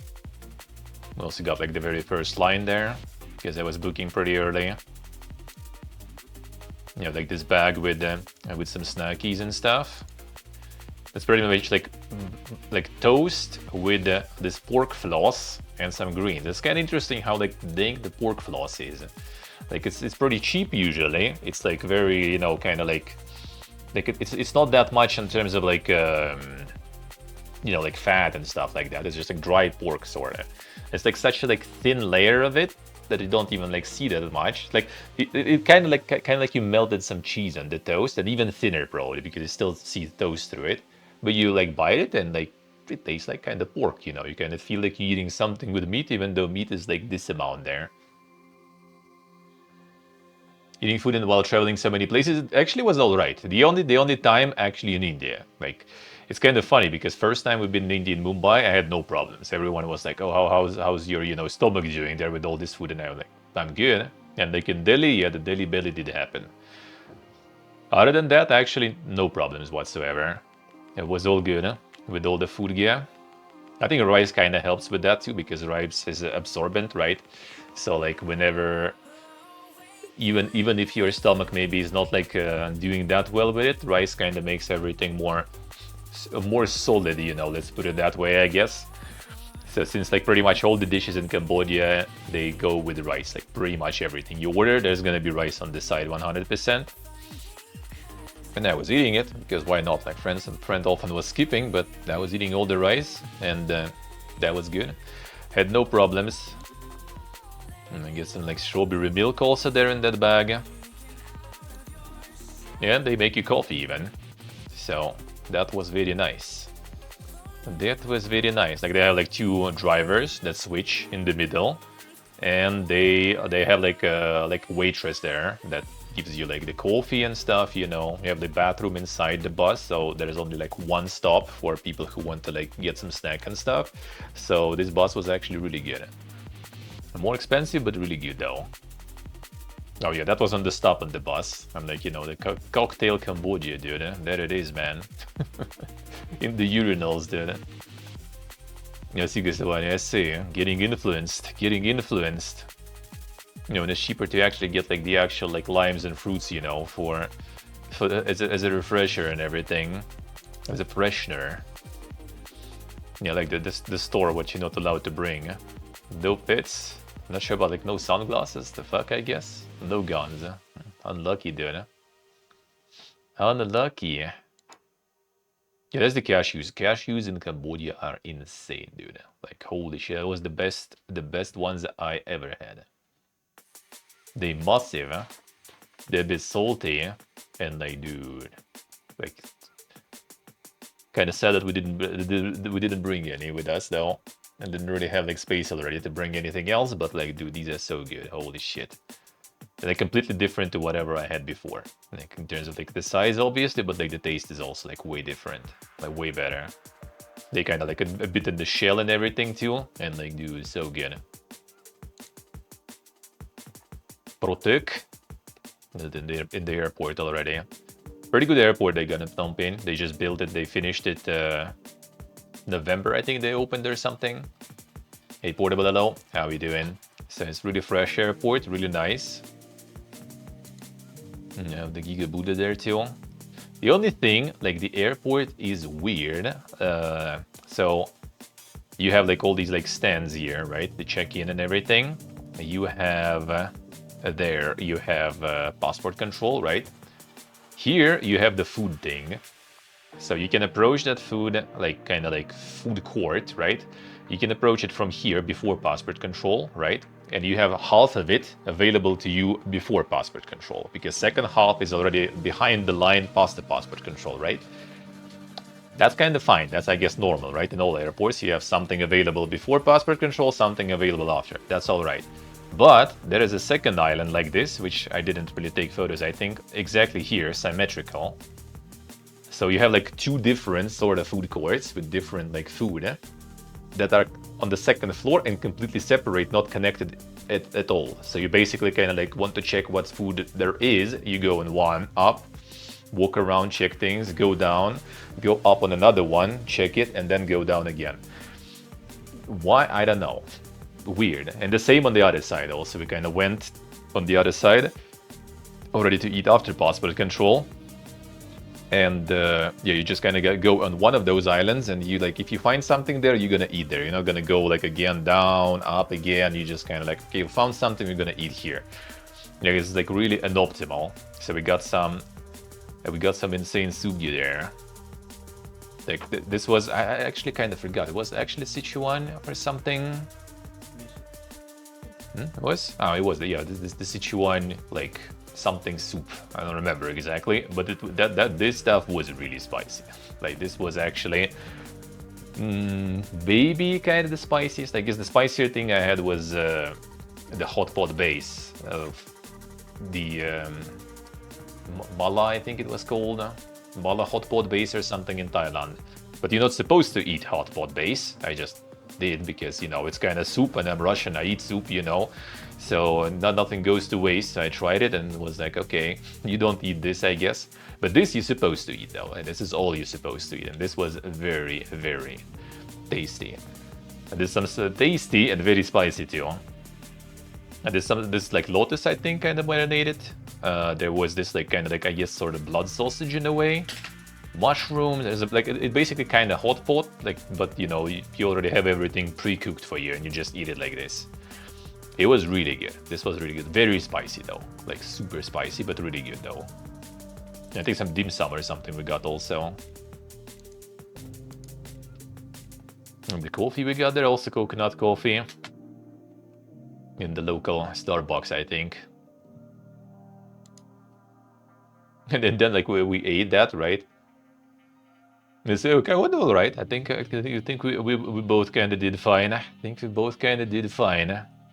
But it was like the problem with that was also there was like no like tissues and stuff available. Like we went to like the place where we got the tissues, but then they ran out or something.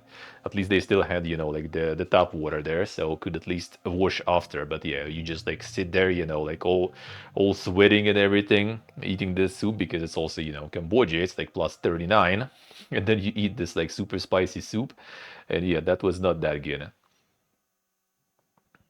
Oh, thank you for the streak portable, thank you, sir. Plus 20. Damn, nice, nice. See, Air Cambodia was pretty good with food, actually. Okay, I guess not like super crazy, but like the thing is, like for this flight from Phnom Penh to Delhi, that was like 5.5, I think, hours or something, at least 5 for sure. And we paid for that with the luggage, with 23 kilo luggage, we paid 164 bucks, I think. So I would say as far as the prices for flights go, especially nowadays, that was actually not bad. The only problem was that adding more luggage is fucking expensive. Like I basically added my like backpack, 15 kilos, to the check-in luggage, and that was plus 80 bucks instantly. You want another suitcase with like 20 kilos, it's 100 bucks instantly. So it's not that good if you have a lot of luggage, but if you're kind of traveling light, then this was pretty nice, and food included and everything too. Yeah, got insane saucy looking pasta. Well, actually kind of nice. It's like fish, the fish with sauce. It was actually nice. And the salad was really good. Like the salad was really good, and the muffin was amazing. Oh, that was really nice. This was also good, but yeah, just not looking like anything pog really. But it was alright too. It was alright too. Wait, did you go? Oh, it started. Okay, like my photos from Cambodia over. There's gonna be friends' photos. See, like already was taking photos on the way from the boat gear and everything. There are gonna be some that will be repeating a little. Some will be repeating a little. And doing his photos because I was like mostly streaming, right? And he was taking photos. So when he was with me, I didn't really bother too much.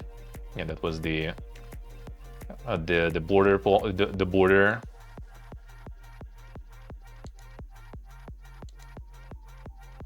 And it's also like from he linked through the Telegram and stuff, so the quality gets compressed. I can't really zoom these in too much. And the old insane temples, dude. This was in the what's the name? The Royal Palace. This is the Royal Palace.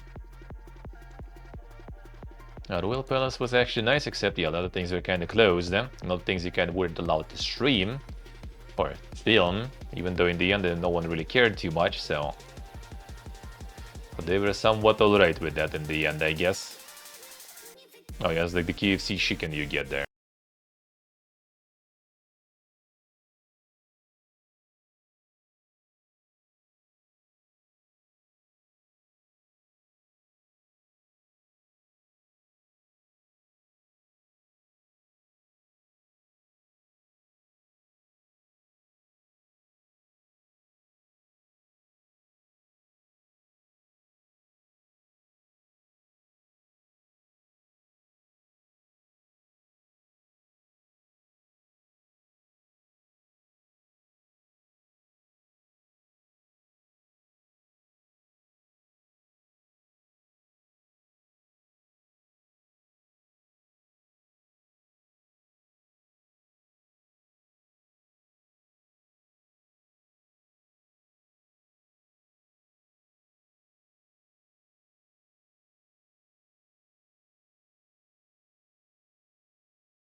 Vediate che disconnectam-se. Sì, reconnectam-se. Alright, we're good. Should be.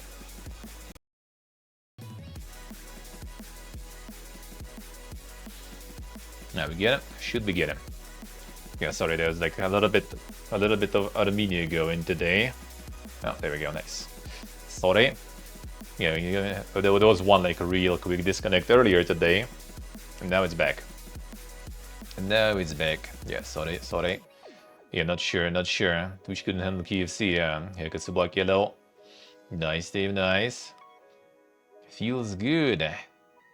Yeah, like woke up 8 or something, and like electricity was down for like 20 minutes or something. And then yeah, earlier in the stream there was like a real quick disconnect, reconnect. Like probably wasn't even that noticeable with the server running. And now also a little short reconnect.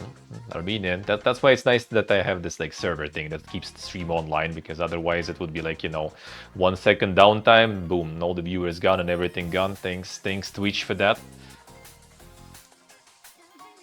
Well, that's the sculpt. No, that wasn't the one. No, it is. That's the skull pack there. Just a little mix to the photos.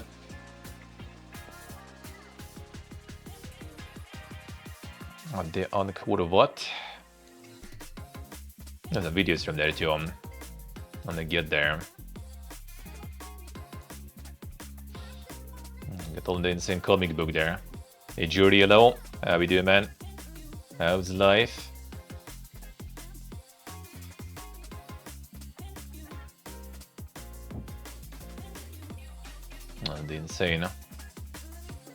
The insane feat, Monkes.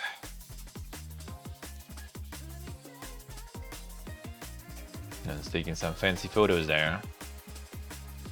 On the very top I've been to.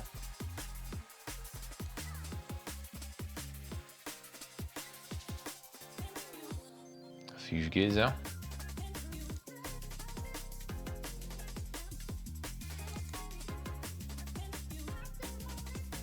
Talking to yourself all the time? Why would you do that? Why? Alright, that's the entrance to like the capital, sort of the old capital. You have like the road, and it all kind of gets bottlenecked by this gate that only one car can pass through. So they hold, you know, traffic on one side, usually let them pass, then from the other side. And Shorty with them streaks. Thank you, sir, thank you. I mean, why not? Why not? Happens. Why wouldn't you talk to yourself? Alright, that's all the Cambodia then. One moment. Let me see. They have the videos there too. Do have the videos there too. And there should be kinda more. They're not download all of them. Should be though. One moment, videos.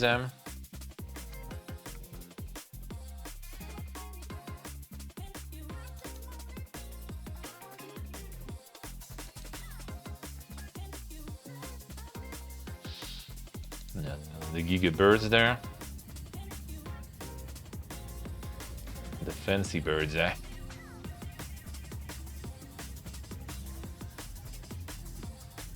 call them on stream too, I think. Potentially. Should have was there.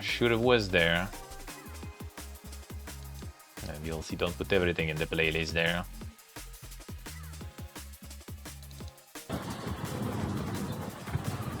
Alright, that's the bridge where you go to that gate, basically.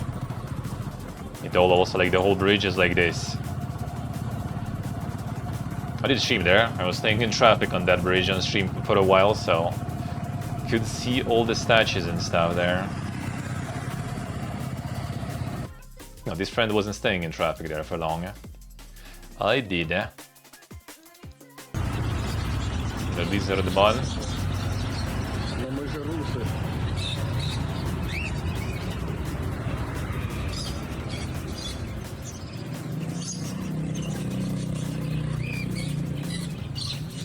The insane pet shop. There it is, the Dragons. No, that was the Songkran, the Cambodian New Year.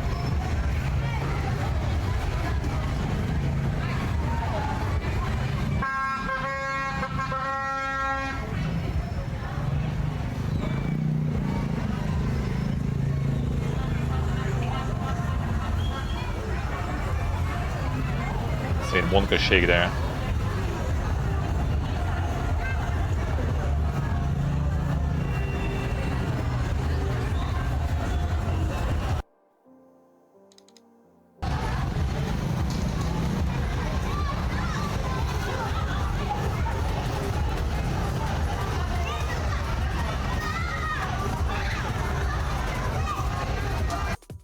Managed to actually not get soaked there. Feels good. The camera survived too. Even though there was one moment, but I kind of saw that one coming, so I kind of got the camera up under the roof. So only I got some, but not that much now. Yeah, it should be a whole bunch from the temples and stuff there.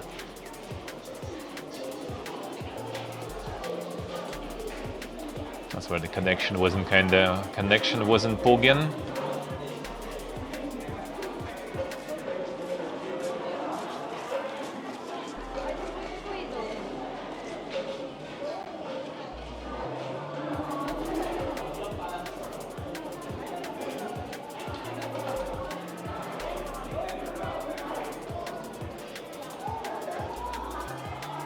Yeah, like I think like in the top or close to the top of Angkor Wat. Or was there another layer there too? Oh no, there's another one, yeah. Actually no, that might be just the wall there. Might be just the wall they're going.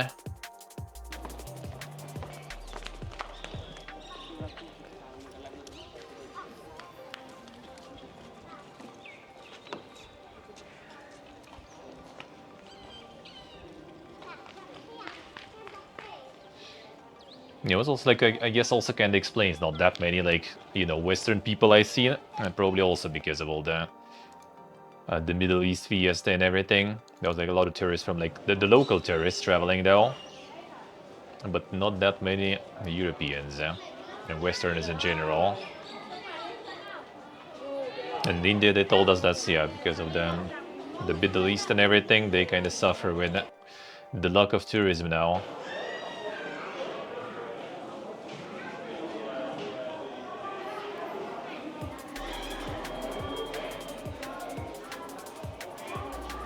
Like, we walk on those corridors and everything, yeah, connection was kind of dying, so I did record stuff. I found like one side, I think, when it was kind of more or less fine working in terms of connection, so...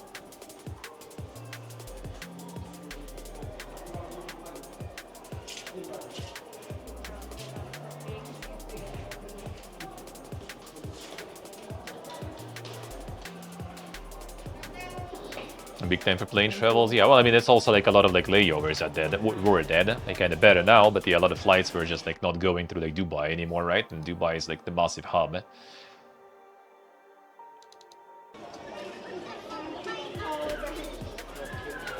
Like our flight got cancelled because of that, not even because of like the prices or anything, but just because Air Arabia was just kind of like not flying in that direction anymore. I think they still don't, actually. Like Fly Dubai does, they just have like, you know, kind of planes that are more adapted to the longer routes. So they just kind of fly around now. Instead of flying directly to Armenia over Iran in like 3 hours, now they fly for like 5.5 hours. And they fly over like Iraq, Syria, everything. They fly around completely.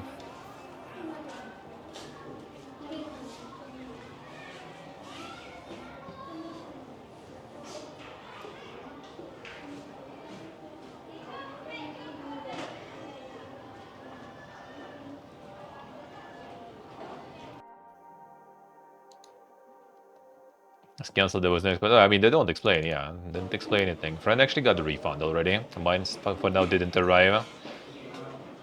Might need to maybe contact them about it. Just gonna wait for some time and then gonna start already contacting them then.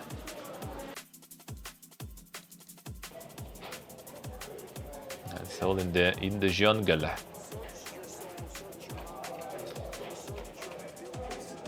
All in the jungle.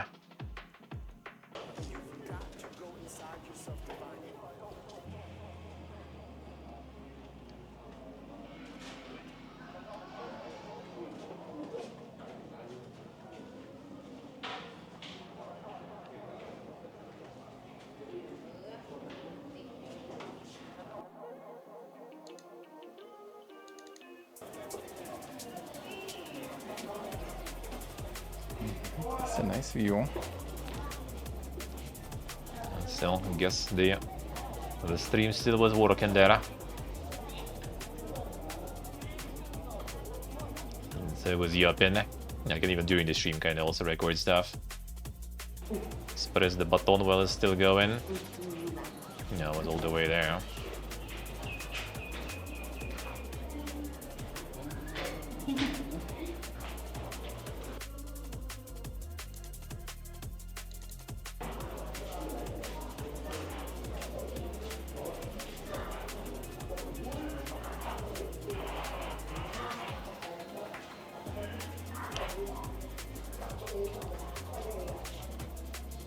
Been seeing guys that are going ham.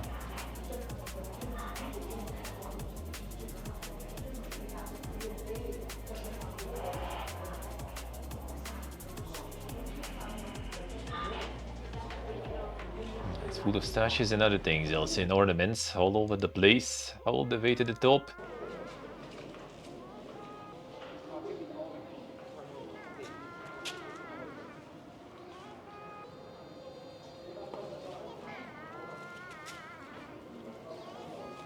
Catching them stairs, yeah. Classic. As they got in India. India is the stair catching fiesta. Always, eh?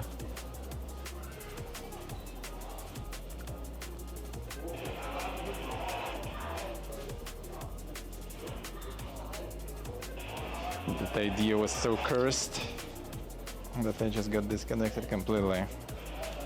The fiesta.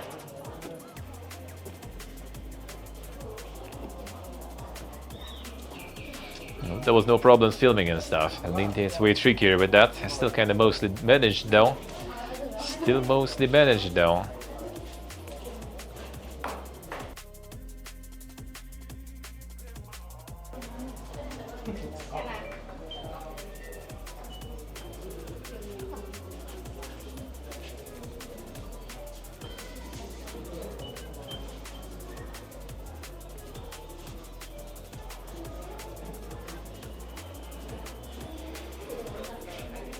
People just touching the decorations.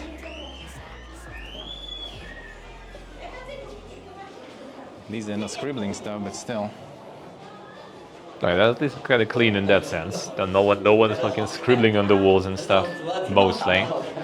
Because in India, you go to pretty much like anywhere, I guess, except for Taj Mahal, and there's gonna be something written everywhere.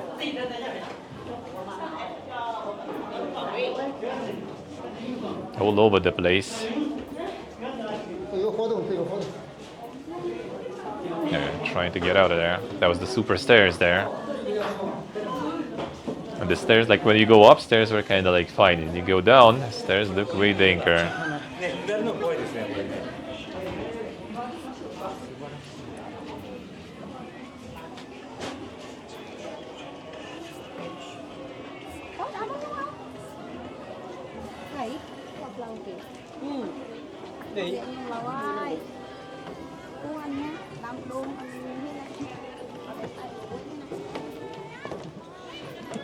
Stairs look way danker from the top though.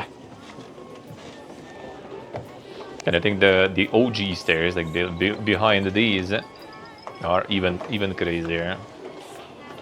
And obviously there was no handrails. No rails there. Tell you that. Going up was easier, I feel.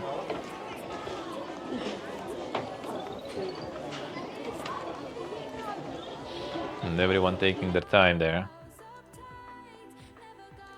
I just think the stairs continues there. Not all the way down there.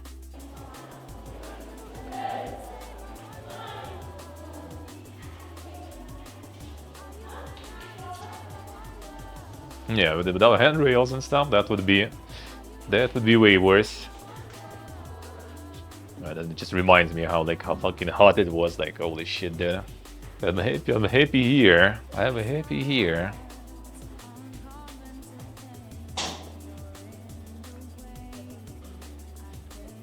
The inner yards and stuff. I'll get all of the giga sweat there. Yeah, that's the insane comic book there. No, that's a relief.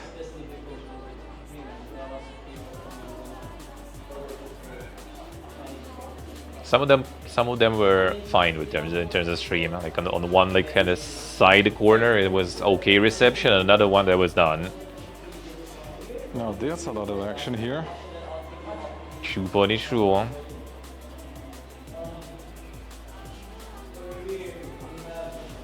You can just like walk around there for a while. And this is gonna be still going, all the action. There's like the red guy is like biting someone there.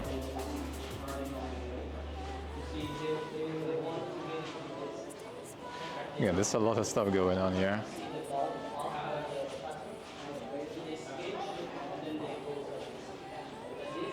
It's a bottle of Alanka from Ramayana.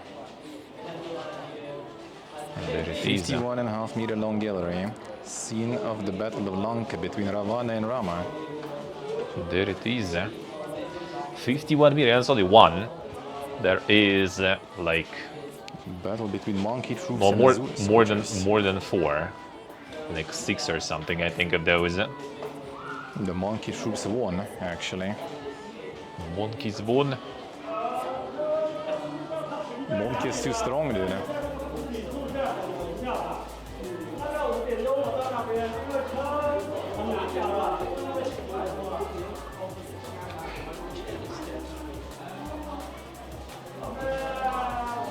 Yeah, it's very detailed and stuff also. It's not like repeating things, there's like pretty much all of them are a little different.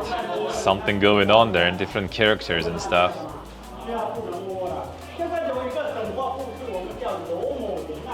I wonder if it's one of the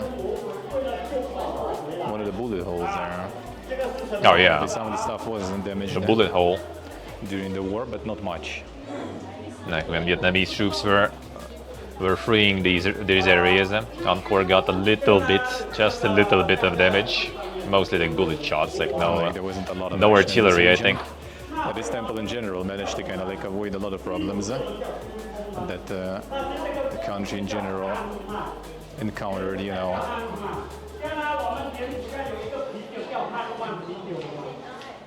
And the monkey troops and demon troops. And I like, well, yeah, like, you know, like this here somewhere is a sword. That sure helps. That sure helps. Reacting to own content, yeah. Insane. Yeah, this I think connection still was there though. Like here. Still recorded It though. doesn't look like it, like the shell. It's some dang shell, but I mean it's also like not exactly the craziest, you know, rock, I guess.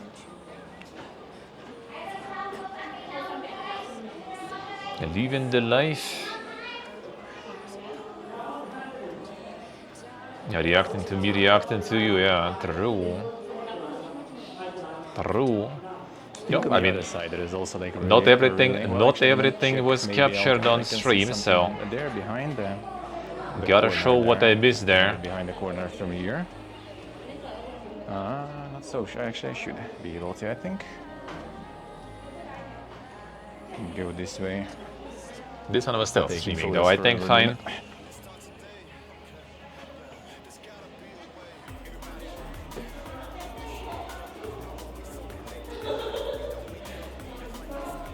Oh man, it's oh, there's more. More behind every corner there. On YouTube it will be, well, the VODs for sure will be. This stuff we'll see. We'll see.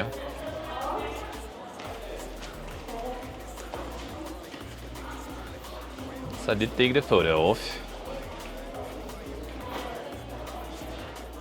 I guess that's exactly what I'm doing there. Take some photos. Yep. And again, forgetting a little. Now, these all insanely detailed, dude. Every little bit, every little bit. I guess here. Monkeys and demons.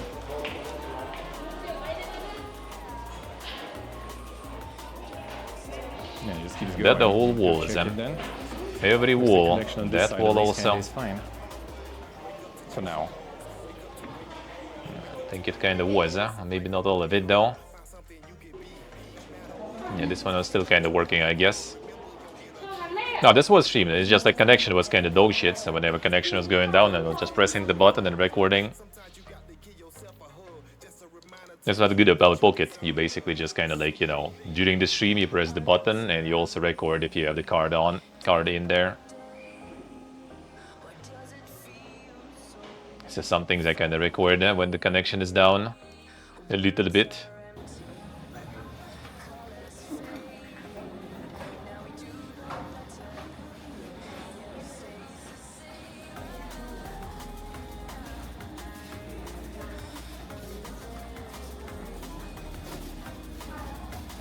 Well, yeah, without connection I can at least still record stuff and show later. Or when I'm not streaming, like the Taj Mahal, for example, I couldn't get my setup fully in. The most important parts weren't allowed, so that was unlucky. That was unlucky. Mahabharata. Because pretty much most of it was like the scenes from like the different Buddhist writings. Do live. Yeah, Taj Mahal I also been, yeah. I'll show. Now that we bring microphone, the DJI one, like basically like kind of this, but DJI, don't have it nearby here. Microphone, little fucking tripod, like this fucking big for my pocket, which is whatever. And microphone also whatever, by the way. But they didn't allow the Bella box, they didn't allow to bring. They, I guess, didn't understand the fuck is that, so they said I should leave it there. So for the next times, I was just unplugging all the cables and everything from it and just saying it's a router, you know. And that's it.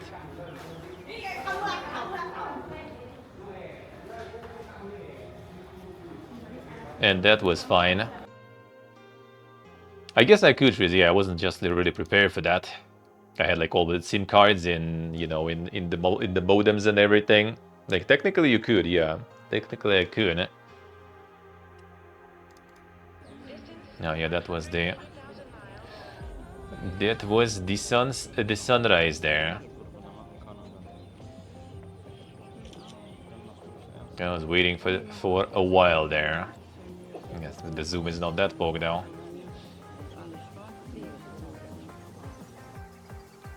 There was like a shitload of people standing there just waiting, just waiting.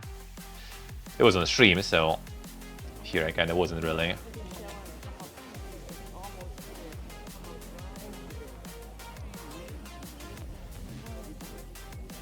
That's it, I see. Yeah, I should probably do that. It would be easier in some situations. It would be better. Yeah, I kind of like was thinking that would be nice. The problem is like with one SIM card and stuff, the connection would be really dog. With one connection, it would be really bad. No, I see. Now, Pocket is insane in dark conditions. Like, Pocket is so good. I don't know if I have anything like really in the dark. Now it's like mega zoom there right now, so kind of not that good. Oh, yeah, it's like the bats there. Like this is all cobweb, by the way. There, it's all spiders. Yeah, this kind of dark here. And butt chests up there too. Yeah, Pocket in the darkness is really good though. Pocket is really good. They did get a better phone also. I got like all these travels. I got super fucking tired of my shitty phone, and now I also got like, you know, a little broken display at the bottom. So I guess it's gonna be time to get an upgrade. Money though again, buddy.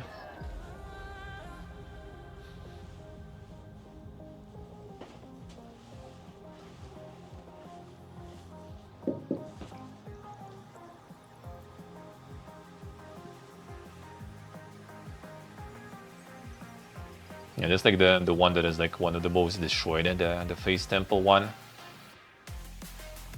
The Dankor Tom or whatever.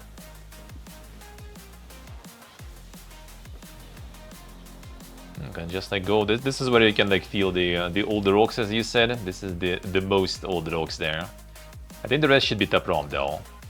No, this is still the same one. The top ROM is the best. Top ROM was the best temple. The dankest, the dankest.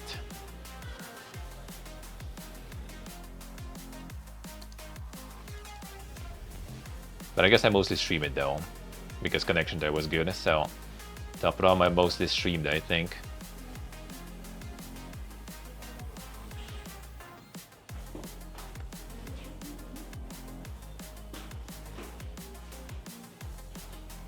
And like some of the main temples, huh?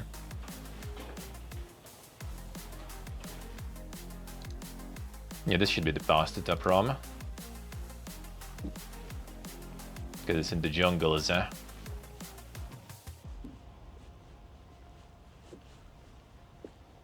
There was a moment when the connection was down, but then it all kind of restored and it was working just fine after that.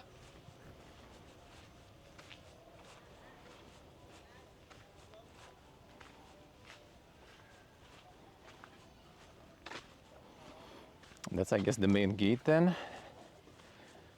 And they are fixing or restoring the main gate to the temple. And that's the passage to it. Alright, let's see. That's quite the path. Yeah, that's when the connection was kind of dog at the very entrance, and then later down the line I was completely fine there. I have all the insane jungle sounds there. And the sounds of the jungle, dude. Same reaction.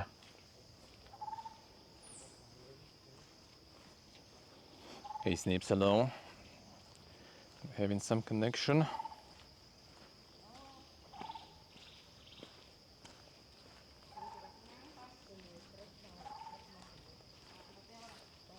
It's always interesting in places like this when you just kind of walk like that. What if there's not gonna be some fucking snake or something? Didn't people? No, actually not really, not that many. Some, but not that many. I was kind of like thinking about it when I was in many mountains. Actually, not really, not really. In Cambodia, not really. Just hello. Cambodia, not that many. In Vietnam, there is like this kind of like central part sort of Vietnam, away from the sea. There is a lot of mountains. Like the lot is like amazing city. Yeah, there it is in the top room inside. I don't know if I took photos of all the trees and everything there. But the videos, I'm not so sure. This is the Angelina Jolie temple, the Tomb Raider temple, where they filmed it. Can I keep going there?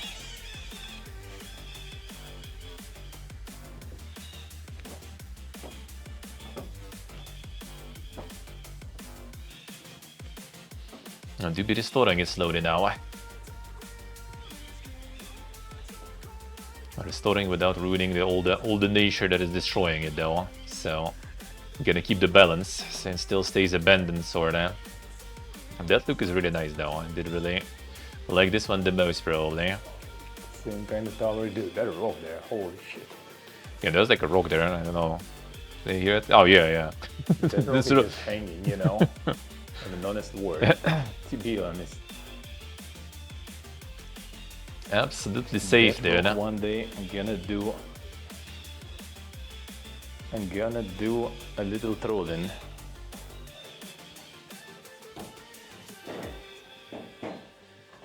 Totally safe there.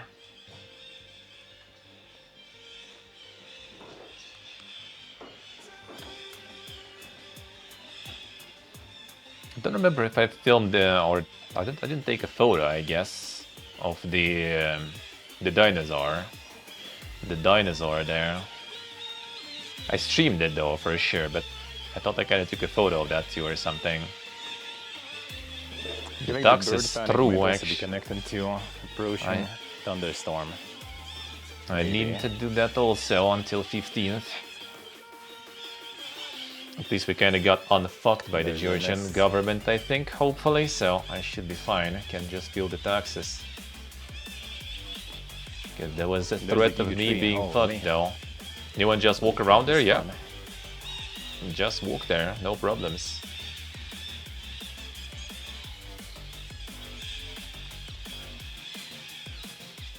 No, you can't really like crawl on some structures and stuff, obviously, right? Oh no, they charge the fee, yeah. Like they charge chunky actually. Basically. Like if you want to visit Angkor Wat and all the temples, there is a lot of temples. Like if you want to get Angkor Wat, like Angkor Wat, Apram, Bayon, the one with the face is Bayon temple. So like Angkor Wat, Bayon, Tapram, and there is like thousands more temples in the area. You just pay $70 for 3 days. $70 for 3 days, $35 for 1 day. And there is also like a week pass, I think, that is like more expensive. So you can like, you pay that, you get like either a printed badge or you have like the phone QR code, and you just can like explore all of it all you want, as much as you want. But you pay, yeah, of course, of course. These temples you do pay.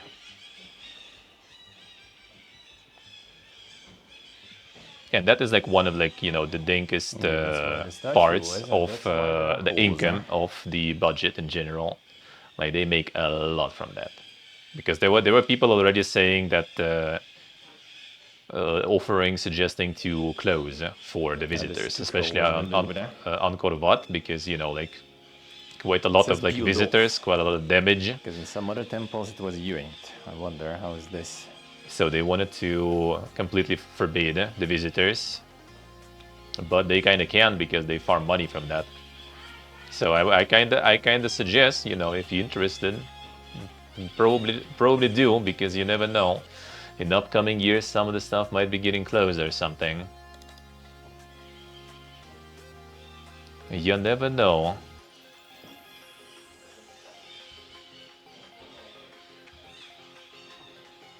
Oh, and the structure was actually used. It was used not for long actually. It was just around like a century, I think, or something in Angkor Wat.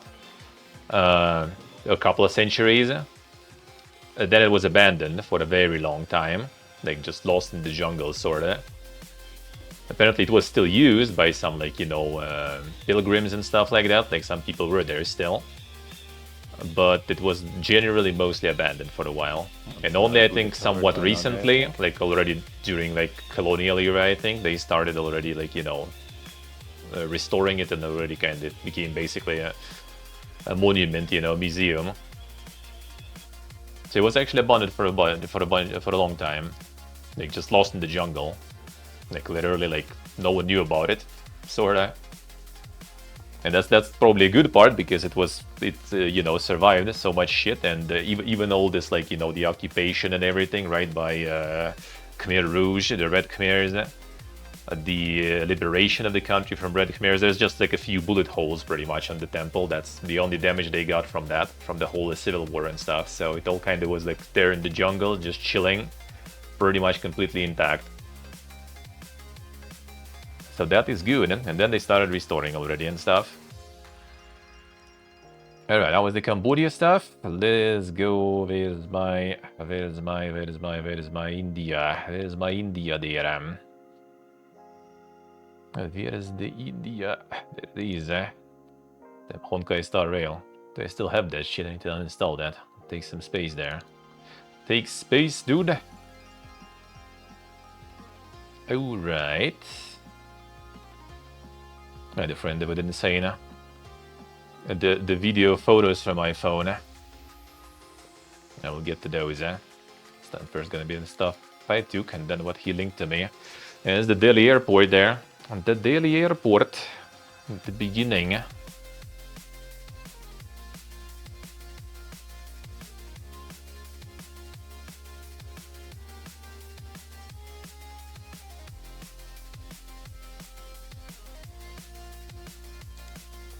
Yeah, arrived to the hotel, and they have the hotel register there. There it is. The Giga book, where they write you down. You need to sign all that stuff. Yeah, the hotel was really good though. The hotel was actually really nice.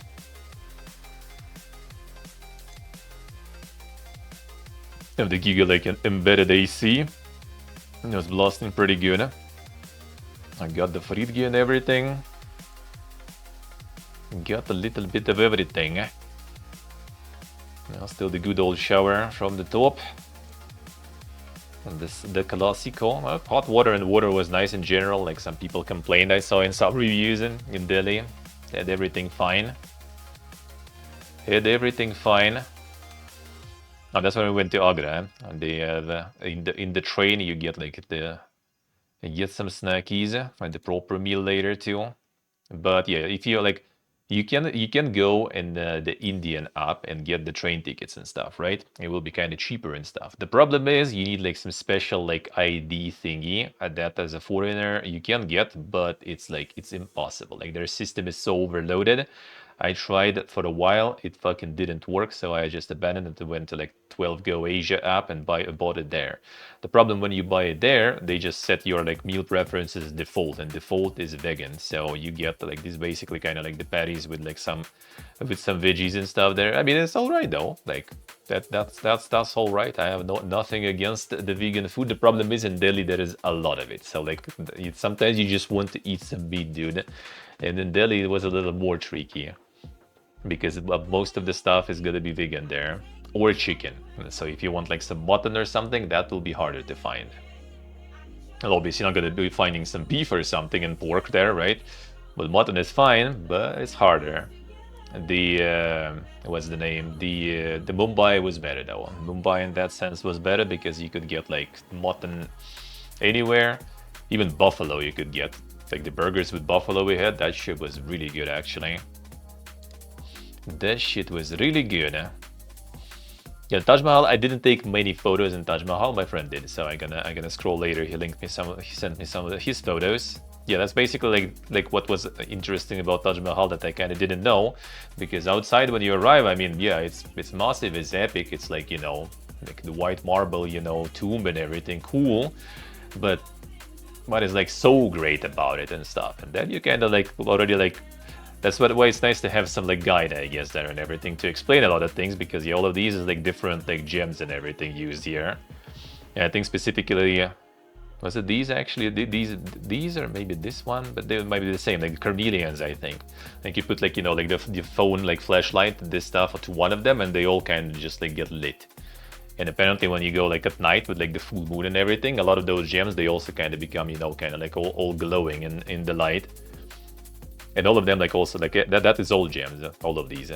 Like even the black part is also like some like, no, it wasn't obsidian anyway. It wasn't obsidian. I don't remember actually which one it was that exactly, but there's also all of those gems were like imported from like all around the world. Like some from Europe, some from Africa. There's like a lot of different gems basically. No, that's like returning. Emergency window there, and there it is. It's not exactly the train we took, you know, not exactly. It's a sleeper train, by the way. Like the AC who? You just kind of sit there, just no windows. That's your AC, dude. That's your AC there. Yeah, it was like the snake is on the way back also. There's the same from the four views. Yeah, fully symmetrical there. Fully symmetrical. Yeah, more snackies there. This popcorn was really good though. Like the popcorn was legit like super good. Man, it was like the wraps also with veggies. It was nice. That was also pretty good.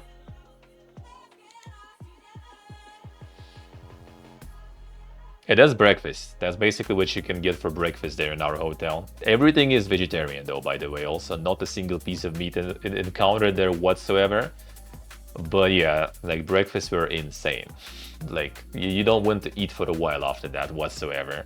Just go there and pick whatever you want. Have like really nice coffee machine there with like espresso and everything, with cappuccino, latte, whatever you want. All the food you want. Like it was so good. Desserts also. You have like the toast machine there and everything with butter. You have cereal if you want also. Like everything. Oh, and eggs with pancakes they make if you want. You just need to ask them. Like the hotels, well, I mean, one issue with Indian hotels is looking for them is a pain. Like amount of botted and shitty reviews, you know, just like fake ones with AI is ridiculous. It's like legit some reviews are just like opening. It's like, you know, like how was it saying, like the good review should mention, you know, this and that. So they're literally just like copy pasting from some fucking GPT or some shit. And then like thousands and thousands of reviews on many hotels. So like digging, like usually just kind of instantly see, okay, this shit seems kind of fucking bought. All right, we'll skip this one. Go to another one.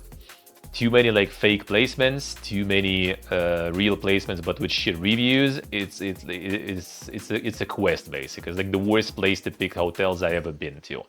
You just like, but when you find the good stuff, like it's really nice. Like both Mumbai and this hotel were insanely good. Like the Indians actually like in the hotels, I guess they kind of like try to like keep this like the kind of like the fancy standards in a way, you know. Like it might be like not like for this we paid like $20 per day, I think. Yeah, around that. It was like 146 for the week basically, with breakfast and stuff.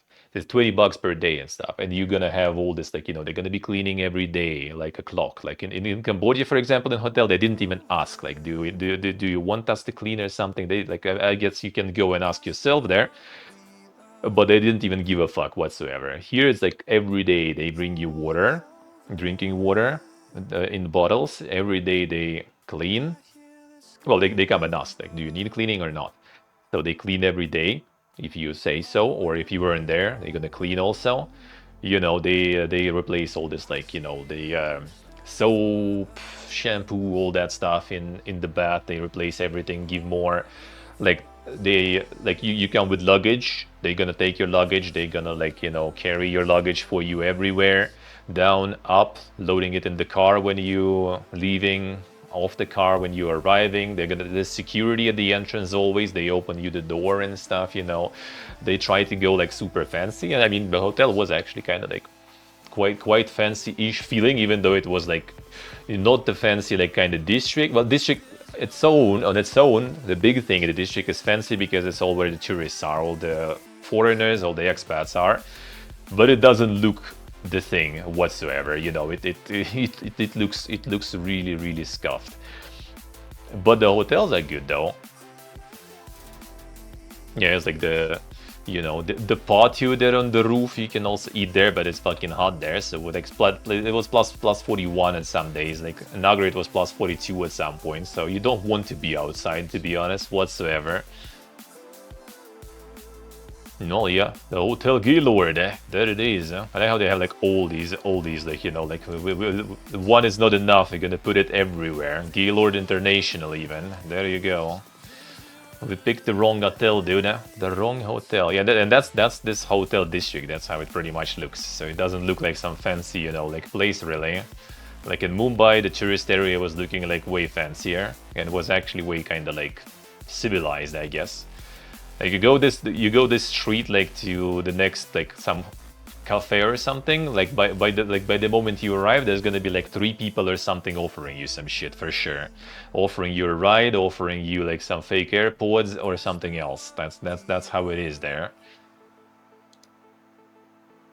Yeah, then in the hotel you have like the thali and stuff. There are these. This one at least has chicken though. This at least has one of these. This one, or was it this one? This one was chicken though. The butter chicken. Probably original meaning, I guess, I assume. Yeah, that's some of the standard, you know, ways to serve food. Standard dish there. It's pretty good though. I like it. This one was a little weird though. It's kind of like, I don't know, like in Russia we had that. It's like, you know, like the small, like vermicelli, right, in milk. Sweet. So it's kind of like more of a dessert or something. And after all this, I was already like, no, I can't anymore. I can't anymore. And that was the compliment was like the saffron tea. It's actually pretty nice, pretty tasty. Even though like saffron doesn't really give that much taste on its own, but it does give like pretty cool color though. It's kind of harder to see on the picture, but yeah, the color of this one was really nice. Yes, on the breakfast also was like little pickle things. You can also eat small pickles. Yeah, you go in India, this is your like main navigation thing. See the green dot? That's veg. Red dot, that's gonna be non-veg with meat, so that's the main indicator you need. in menus and like places, restaurants, McDonald's and stuff has the same stuff too. It's like kind of just like a common, you know, indicator there. The postcards did send. Bunch nuts box. There it is. These. Oh yeah, I managed to take a photo of this one. United in friendship. There it is. Now, like average German right here. That is the portrayal right there.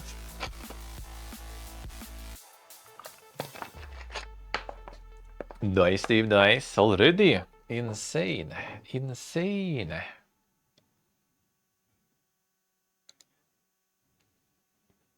Oh, the HoMM tomb? Yeah, it was a HoMM there. Seems about right, I see. Yeah, that was the HoMM tomb. Did stream from this one too. This one I managed to get my setup in. This one I did manage my setup in. There was a guy like who was like a microphone working. I was like, oh, microphone not loud. All right, sure. Just turn it on, but my camera also has microphone, so okay, fine. That changed the thing, you know, totally.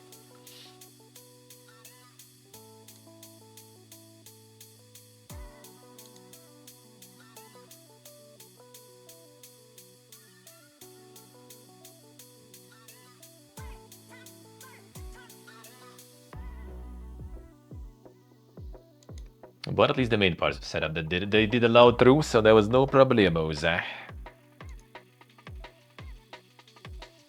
And the HoMM tomb, I did have like the big photo of it. There's one of the gates there, and yeah, this one. This was like this is the OG in Delhi itself, and this one already inspired Taj Mahal later. That was in Agra. So this one is the older one. Kind of a little more, you know, like a little less fancy one. But that did inspire Taj Mahal later.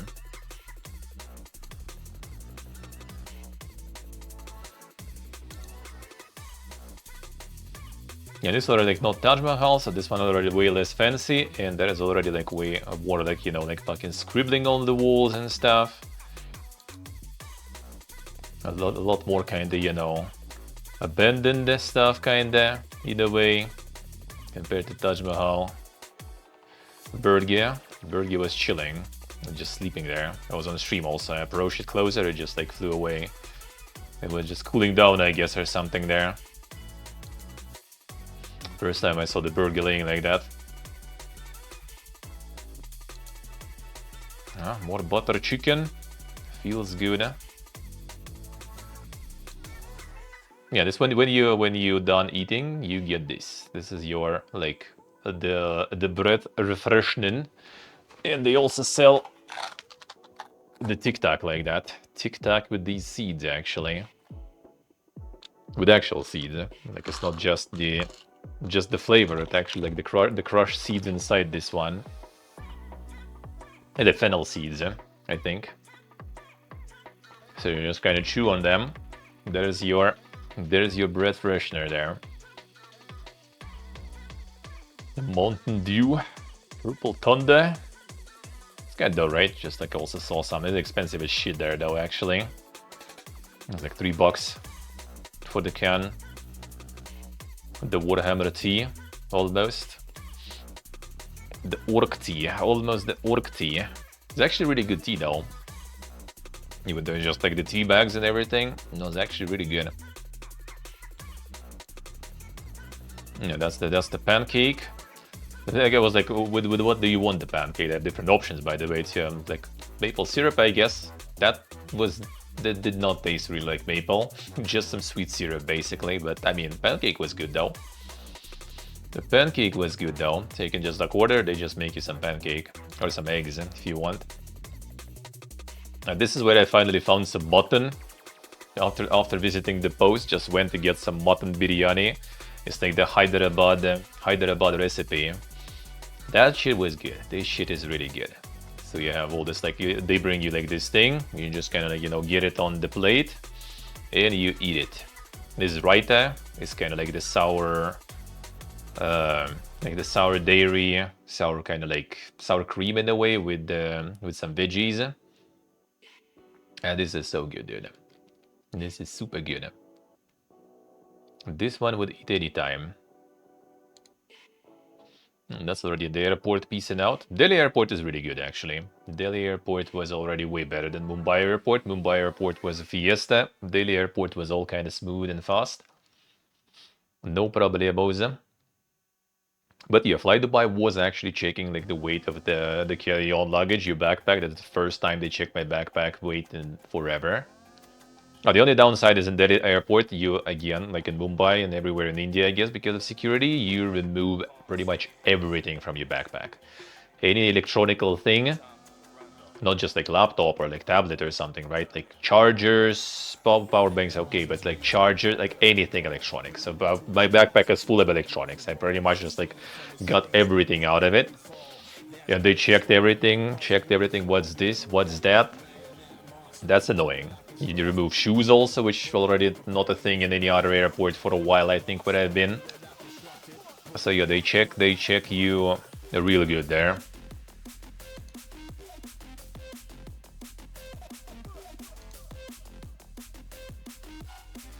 Oh, that was there also. Oh yeah, we went there. It's like, what was the name of this one? Was it Momo or something, actually? I think it was Momo or something. These kind of fried dumplings. Fried dumplings, they were really good. And the kind of like, sort of like, yeah, the kebab wrapped in the flatbread. More or less usual stuff. Also pretty good. Got some more meat before, you know, before leaving, actually. Yeah, Fly Dubai is basically English, Arabic, and Russian. There it is. They fought him in. And pretty much all the stewardess, or like not sure about all of them, but at least one on every flight speaks Russian, like perfect Russian. Like the one we had from Dubai to Armenia was like literally like I could see, you know, just by the look that this is just the Russian lady basically. And this one doesn't, in this light especially, doesn't look appetizing at all. But yeah, there was some like chicken there, and with some of the bread gear and some like the veggie thing. But yeah, this way doesn't look that appetizing in this color, to be honest. But he's nice. All right, circling around. Unless the no, it's I guess like the leftover, some leftovers from wait. One moment. I guess like some of the photos were from the previous one still. I guess I copied some of them from. I should start somewhere here then. Oh yeah. 1 second. Yeah, there it is. I'm gonna find where it starts.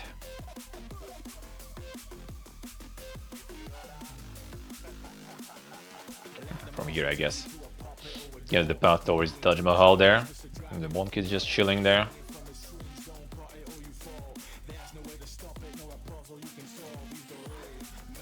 There's the Taj Mahal starting there. There's like the outer walls still. There are already like a lot of people. Taj Mahal was quite loaded there in terms of people. There's still like outer gates there. And there's in the distance.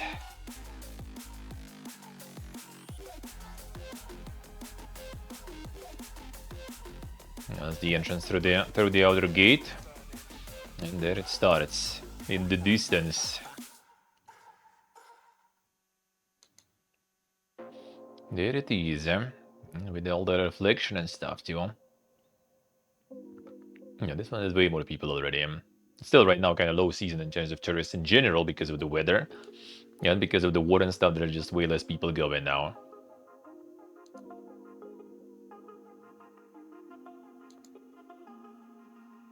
Yeah, there's all the gates on 3 sides of it, and all of them kind of absolutely symmetrical. Like if you look from the, it probably will be the view there. Yeah, apparently all the menorahs, all the towers are built also a bit in the angle out. So in case of some earthquake or something, they don't fall on the building; they fall, outside.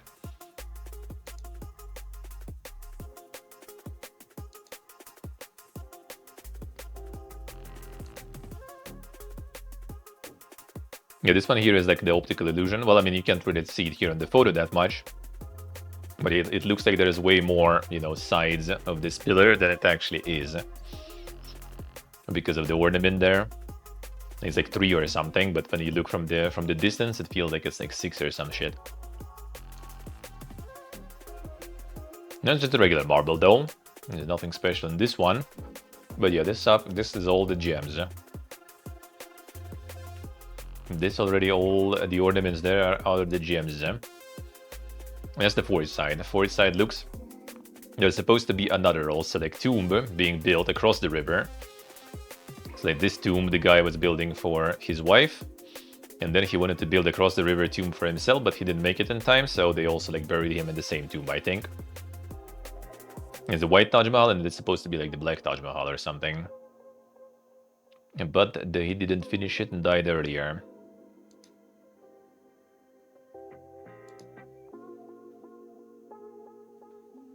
I managed to get a photo with no people here. Insane. Yeah, like you look from there, the fountain goes, then you can see like the gate perfectly aligned, and even like behind the gate, whatever you see, it is all still kind of aligned in the same line there.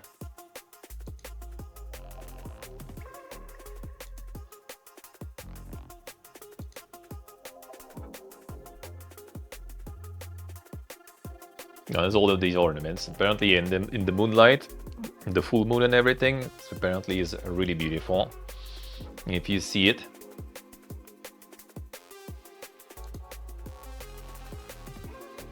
Very nice. At first I kind of like was like, well, I mean, yeah, kind of ding, but nothing super crazy. But then when you learn the details about all these, like, you know, ornaments and everything, what it's all made out and stuff, how precise and everything all is done, now that is already getting way more impressive, eh? Like Gutka and Pan Masala. Not sure what is this translation there though. Should be employed true. Weapons, firearms, offensive items. Not allowed, eh? Exactly, the offensive items there. Yes, the Red Fortress. There's also in Agra. Like in Agra, all this stuff is like very, very secure. So it didn't get in, but apparently like the best parts of all the fortresses are basically the fortress itself outside. Everything inside is kind of like whatever. It's all about the walls and stuff. Inside is mostly already kind of like the newer buildings and all that shit. So kind of nothing super crazy there going on. But the outside is nice.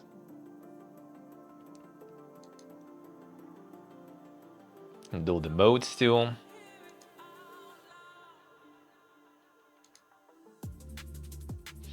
Don't puke, yeah, but what is Gutka and Pan Masala? What would that is puke, or is it some of the Indian word for that or something?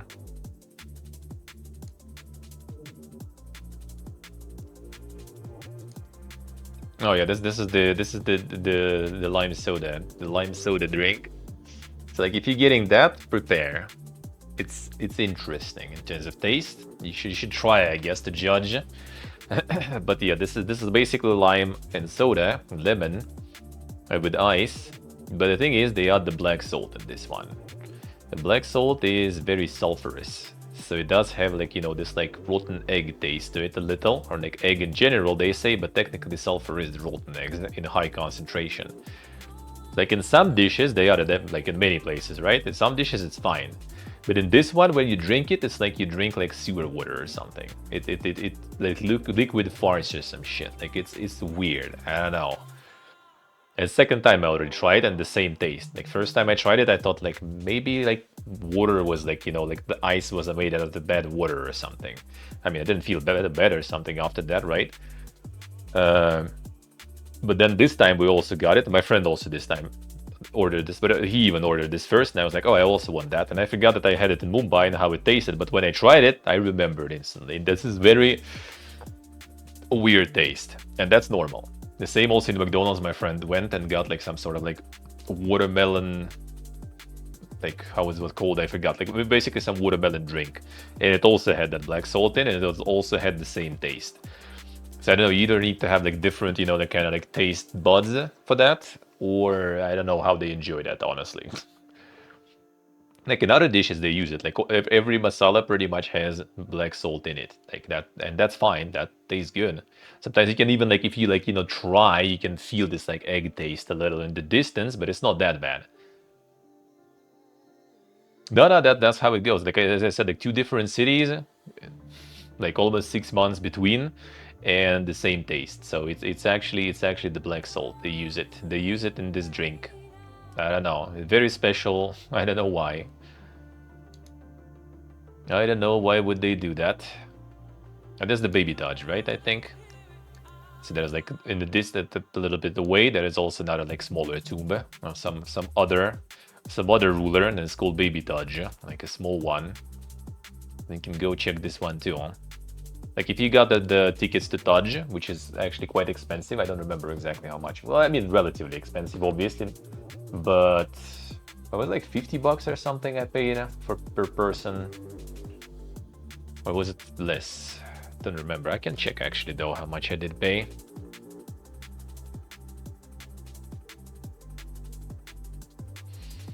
It should be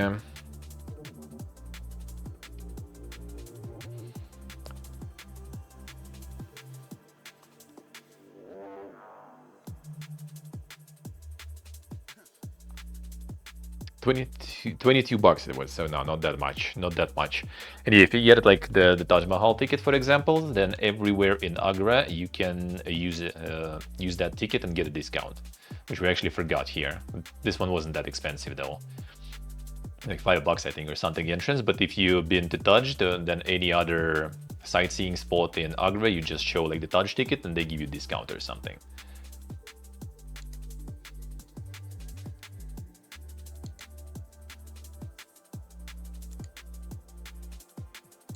It's already like not as dank, obviously, just kind of like a little other thing that people visit when they're in Agra, because since you already ride here in the train, most likely spend like 2 hours in the train, might as well not just watch the Taj but check something else too. Now, these are already like the regular one. These are here no gems. This is already kind of some regular stuff. The eagles. Oh, there's a bunch of them there.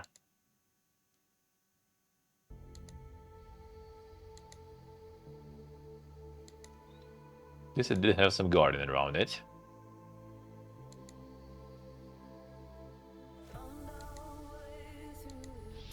Yeah, that was the tuk-tuk driver. A real cool guy, actually, though. A real cool guy. Did we pay? We got him like how much for the whole day of driving us around and helping us to sort out like the SIM card top up and stuff? He took, how much is it nowadays? $15, I think, basically. So like the whole day he was like driving us around multiple places, helping us with shit, and that was $15 in the end. We got us like some masala tea also, where the drivers were drinking also. Help us with like some water, because we almost got like scammers in one place. He was like, no, dude, like in Indian, right? And no, because he was trying to sell us, like just resealed bottle with the local water or something, sorta. Like water for locals, sorta. He was like, no, different bottle here, did it? But yeah, it was really nice, really helpful, and yeah, wasn't much. If it would be just the Taj Mahal, it would be even less. Like if it would be just Taj Mahal, I don't remember how much he did say, like $7 basically or something. But we got like a bunch of other places also with him. So yeah, was really good and pretty cheap too. Oh, the flags there. Oh, different photoing here there. What was that? It was that exactly. No, my super setup there. When they release fucking heroes when you're in the hotel in India. Nah, dude. I will still play that. You're not gonna stop me. You're not gonna stop me.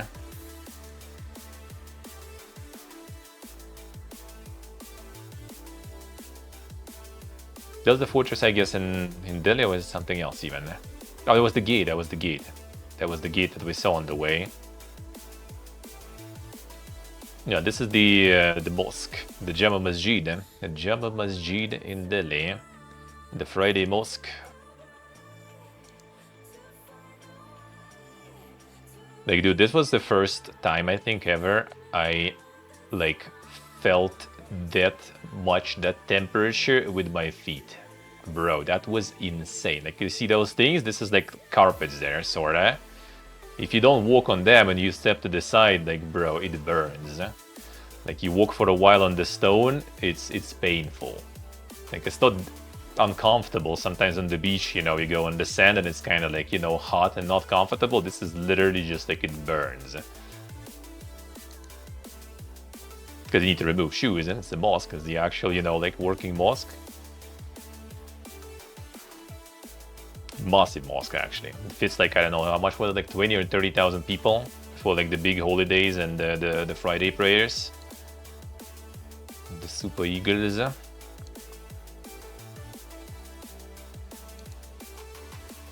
Yeah, you can get up on the menorah, on the tower, on one of them. Which we did. That's not yet there, though. Fried egg on those stones? I feel like you could, probably. In the peak heat? Most likely. Yeah, that's the red... No, wait. Or is it? Was it Red Fortress in the distance? I think it was. Oh yeah, it was. Friend just used his magic super zoom on the iPhone. Because it was kind of more in the distance, but yeah, there it is. We went there too, though. We went there too.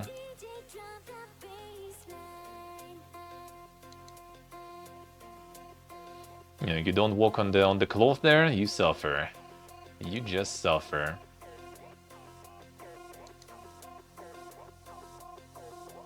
Yeah, we went to the... Yeah, it was like one of the temples. On the way there.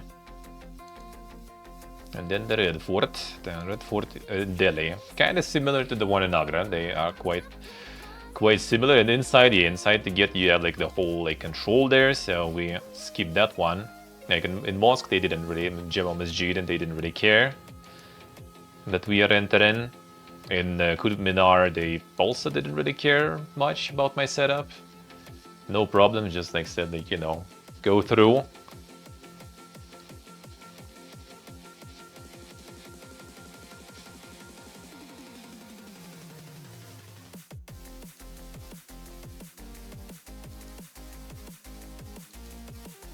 It's a pretty dank ruins there. Also everything very ornamental. All over the place. Yeah, with all the verses and everything there also. Yeah, there's a lot of planes over the Minar going, because like the airport is like right next to it, so you get these kind of frames there all the time. Yeah, it's the Qutb Minar. A pretty biggest one. You can go up there. Since like 80s, and there was like some sort of like terror attack or something, I think, so now you can't. Now you cannot. That's like the one of the reasons of all this insane security.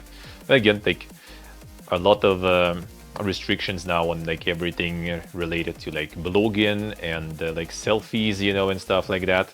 They want to like even forbid to take selfies in some places already. Like in some like safari parks, people just like fall from the cars and stuff and scare the animals while trying to take some photos and everything. So considering the country is massive, you know, imagine the amount of those, all of those wannabe bloggers, you know, trying to do stuff.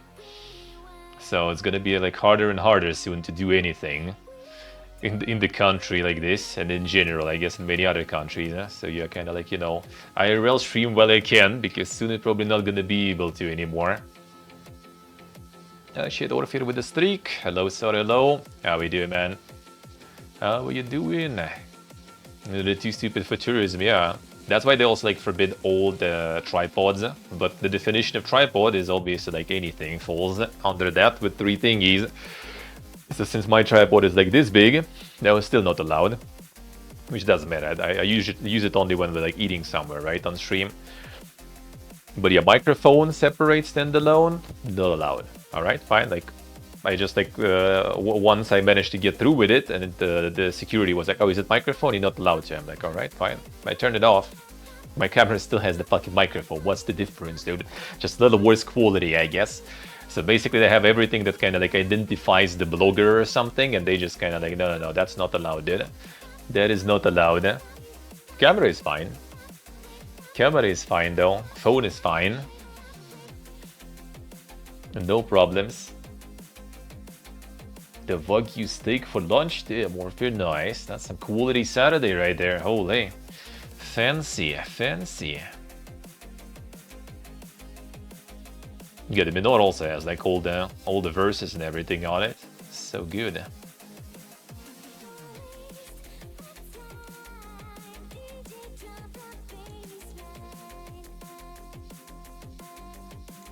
Yeah, most of it's kind of like ruins of the mosque, but the Minor actually stays. The minaret actually stays.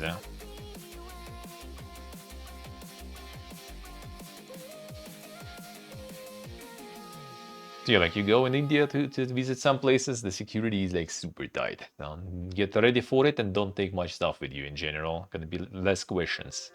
They do have the storage things though, so if something like, you know, they don't like, you just leave there, no problems. Like, all my stuff was returned to me. No problemos.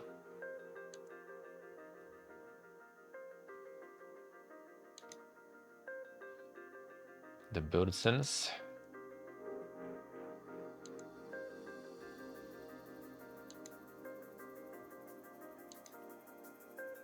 Yeah, there's another one, not an unfinished one. Someone was planning to build even bigger one, but didn't work that well in the end. There they are, the chipmunks, I think, at least. Totally not just the squirrels. There was plenty of them there.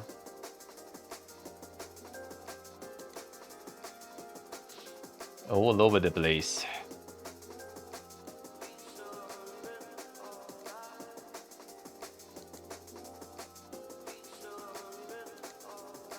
Oh yeah, the metal, the ancient metal one. This one stays there already for like over 1,000 years. Way over, and barely rusting apparently still. Barely rusting still. I don't think the metal bar, the metal shaft, with some like some writings on it. Yeah, the iron pillar. 1,600 years. Not deteriorated much. You know, some marks on it. Someone was trying to like hit it to cut it or something. No problems. No problems. Yeah, apparently only the part that goes underground is already a little rusting. Yeah, the writings. Even I don't know what even. No hint though.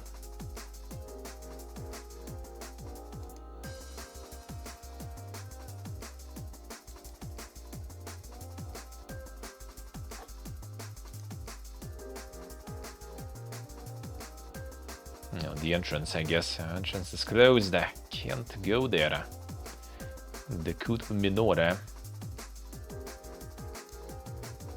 Burgers. A lot of birds there, like a lot of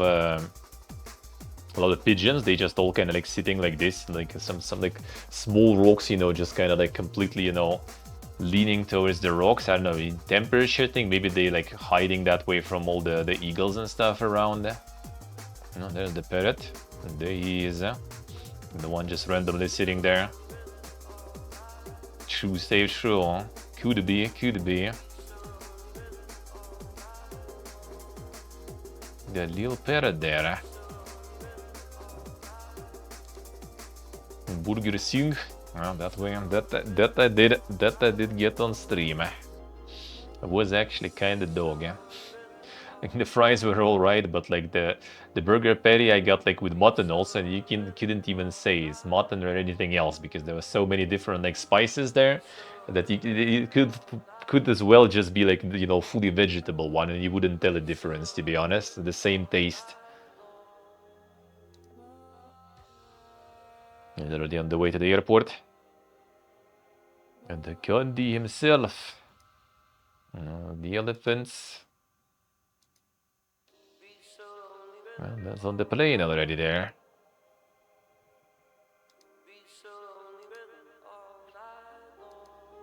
Not gonna go on the circle. Alright, let's see some of these. We're there too. Oh yeah, the airplane. That's a welcome to the heat, dude. Welcome to the heat, dude.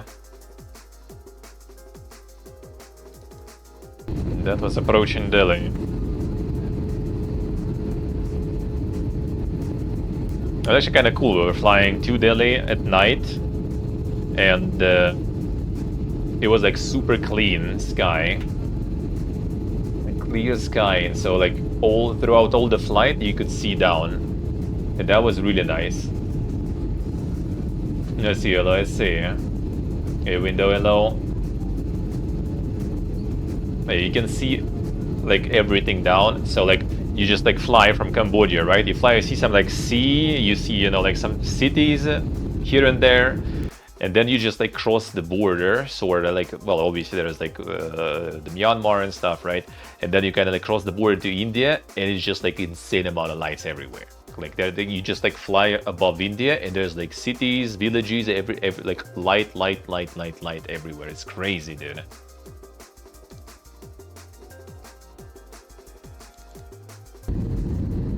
That's already like landing, I guess, there.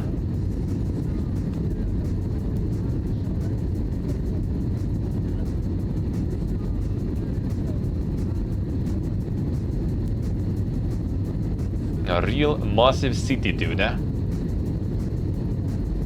like real massive, you know, there's a real populated country in general too. Yeah. Like lights was insane. What was cool though, I don't think I record. I don't know. My friend I think did record actually. Like we were flying, and in the distance there was a storm. Like we were flying for like a couple of hours, I think, seeing the storm in the distance, like with thunder, with lightning. Like, dude, that was so cool. And that was so cool. I thought I also kind of tried to film it, but maybe not. I guess not. There he is. It goes. Yeah, this landing. Yeah, this landing already.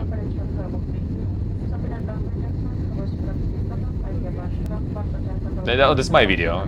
Your video has storm. Nice, nice. All right.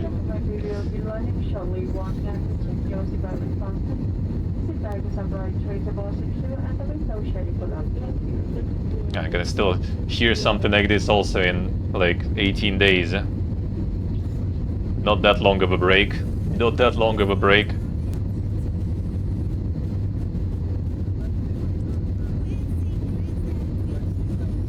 Not that long of a break.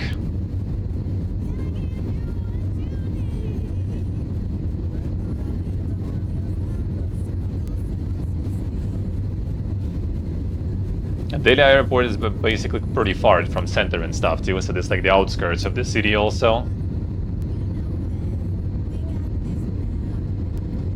Like it was 40 minutes, I guess, 50 even, like away from where we lived, and we've been kind of in the center.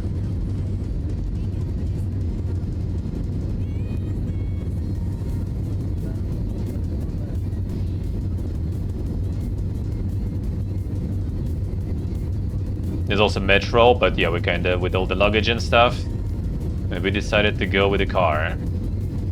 Actually, probably a good idea. Like, I don't know how dank and dense populated the metro in Delhi is, because in Mumbai was really good. Mumbai metro was amazing.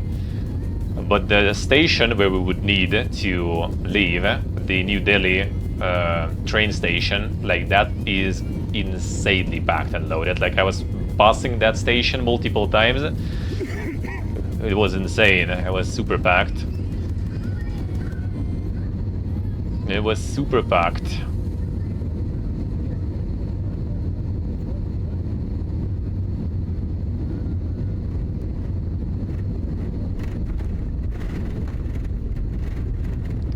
super clean. Super clean. Insane.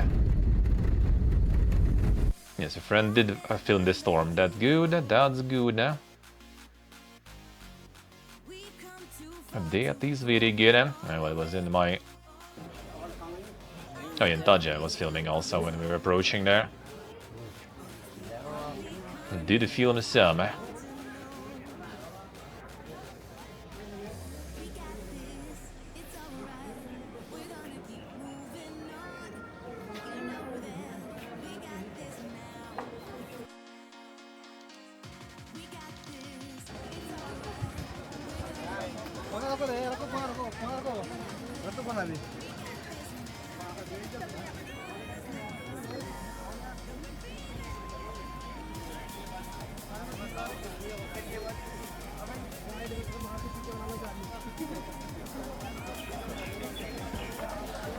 Already has all the ornaments, but yeah, they're not. These ornaments, I think, are not the fancy ones. Only fancy ones are on Taj itself.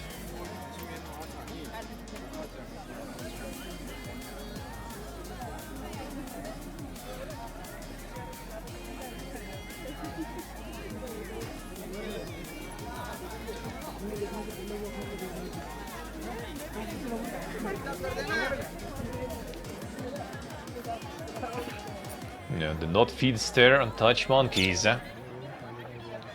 Do not stare at them. Monkeys don't like that.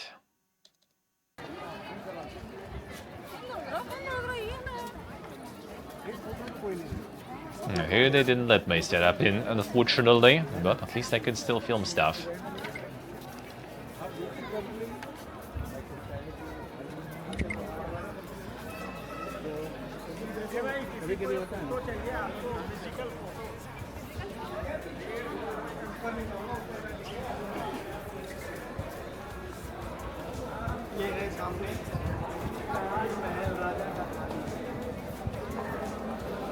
Everyone already here. Imagine there will be also tripods and stuff allowed.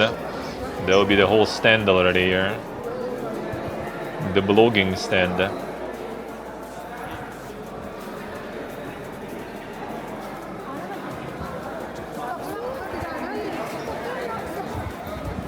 Already can get in.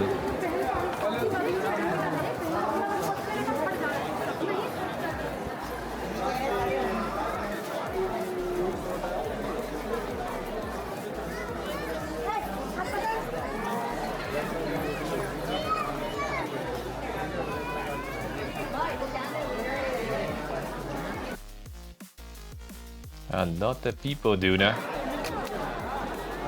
All the reflection.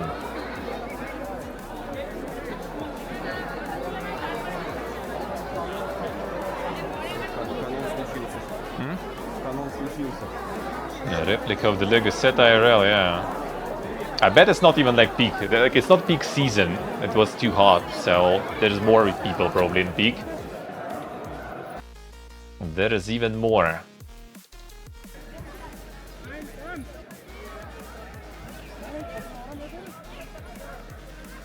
Because this is mostly was locals, mostly. So like the actual, like the tourist peak is in different times, when there is no Middle East war and when it's colder. I think it's like earlier in the spring, I think like February or something. It's better.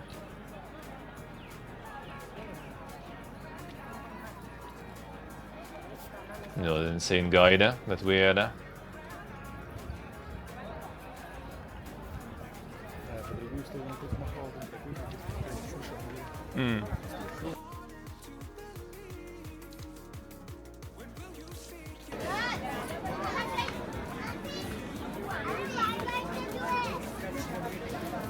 And some extra checks here also. So you already like got checked and left everything. And then you go again. Then you go through more checks again.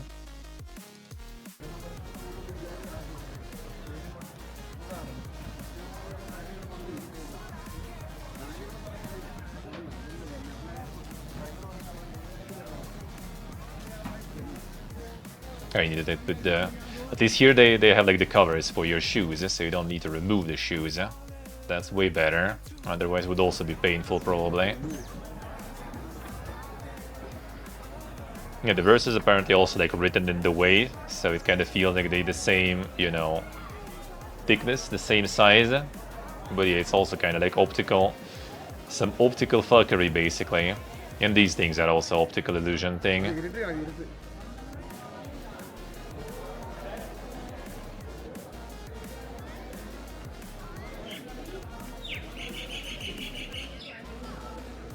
The Giga Bird.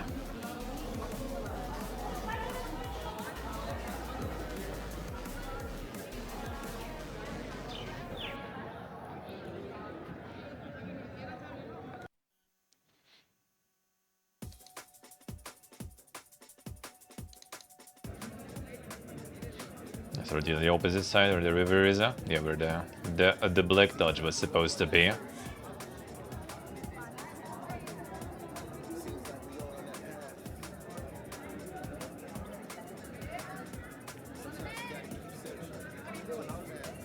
No, the towers are a little kind of like outwards, so in case of earthquake and stuff, they don't fall on the main building.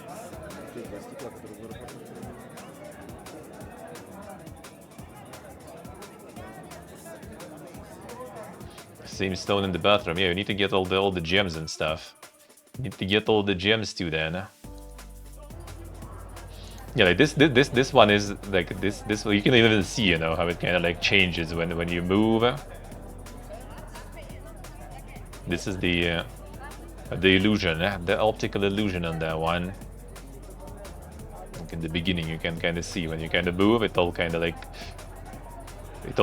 changes how it looks. Like in fact, it's only three sides of this on this pillar, but it looks kind of like it's more, like it has like extra, you know, like dents on it, but it doesn't. But it actually doesn't.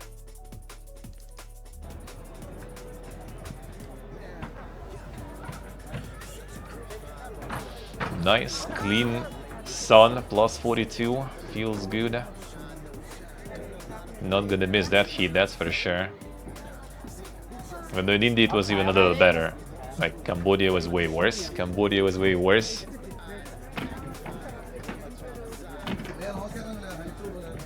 You try to like take a picture and someone is gonna be like also standing there like forever already, you know, like trying to do something.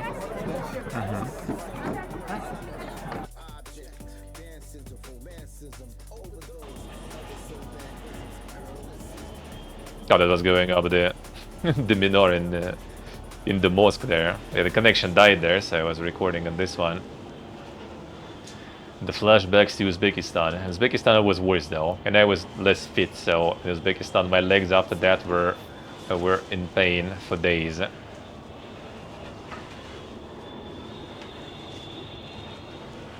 And we up there.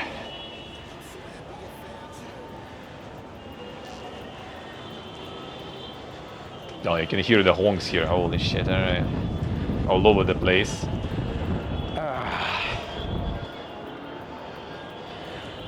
Ooh, feels good.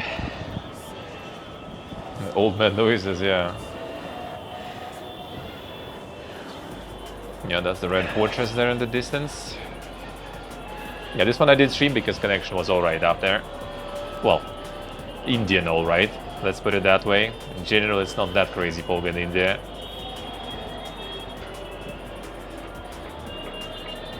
Hey, Kwakalo, how we doing?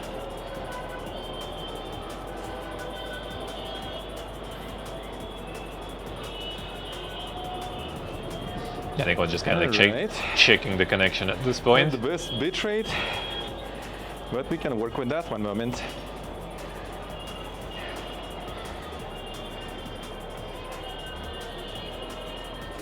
Dude, the honks, man.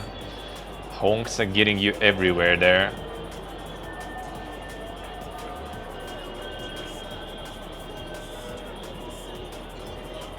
Yeah, some people just walk in there, no problems, dude. It fucking burns. It burns.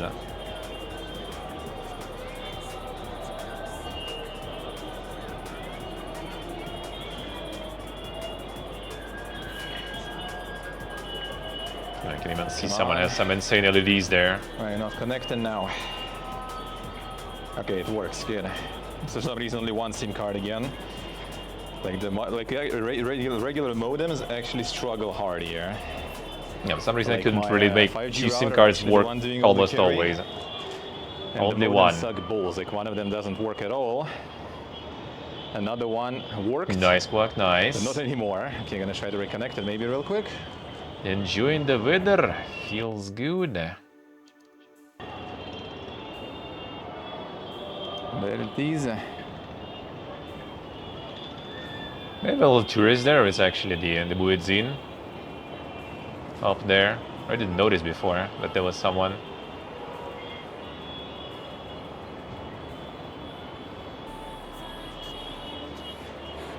$28 in the weekend? What the fuck? Holy. That's Red Fortress. In the distance. I think I abused the zoom a little less. And then Kinda temples next to it too. does ruin the quality a little.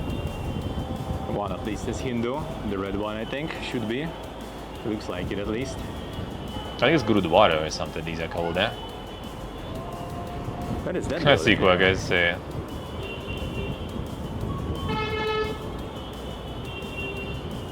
Yeah, what was that though? I still don't get it. The plane wing or something. I don't know what it is. I'm not sure what that is. Some insane architectural form, I guess. Seems like it.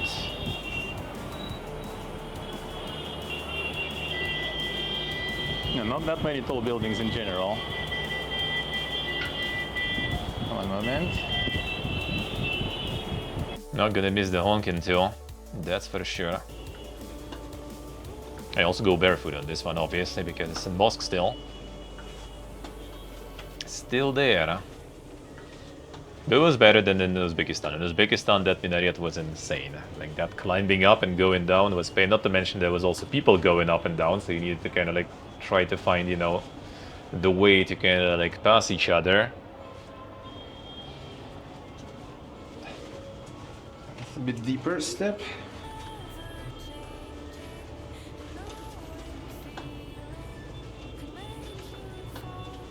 Deeper and shorter. Yeah. There's also those little rocks that your feet catch. They hurt.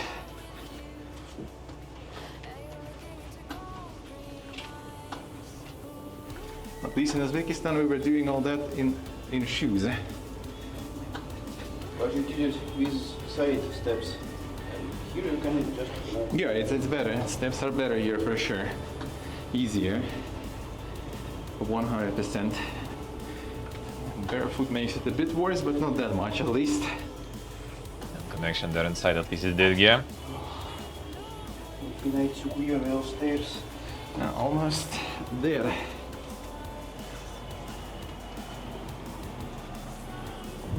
Back to burning your no feet. one was in front of us. Good. Ooh, there we go. Now time to burn again.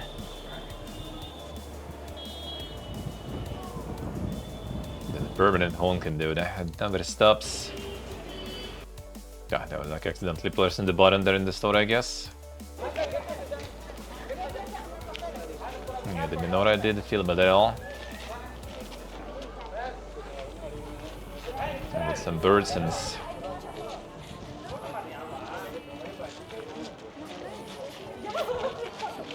no honks here though. Don't hear it here. Feels good.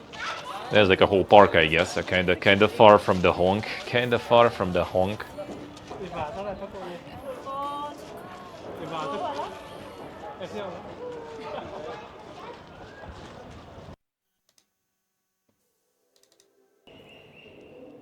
Yeah, the Humayun tomb. Also no honking here.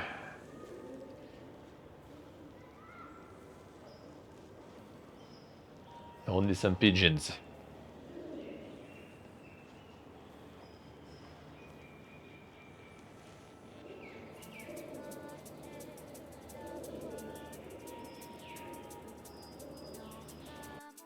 Only some pigeons there.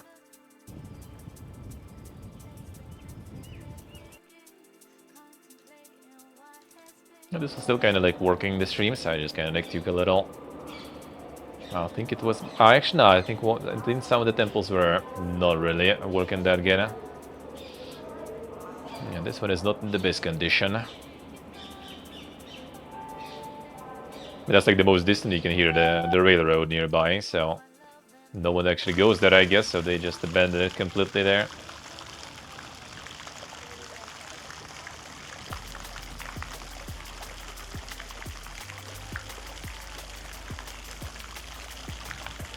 Yeah, this one needs maintenance for sure.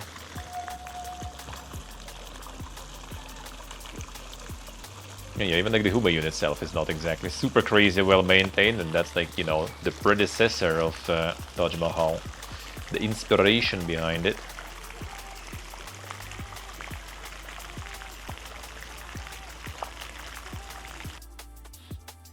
The water drop had rabbit base there. Oh yeah, the bird, yeah. Sneaking up on the bird, eh? It's a flat bird, eh?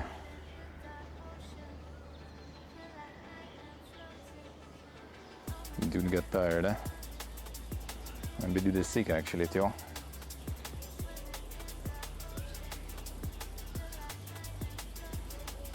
Too hot, man? Know the feel. Nah, you good, eh? You good, he's moving. He's just chilling like this. Never seen them chilling like this.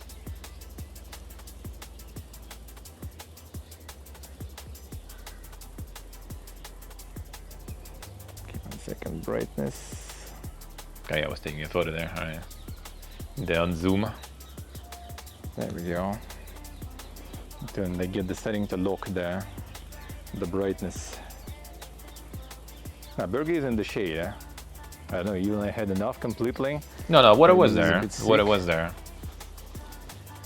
He was like a bit up, and then he just completely decided to like lay down.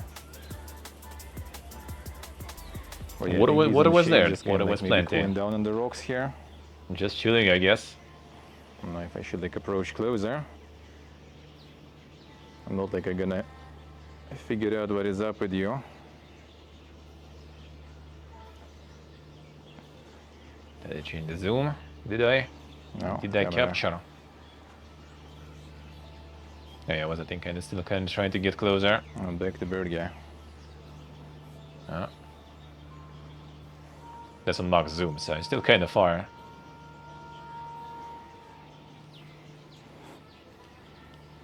I hope it's just resting.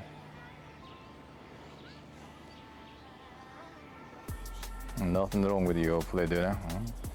Quite brave though, then. I'm pretty close, huh?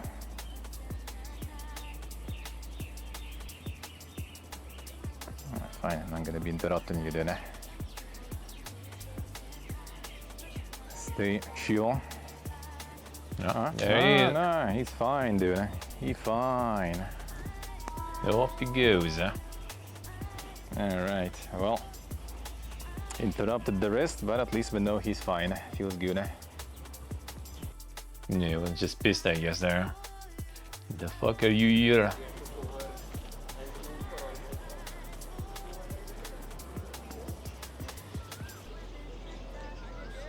The park is pretty nice there, though. A lot of people just go in just to chill in the park. Like, for locals, like, the price is, like, nothing almost. Like, for foreigners, you get charged different, but for locals, it's, like, super cheap there.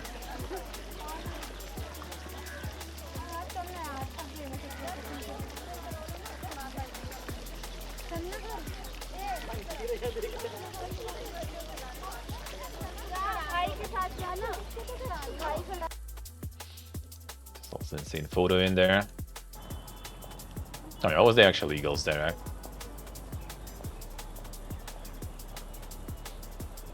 On stream, I think more of them. Oh yeah, the gate of India.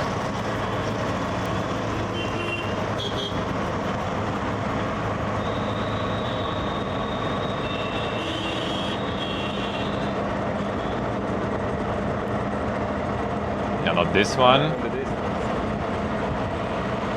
Soon. There it is, yeah.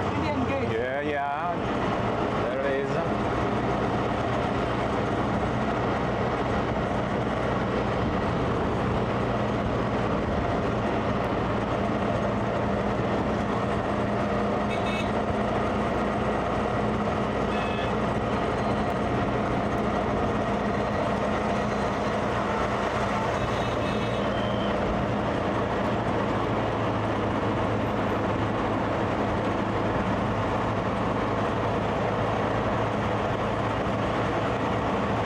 And a bit of honking experience still. That's the friend taking. Okay, these burgers, so them. Oh, that's from Cambodia. Mixed a little bit. I guess the telegram was like sending things in a weird way. I think I was recording that too, actually. It was on stream though, that's for sure. That's from the Royal Palace in Cambodia.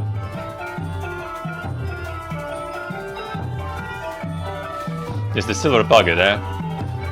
I did go in, I streamed there, and I didn't even realize that's the silver bucket, eh? Because they have like the carpets and stuff on the floor, so you don't even see that it's silver.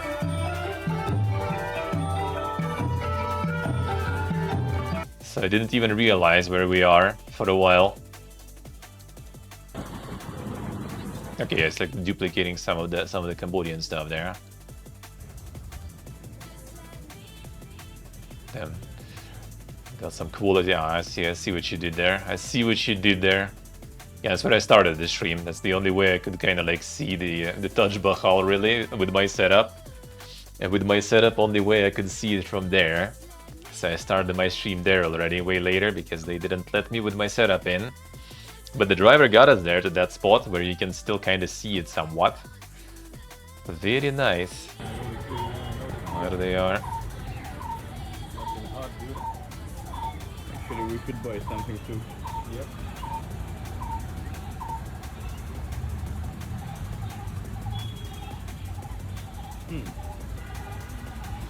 Little guy just eaten. Yeah, I mean, they dropped a bunch of food in there. All over this, the bird. En morgonka on the back. En morgonka always.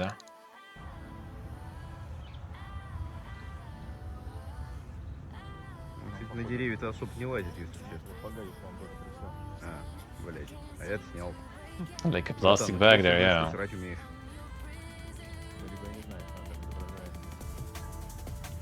А тут вторая еще есть, смотри. The action is coming. А, первая съебалась, кстати. Не, первая, да, вон так. У ящериц тоже очень интересные взаимоотношения. Они как-то не сильно так... Fine time. Если рядом один, второй начинает трещать.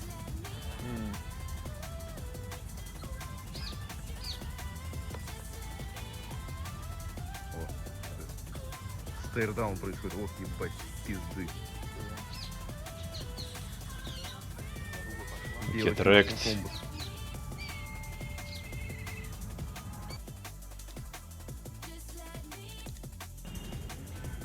The bonk is just chilling there too. That kind of Southeast Asia already. After you've been there, you already seen. They ain't actually even anything super pogy there.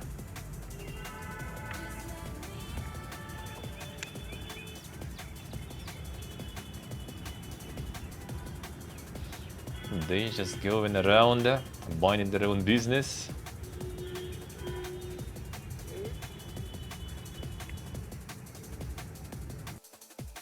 They do not care.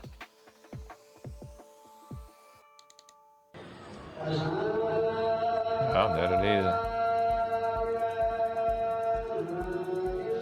Didn't catch that on stream too. Feels good.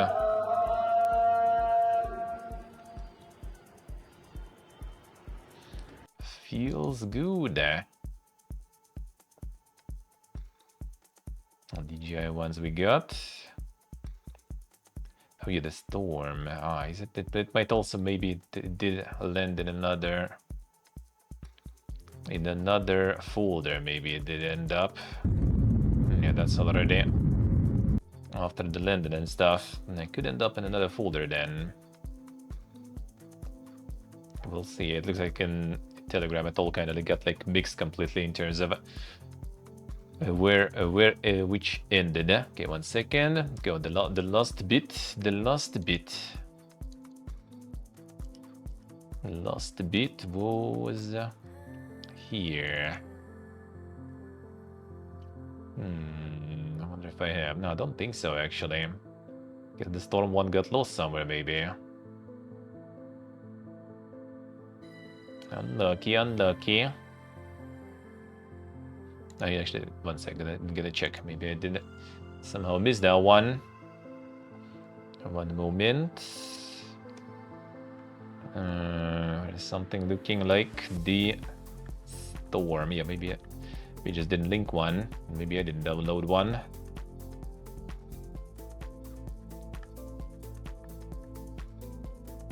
Try to find it.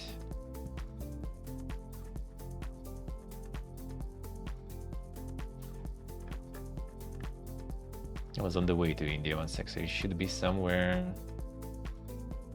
Oh no, it should be here. Did I not get this one? One moment. This one, or is it the landing too? Okay, this is the landing. Maybe this one. Oh yeah, nice. I found one. Found one. Found it.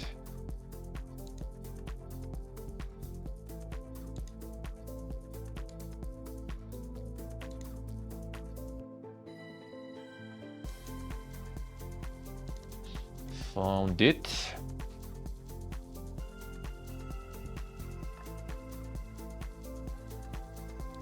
No, this one. Oh, obviously kind of like hard to film it like this, but like that was super cool.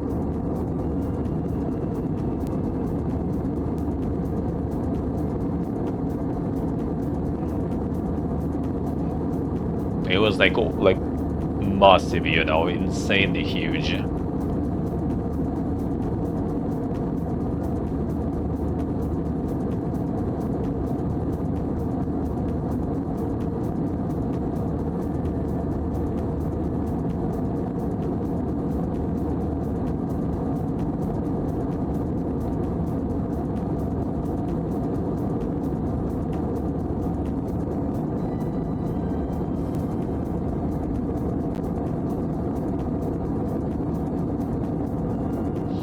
Yeah, there's already like all the cities under there. Insane. Alright, and we have the Dubai. Oh, the breakfast. Oh man. So like basically now again, Middle East war, right? So Dubai is also kind of suffering with that stuff. There's not that many tourists, so you can like we booked basically fucking Hilton for $40, so like $20 per person. Which I mean is kind of expensive still, right? But like you can't find anything like cheaper than 30 almost, really hard. So like, you know, 10 buckaroos more, and you know, just to say that I've been there once in my life, you know. And because it also was kind of close to our terminal and everything too. So we got it and arrived early. They have like all the check-ins in Dubai are starting at like 2 p.m. earliest, sometimes 3 p.m. And we arrived from the plane at like 6 a.m. or 7 a.m. I think or something. So we needed to pay a little extra for the early check-in. But we also got to eat the breakfast. And dude, that was like, I just saw this one and like, it's fully medames. It's like super simple little stuff, but I always wanted to try it. It's kind of like, I think originally Egyptian. So they have those like fava beans, the big beans, right? And they were just like slow cooking. Like they basically were starting the kind of saunas, sort of, right? Kind of HoMMs, I guess, in Egypt. And like all this like water that was generating the heat. Like it wasn't steam, I guess, going directly inside the cameras, but it was used to heat up the building and stuff, right? And to not waste the water, like why do we have like water boiling for nothing, right? They were just dropping those beans in there in big amounts, and it was just like slow cooking for a really, really long time, if I remember correct, the story. And then they make this kind of like paste out of it, sort of, but there are still some full beans in this one too. So it's kind of like just beans with like some spices and stuff. That's it. So it's like super simple, but I saw it like, oh, I need this shit. I need this shit. And it was actually good. It's actually pretty nice. I use the tray now, man. Same. They are like insane. This is scrambled eggs, actually. They have like this like massive, like, you know, vat of scrambled eggs that you just kind of like, you know, like drop yourself a bunch of them. A bunch of scrambled eggs. This couscous, I think, if I remember correct. Some sausage, some fries. This kind of sausage, which is actually pretty decent too, because like I remember like whenever I was in the hotels like in Turkey and Egypt, like the sausages are not good there. Available on the buffet, they are not good. These were kind of actually okay. With some hummus also, so I was just kind of going a little like more Arabic things there with food and hummus. It was very nice. And they have, you can make waffles there. They have like this like waffle makers and the spray and everything, and they have like a tray of like, you know, the butter, whatever thing. Just put it on the waffle maker, make yourself some fresh waffles. We didn't do though because we already were fucking full after this. Like we had some food in the plane, and then we also got this for breakfast, you know.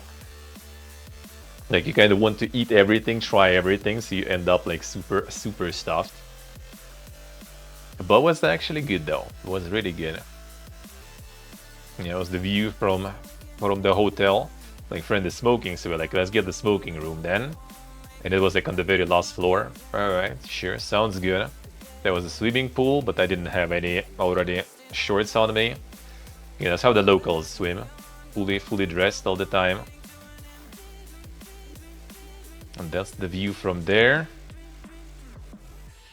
And Dubai. That's the train station. Fucking spaceport thingy. And this is kind of like the outskirts of Dubai, close to the airport, like behind the airport. So it's kind of interesting. It has like 3 terminals, airport, right? Terminal 1 and 3 on the side of Dubai. There's all the hotels have shuttles to those terminals. Our hotel actually has a shuttle to those 2, 1 and 3. But we were flying in and out from Terminal 2, that is on the other side of airport, away from Dubai, kinda. No one has shuttles there, no metro there, nothing. It's like complete bumfuck nowhere terminal of the airport, when mostly Fly Dubai operates, kinda low coaster, right? So it's kind of like they just, alright, you guys there, like, you know, like it's your kind of like isolated space for you plebs and hobos, you know. You fly from there for cheap, you know. The other terminals are for, you know, for patricians, and you guys are plebeians, so you just sit there, isolated. So this is the outskirts, and it was again like we walk in the outskirts. It is like a lot of Indians there, and this is where you also get like, first of all, we got the guy who was also like stopping on the road, like, you guys need a lift and stuff, need a ride. And then when passing here, there was like a bunch of this already like groceries. Oh, there's this cafe, and I think there's some cafes here. You pass the cafes, they also like, yo, like visit our cafe. Here's our menu and stuff. Like, dude, like let us just pass here, you know. We left India yesterday, like enough. We had that already. Now we just want to walk in peace and decide ourselves where we go and what we need, dude, and relax. But even though in the end it was also still kind of nice, like they helped a lot with the like figuring out how to get this like transport card and everything. So everyone's still nice though, just a bit, you know, sometimes kind of obnoxious, but nice though. Oh, that's the Iranian restaurant we got. So it was like what is Kubide, I think was it called, the midge, the lamb chop, some chicken, some fish. I guess money is gonna like lose it completely now. And some rice with I think it's like barbaris. I think it's like what was the barberry? Yeah, the barberry. Maybe, I'm not sure, because I know like in Central Asia they use a barberry in plov, but I'm not sure if it is because it's kind of small here. Maybe I'm wrong though. Maybe it's like some sort of dried pomegranate or something seeds. I'm not so sure. They are kind of like sour, but barberry is also sour. So no, not the raisin. It's not raisins though. No, not raisins. That's like the sour ones. That's the sour ones. The jasmine rice. You think it's the same in iron also jasmine rice? I mean, could be, I guess, could be. But yeah, this was really good. It was actually really expensive too. Look, that was actually, I think I remember even. It was, I think, 70, maybe even more, 70 AD to USD. 19 bucks it was. This thing was 19 fucking bucks. But yeah, that's Dubai for you. It ain't fucking cheap whatsoever. Even without enough tourists, it's still expensive. Basmati long grain, I think it actually might be the jasmine though. Like basmati, at least Indian basmati, is way longer though. But there's different basmati, yeah. Sometimes in many places, basmati that you buy is gonna be shorter though. Like Indian basmati that I ate in India, like I don't think I've seen anywhere. That shit is super long, like holy fuck. There's the Dubai chocolate. Like the night view there already. Like we pretty much like went sleeping at like 8 p.m. Like we arrived, we pretty much like leaving India. We left the hotel at like around 11 p.m. To the airport, past everything. 4 a.m. was our flight. 6 a.m. local time we arrived to Dubai. Like time zones difference, right? Around that, like 6:30 or something, we arrived in the hotel at 7 a.m. We got like some sleep, I think, a little bit. Just, I don't know, I don't remember, did I even try to sleep? I think I did, I guess like an hour or two. Then went streaming and then we returned, and then around like 8 p.m. was like, all right, time to sleep, because we already needed to be in the airport again at like 2 a.m. or something. 3 a.m. I need to be in the airport again. So it was quite the travels there. Got some insane coffee in the Starbucks. It was actually really good, and for Dubai prices that wasn't too bad actually, I guess. It was good. And with some of these nuts, there's actually like a lot of these nuts there. Okay, that's they have in the Fly Dubai. They don't, like the flight attendants, they are not like doing all this like, you know, safety up in. They just like show you they show you a fucking cartoon there that explains everything. That's it. This travel, well, basically we left Vietnam like in the first days of April. I already forgot exact like timing. 5th of April we left the apartment. 6th of April we were in Ho Chi Minh. So like quite a travel there. It was like 6-7 hours travel. Then 7th of April from Ho Chi Minh to Chau Doc. That's also like 7 hours travel. Then from Chau Doc on 8th we went to Cambodia, Phnom Penh. That is also like 6 hours on the boat. So yeah, like 7th, I guess, of April, we've been out of Vietnam. Then like 2 weeks almost in Cambodia. Then 1 week in India. And then like 1 day in Dubai because like layover. And well, here we are in Armenia again. And the Turkish Airlines, damn, that's a nice name. I see. I'll see what you did there. Also does that, I see. They have like the whole cartoon there and stuff going for it. And there is the Burj Khalifa. Been up there. I guess I didn't really take photos, but I think I filmed. Well, stream was kind of working there somewhat. I got some chicken sausage, some potat. Was that? I think it was just basically kind of egg and some spinach and stuff. If you have to travel more, just don't travel that. Well, actually, like, if you go like without trying to also do something productive on the way, right? If you just go to travel, then that's actually kind of cool, I guess, experience. If you also have a whole fucking setup with you, right? And you need to get that setup and stream like pretty much like every day still, except like some days when you travel actually, right? Because you just can't plane. That gets a little too stressful and stuff. Wouldn't recommend. That was a little too often, too much of moving. It's just too stressful. Like we're gonna be sticking back to like 6 months in a country probably at least, you know, just kind of like travel there, sit there for 6 months, travel like back. maybe during being in the country, like I myself may be alone because friends are usually working and stuff. I maybe alone will be doing like some little, you know, like just like IRL trips, kind of like I did in Uzbekistan, for example. Like we lived in Uzbekistan for 6 months, and I just like went, you know, traveled Uzbekistan like a couple of times pretty much.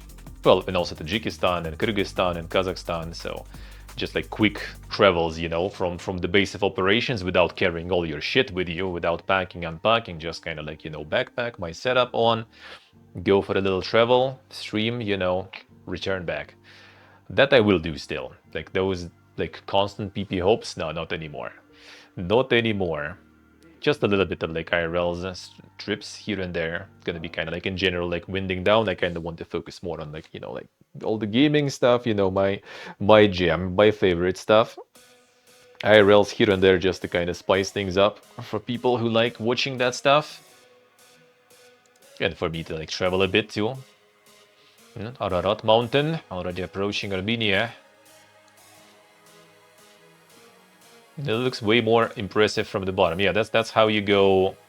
Like if you arrive at Armenia, that's how you go basically.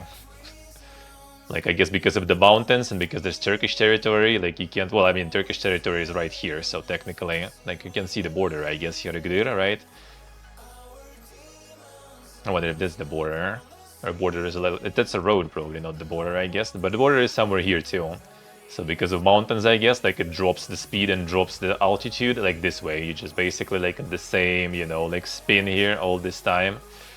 That's what you have in Air Dubai. Fly Dubai, actually really nice. You can just get like, you know, monitor all your flight. We're here actually right now. Like right here, and then now we're here. So yeah, that's how it goes there. Yeah, from the bottom it looks more impressive than from the top, to be honest. Yeah, it looks more impressive that way. And that's already some coffee in Gyumri they have. Look at the details, insane. Insane latte art. Oh, the friends photos too. Kind of almost the same ones. Oh, that's from the top of the Burj Khalifa. The stream was working there partially, like half of it wasn't really. Like one side of the tower was blind, another one was fine.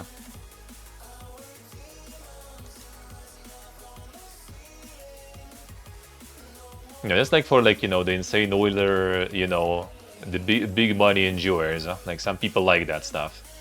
Like my dad's wife, for example, likes Dubai and Emirates in general as a vacation spot.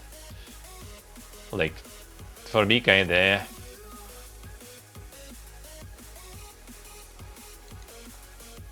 Like it's kind of like, you know, fancy stonks, but like nothing like really interesting. Let's put it that way. Kind of like shopping tour or something if you want to buy something, because they have no tax and stuff, right? So technically, if you want to buy some things, it's actually kind of nice. If you like on the way, for example, somewhere and stop there, or if you get like some cheap flights, you know, then it's kind of nice. But like it's expensive though. Staying, living. Fancy but shallow, yeah, I guess. It's like if you like this kind of life, like a lot of people like from Russia, for example, also move. Like we moved to fucking Armenia, like this hobos, and some people just moved to Dubai, for example, because like it's easier to do business and everything, you know. So yeah, I wouldn't really go myself though.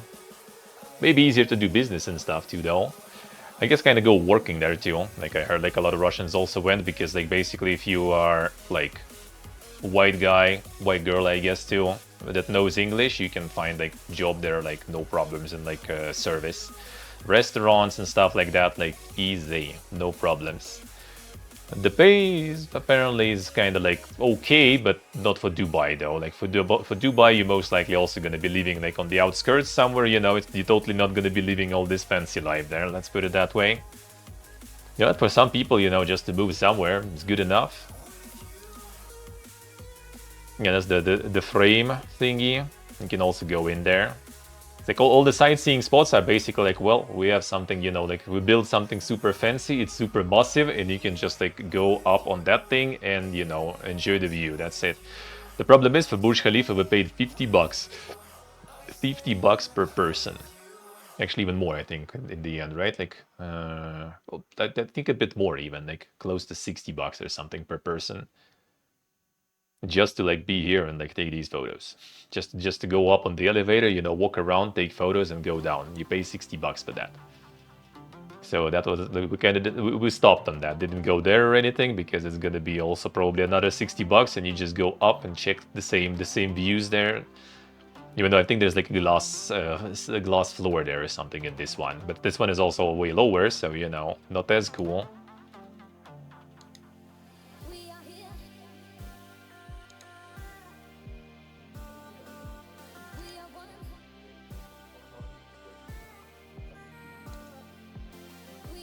Also, like the roads are kind of like empty-ish, but dude, we went to Metro. I tried to stream in Metro. It was impossible. Like it was almost impossible to get into Metro with the amount of people there. And then when you get, obviously the connection wasn't there. So I needed to kind of, when we were switching lines, I needed to call it because connection wasn't working pretty much at all. Oh yeah, yeah, someone like Axel said it could be the data center here because of the insane cooling. Could be. And that's the fancy shit here. Get all this like the mega pool.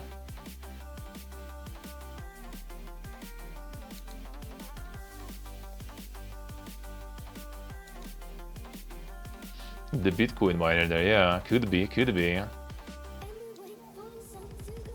you have like the whole aquarium there, which again, like the connection there would die because we did in Thailand. We did the cool aquarium in Thailand.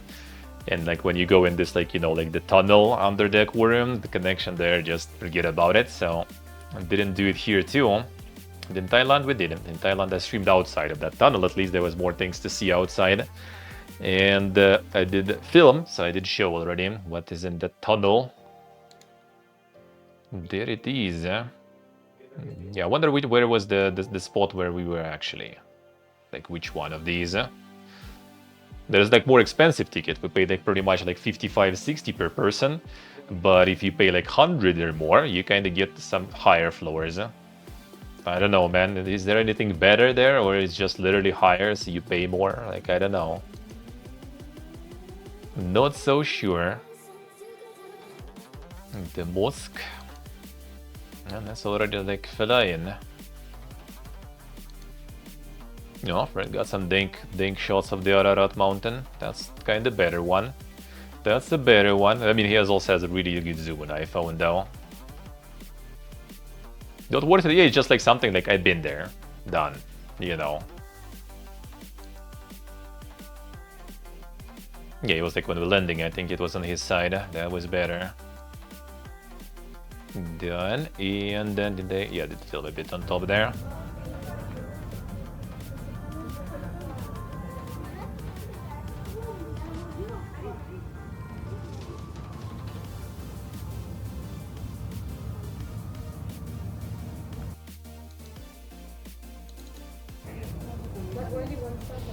The full shot, oh, that's a good one. That's a good one.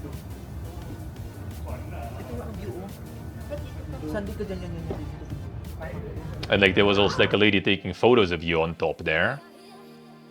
And there was like some couple, I think it was like $15 or something just to like take a photo of you there up there. Like, bro. Why?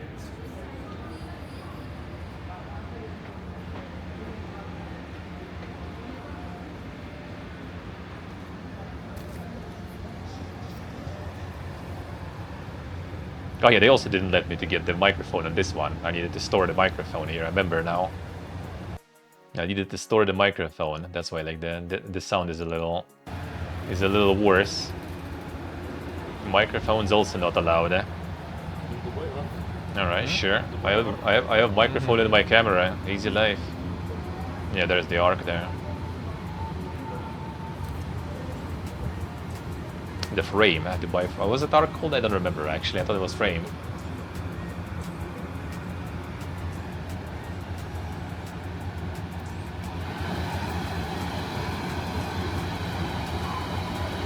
Is it trying to zoom the sound also when you zoom camera? That's the embedded camera without the microphone. The fuck? Why?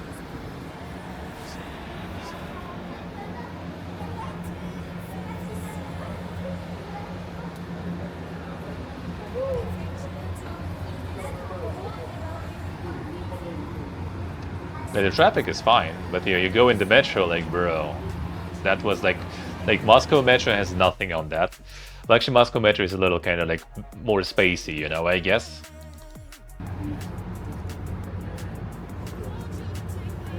The most annoying, like what I noticed in many countries actually, compared to like Moscow, for example, there's like no like culture of like the public transportation, I guess, in many countries I've been to. Like, you know, like usually how it goes like in Moscow, right? Like bus arrives, or like metro train, right? Everyone stays on the side of the doors, let everyone like exit, and only then everyone kind of goes in, right? And everyone tries to go like, if you're not leaving the next station, you just kind of try to go like deeper, right? Here it's like people leaving and the same time people trying to go in. Everyone just kind of like tries to stand like right in front of the door, even though they're not leaving like anytime soon, you know. Like, I don't know, man. I noticed it in many countries actually. I was like, the fuck, I'm trying to exit the metro like calmly, and there's already someone like running in, like, dude, like, the fuck is this shit? I hate it, man.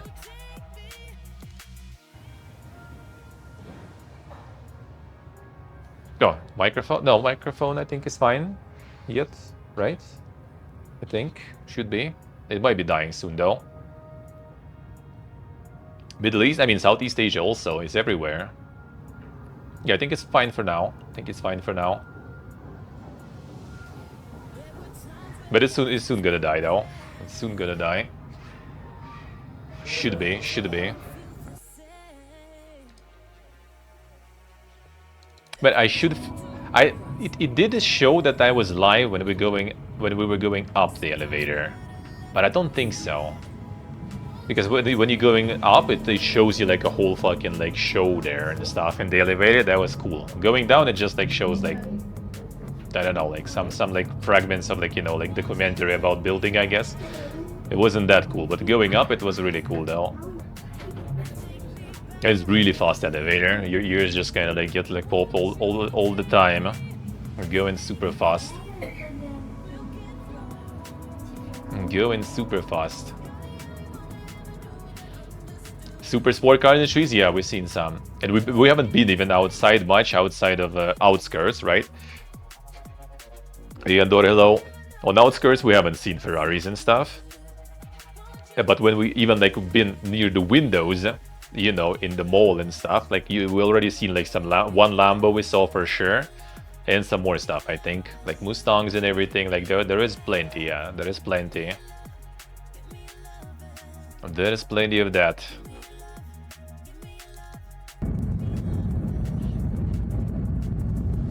So that is actually true.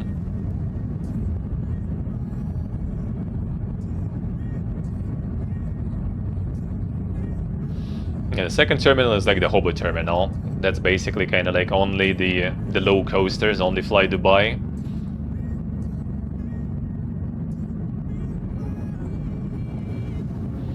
But it was really easy security, really everything super easy though. That was like super fast, super easy. What is cool, like first time you arrive, you get free SIM card with like 10 gigabytes. And after that, when you go to the, you know, to the person, the border control person, right? They give you the SIM card, get the stamp and stuff. That's the only time you see them. Like when you leave, when you arrive again, you just go to the special, you know, automatic cabin, scan stuff, look in the camera, go, done.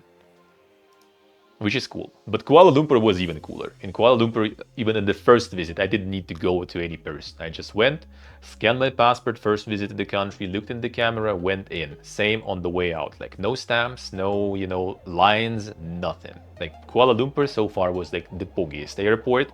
Fastest, most convenient, you know, super good. Security was the easiest. Don't need to even take the laptop out. Just like I put my, like, you know, my backpack on, like got my, you know, vest, streaming vest in the tray, done. Didn't take anything out of any pockets. No one asked anything. Everything went through the scanner. Good, you're free.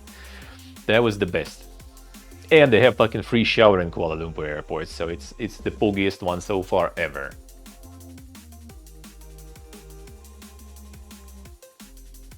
Many countries, and which one I would pick? Ooh, that's a good question. I mean, which ones I've been, like, if we talk ever, right? Then I've been to Turkey, Egypt, Sweden, Germany, and then already the recent stuff, right? Georgia, Armenia, Uzbekistan, Kazakhstan, Kyrgyzstan, Tajikistan, India, Thailand, Vietnam, Cambodia, and like Emirates, like for one day, I guess, you know, not sure if I would count that really. Well, Russia obviously too. Would I kind of could live, if I could live somewhere? I mean, actually, like out of this list, I probably would pick Sweden most likely, honestly. And kind of like what part of the reason is that like you feel more kind of like Germany too. Actually, kind of was close for me in that sense. It's like it's just like you feel more kind of natural there. Like you don't feel out of place really that much, honestly.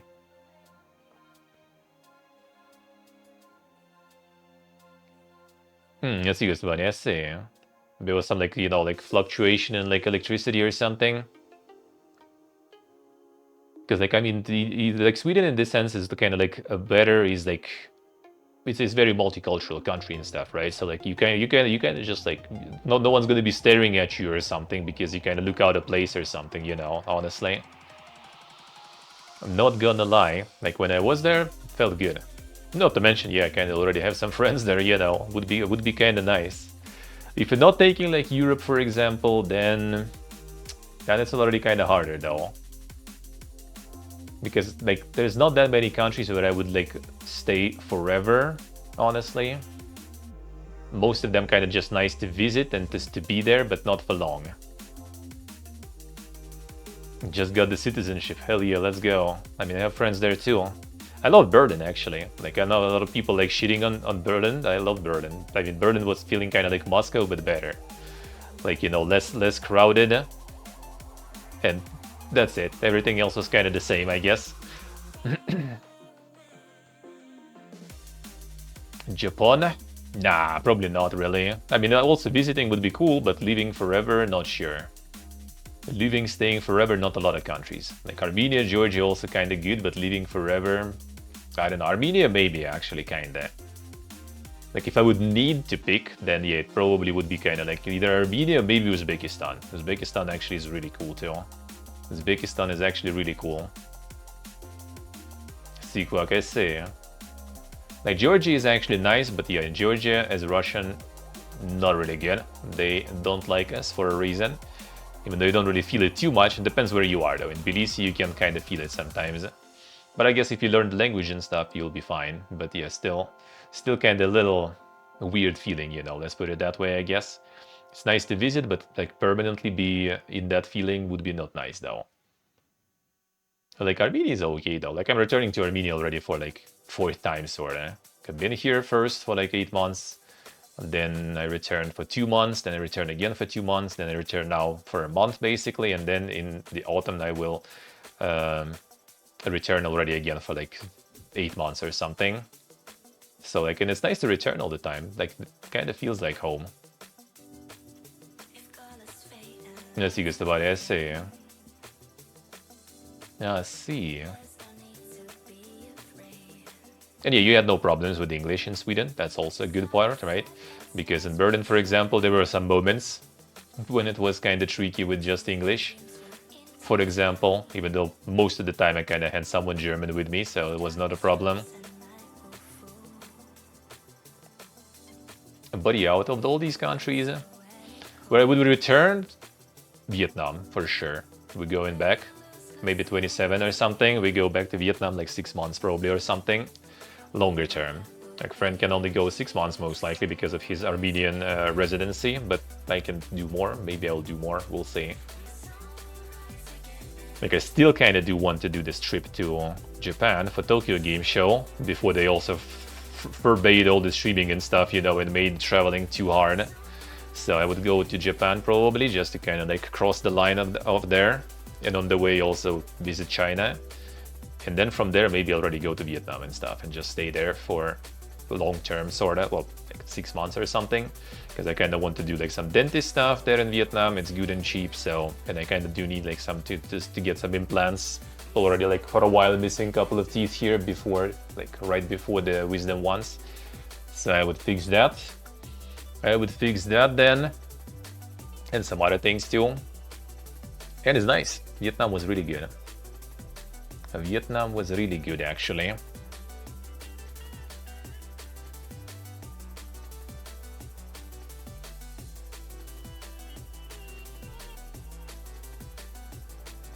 See portable I say.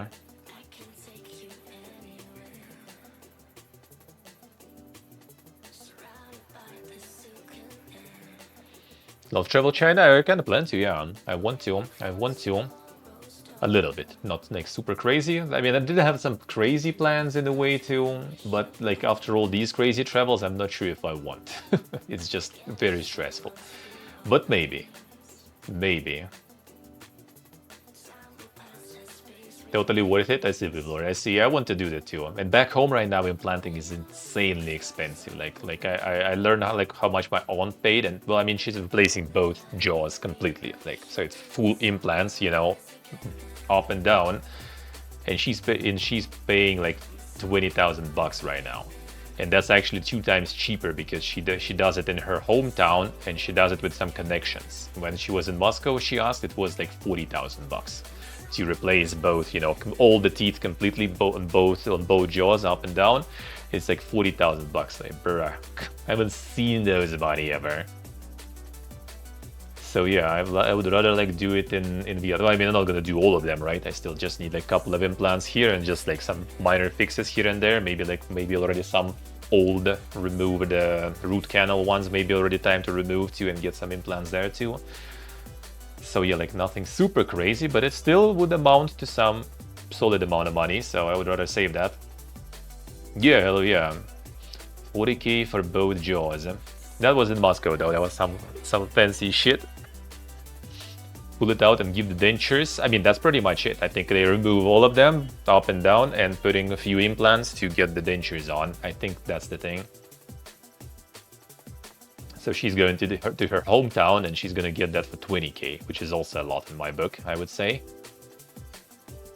Hills and mountains, want to see the hot beaches. True. Well, mountains are nice. That Nha Trang is good for you actually in Vietnam. You have like sea right there, especially if you live in some districts, you have sea like right there in front of your window, and then you look to the left and there's mountains, you look back, there's mountains.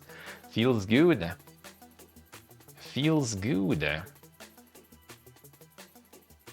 So yeah, I kind of like, in general, if you don't need to choose, then yeah, I kind of hope I'll be able to go back home, which I kind of visiting for now, but they're making it all, you know, like less and less appealing with all these PPG laws and everything going. So we'll see how long I will be able to go there for long term, because if they're gonna keep going with all those restrictions of websites and stuff, there might be a chance that I'm gonna be able to go to like, you know, like a couple of weeks just to visit everyone, say hello, you know, hang out, and then leave again, because I wouldn't be able to stream or something.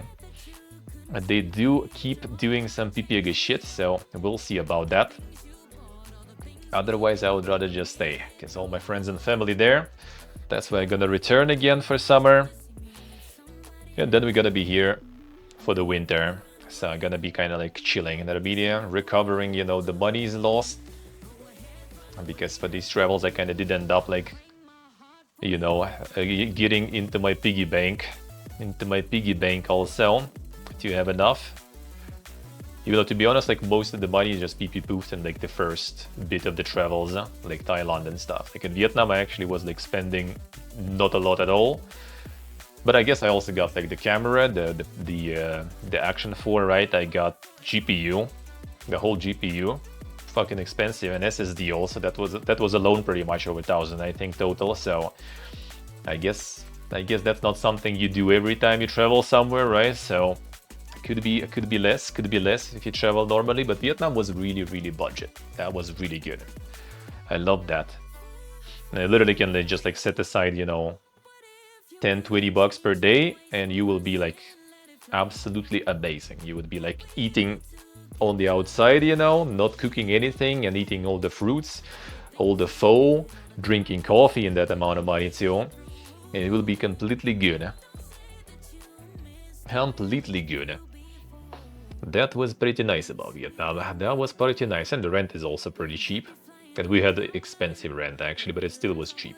So you could save even more on that if you're not next to the sea, but kind of wanted to be next to the sea, especially just for 2 months. Why not, right? Might as well enjoy it.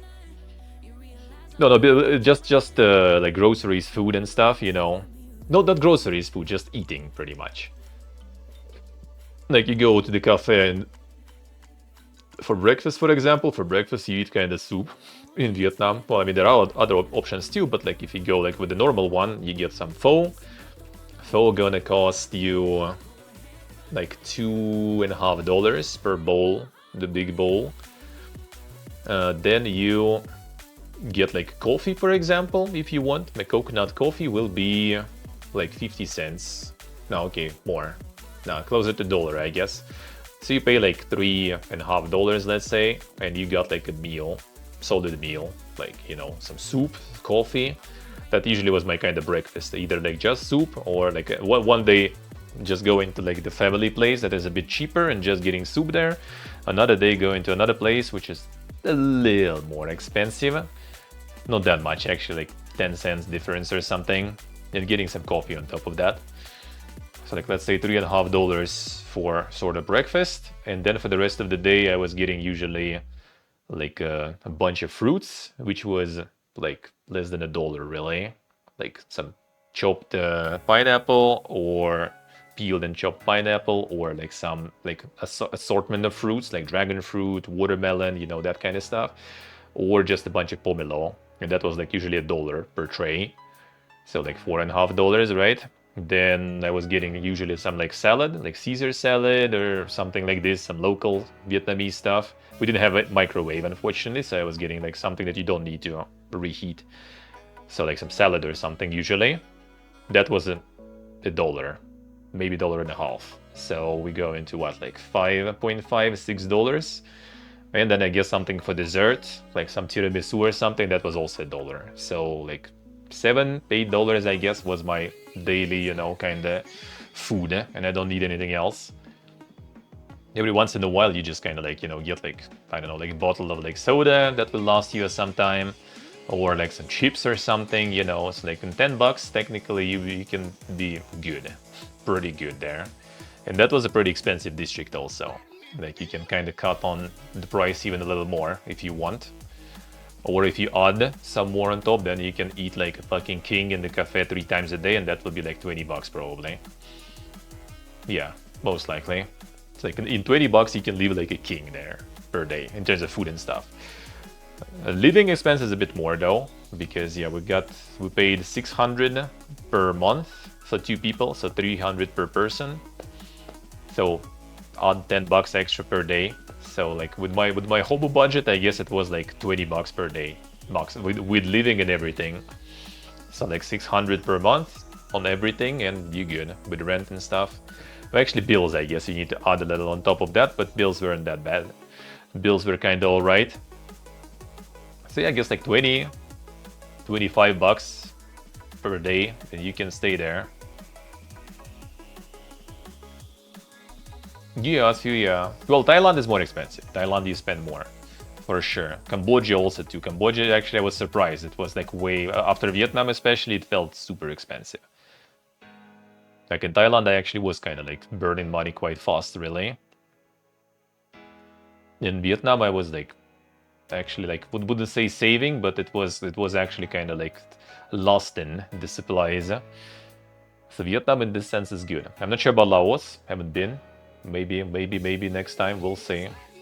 I had some crazy like plan that I don't know if I'm gonna be proceeding with, and that was with like basically going probably from the homeland, going to Tokyo Game Show, like 27, let's say, like end of September, right? Tokyo Show, like 20th September or something. I'd go in there through China, but then I'm not gonna have that much time to explore China though, we'll see. Maybe just go into Japan first for Tokyo Game Show, then from there go to China again. Travel China towards forgot the name of the city, that is closer to Laos. And there is a railroad that goes to Laos, like really good speedy railroad. Go to Laos, check the Laos, and then from Laos already go to Vietnam on the bus. And then settle in the Vietnam for some time. So kind of like 3 countries on the way. Maybe, we'll see. I guess I can do it like after resting for a while, I can pull that off and then again sit in Vietnam for like 6 months and rest more. Maybe doable, Because these last travels, this last month was just like, dude, it was already like losing it. It was already just, man, I just want home already. I live as alone. Southeast Asia tour, well, I mean, not exactly, not full at least, but yeah, I've been to Thailand, Vietnam, Cambodia. Just returned pretty much. Well, India, not Southeast Asia, but been there too. Laos and stuff next time. We'll get there probably. But yeah, this time was already like way too much. Both already with my friend were like seeding and molding, and he also agreed really fast to just like, you know, spend the autumn and like, you know, all the winter and spring until next summer in Armenia, just to kind of chill already, not traveling anywhere, just relax. Because that was already dank. That was stressful. Traveling that much. Stressful and expensive. Especially all this Middle East shit in the end. Like got the flights cancelled. At least friend already got his refunded. Mine not yet. We'll see. He got like the bank card. I had PayPal. Maybe that's why they're taking longer. Hopefully I will get that back. Wait, Australia? No, I'm not sure about Australia. Will be tricky with visas. That's also kind of something to put in the, you know, in the equation. Like China easy. Japan apparently right now is also doable with visa. Korea is also should be alright, but yeah, not sure about Korea. We'll see. Playing China, Japan, and then returning to kind of like Vietnam, maybe through Laos. We'll see. In 27, we'll see. Like no promises yet. Still too far away. 27 autumn even, so it's like more than a year left. Over 1.5 years pretty much. The motorbike motorhome through Japan, through China. I'm not sure how good it is in China for the motorbikes. Should be alright. Southeast Asia in general, kind of like the bike land. And I kind of was thinking about when I'm home for summer, maybe like get the bike category added to my license. Maybe. But that's extra money and stuff, and again exams in fucking police again, because in Russia, yeah, you want to get driver's license or modify your driver's license, you do exams with police officers, so that is always fun, you know. So I kind of not looking forward to that, otherwise I would love to. Well, maybe I will, just so I can get international bike license also. We'll see. Maybe not this summer, maybe next summer, because in Armenia bike is not good. We'll see about maybe next year I will do it. Ready, portable, ready, see ya, man. Yeah, I'm gonna be like finishing now too already then, and we're gonna have a visit to our friend for her birthday today, real quick, and that was after a stream. So I guess I'm just gonna be calling it and just gonna go there. Yeah, now that I think about it, we're gonna be still staying in Armenia for the whole like spring and stuff, right? Autumn, winter, spring, and there's no point getting bike here. So maybe actually next summer when I'm returning home again for a visit, hopefully, maybe then I will think about it. Try to save some money here while I'm here, right? And maybe do it. Dink stuff would be like I was kind of thinking, right? Getting the license, the biker license, and then getting the biker and just like riding the biker all the way like here from Moscow, basically. That would be kind of interesting. But I kind of also don't want to do like a lot of like, you know, the no PC stretches, just IRL and stuff. Because I do need my PC streams, man. So we'll see. We'll see. Maybe one day we'll do something like that. Because like this region is not that super good for biking, because biking season is way too short compared to the length of the year, right? Because too much shit weather. And then shit weather here is multiplied because it's mountains. Like for example, you can just like legit not even pass some places because there's like some snow from the mountain and everything is closed. So you can't even drive, not even fucking bike. Forget about that. Forget about that. But yeah, we'll see. License without residence. Oh no, at home. License at home. No. You can technically, I think, get the licenses here. You can go to Georgia and get the license super easy. For example, like bike license, even a car license. Like a lot of people from Russia started going to Georgia to get the driving license there because it's like super easy in Georgia. Just pay money, like, you know, learn on your own, pass some tests and stuff. Super simple without anyone giving a fuck, and get a license. And then that license work in Russia too. And then a bunch of other countries nearby. So a lot of people started doing that because it's cheaper and it's easier. Because in Russia they made it really strict. I mean, it was always kind of strict, but now it's even worse. You know, like way more like mandatory, you know, practice, which is, I mean, a good thing in the end, I think. But the main part is like the exams are fucking dog shit because you need you need to pass exams in police, and police is, you know, like in many places, I guess, police is fucking corrupt, and police also fucking hates you by default. The road police especially, so they want to, like, you know, they want you to not pass. They will try their best for you to not pass. They will never like be like, whatever, that's fine, like little mistake, fine. No, like any little mistake is like, oh, that's like minus points, you know. And they're gonna bait you in that. Like I had like my friends, for example, who were just kind of like, you know, you passing this in the city, right, with the officer with you. You go in the city, officer next to you, right, and you need to do everything right. And they just kind of like, oh, like, you're done, you're good, stop here somewhere. And you stop, and he's like, see where you stopped, see this sign, well, you fucked up, goodbye, you know, this kind of shit. So that's how it goes, eh? And that's why people kind of try to find some other places and ways to, you know, to pass the exams. But if you get the license in the country where you're not a resident or not a citizen, then if you go somewhere like further away, like in Thailand or something, right, they're gonna be like, nope, you don't have the passport of this country, but you have the driving license of this country. It doesn't work. So yeah, I kind of plan to do it at home, eh? And then you need to also get like international license, special one.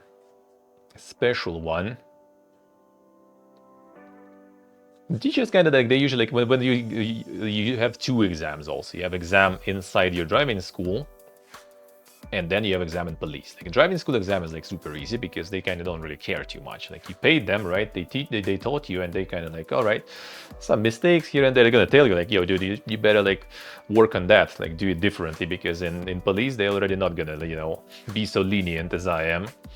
And then in police here, you kind of get fucked with that stuff. And a lot of people just basically kind of like pay some money, so you just pass, and no problems then. Like even like doing the test is easy. Like test was like first try for me. The driving and the shit, oof, they gonna try. Like I had a friend, for example, who was like, in principle, he just didn't want to pay no, like, you know, bribes, nothing.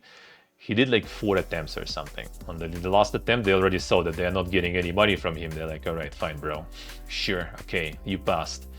Like, we can't do anything with him. He's just keep going here every time. So, you know, fuck that guy. All right, you passed. Good. I passed it 8 times. Hmm?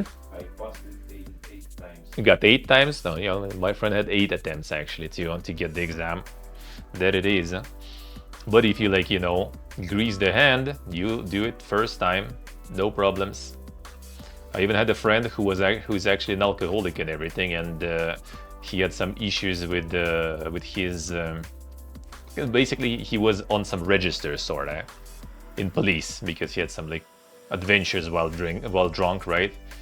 And whenever we've been like our like main guy in the driving school, he like called us like, yo guys, why do you like have like this, like we don't have papers, we didn't receive papers about you, like have you like have some problems with like alcohol? No, I don't know, it's like some mistake there, I guess. But because he was, you know, he was paying for that, all right, yeah, probably some mistake. All right, we're gonna get the papers for you. All right, so good.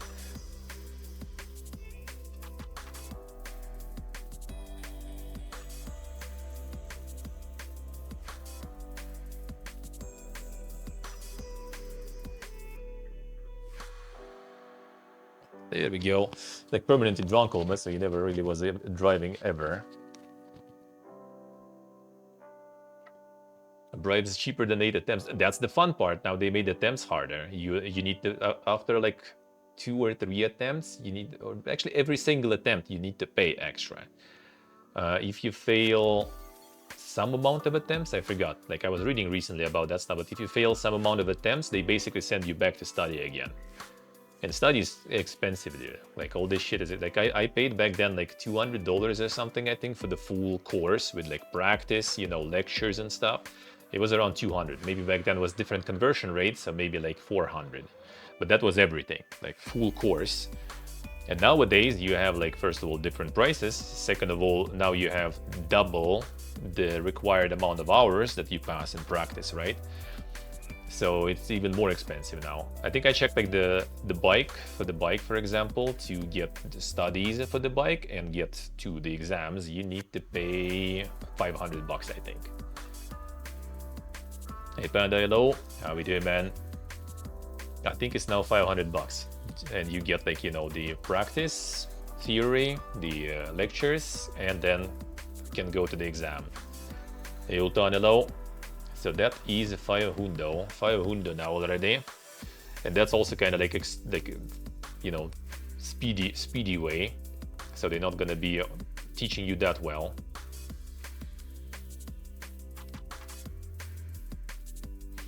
$9K a year for 3 years. How university? 9K, how much is it in our currency now?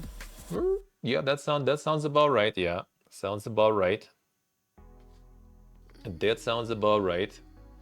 Yeah, we have it something like this too, I think, around that. Even though 9K for us back home is way more money though. Way more money. 9K a year.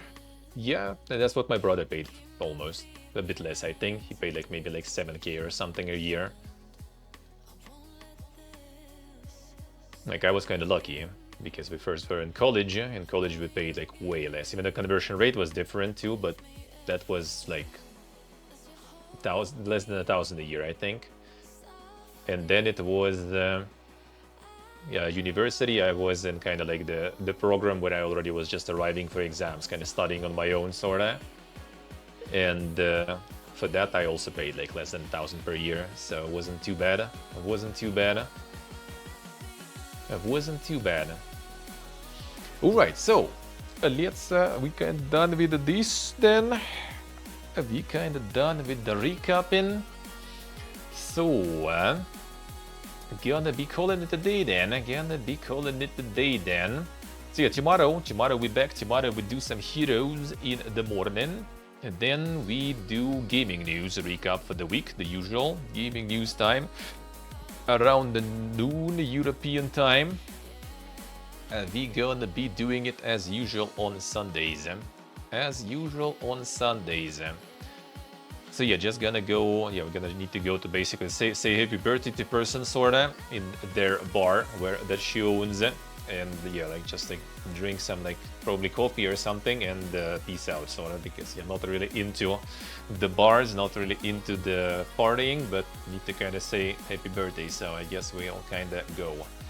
We'll kind of go now. So yeah, tomorrow I'll be back. Tomorrow might be no evening stream too though. We'll see. Maybe like some plans tomorrow too. Now we'll see, kind of arrive to the place where there's some social life, I guess, a little bit. So it'll be tricky on the weekends sometimes, but yeah, we'll try to it's still gonna be the regular length though until like 6 p.m. probably anyway. Oh, the 6 p.m. my time, so 4 p.m. your time. That part we do. So yeah, tomorrow 9 a.m. CEST as usual. I am back. We are Heroes in Might and Magickin, and then we are going to do the gaming news recap also. The usual. So yeah, thank you guys for watching, thank you for hanging out, thank you for all the support and the subs, resubs, followers, donors, appreciate it all. Thank you so much, thank you. And yeah, enjoy the rest of your Saturday. See you all tomorrow, 9 a.m. CEST. Love you all. Bye bye.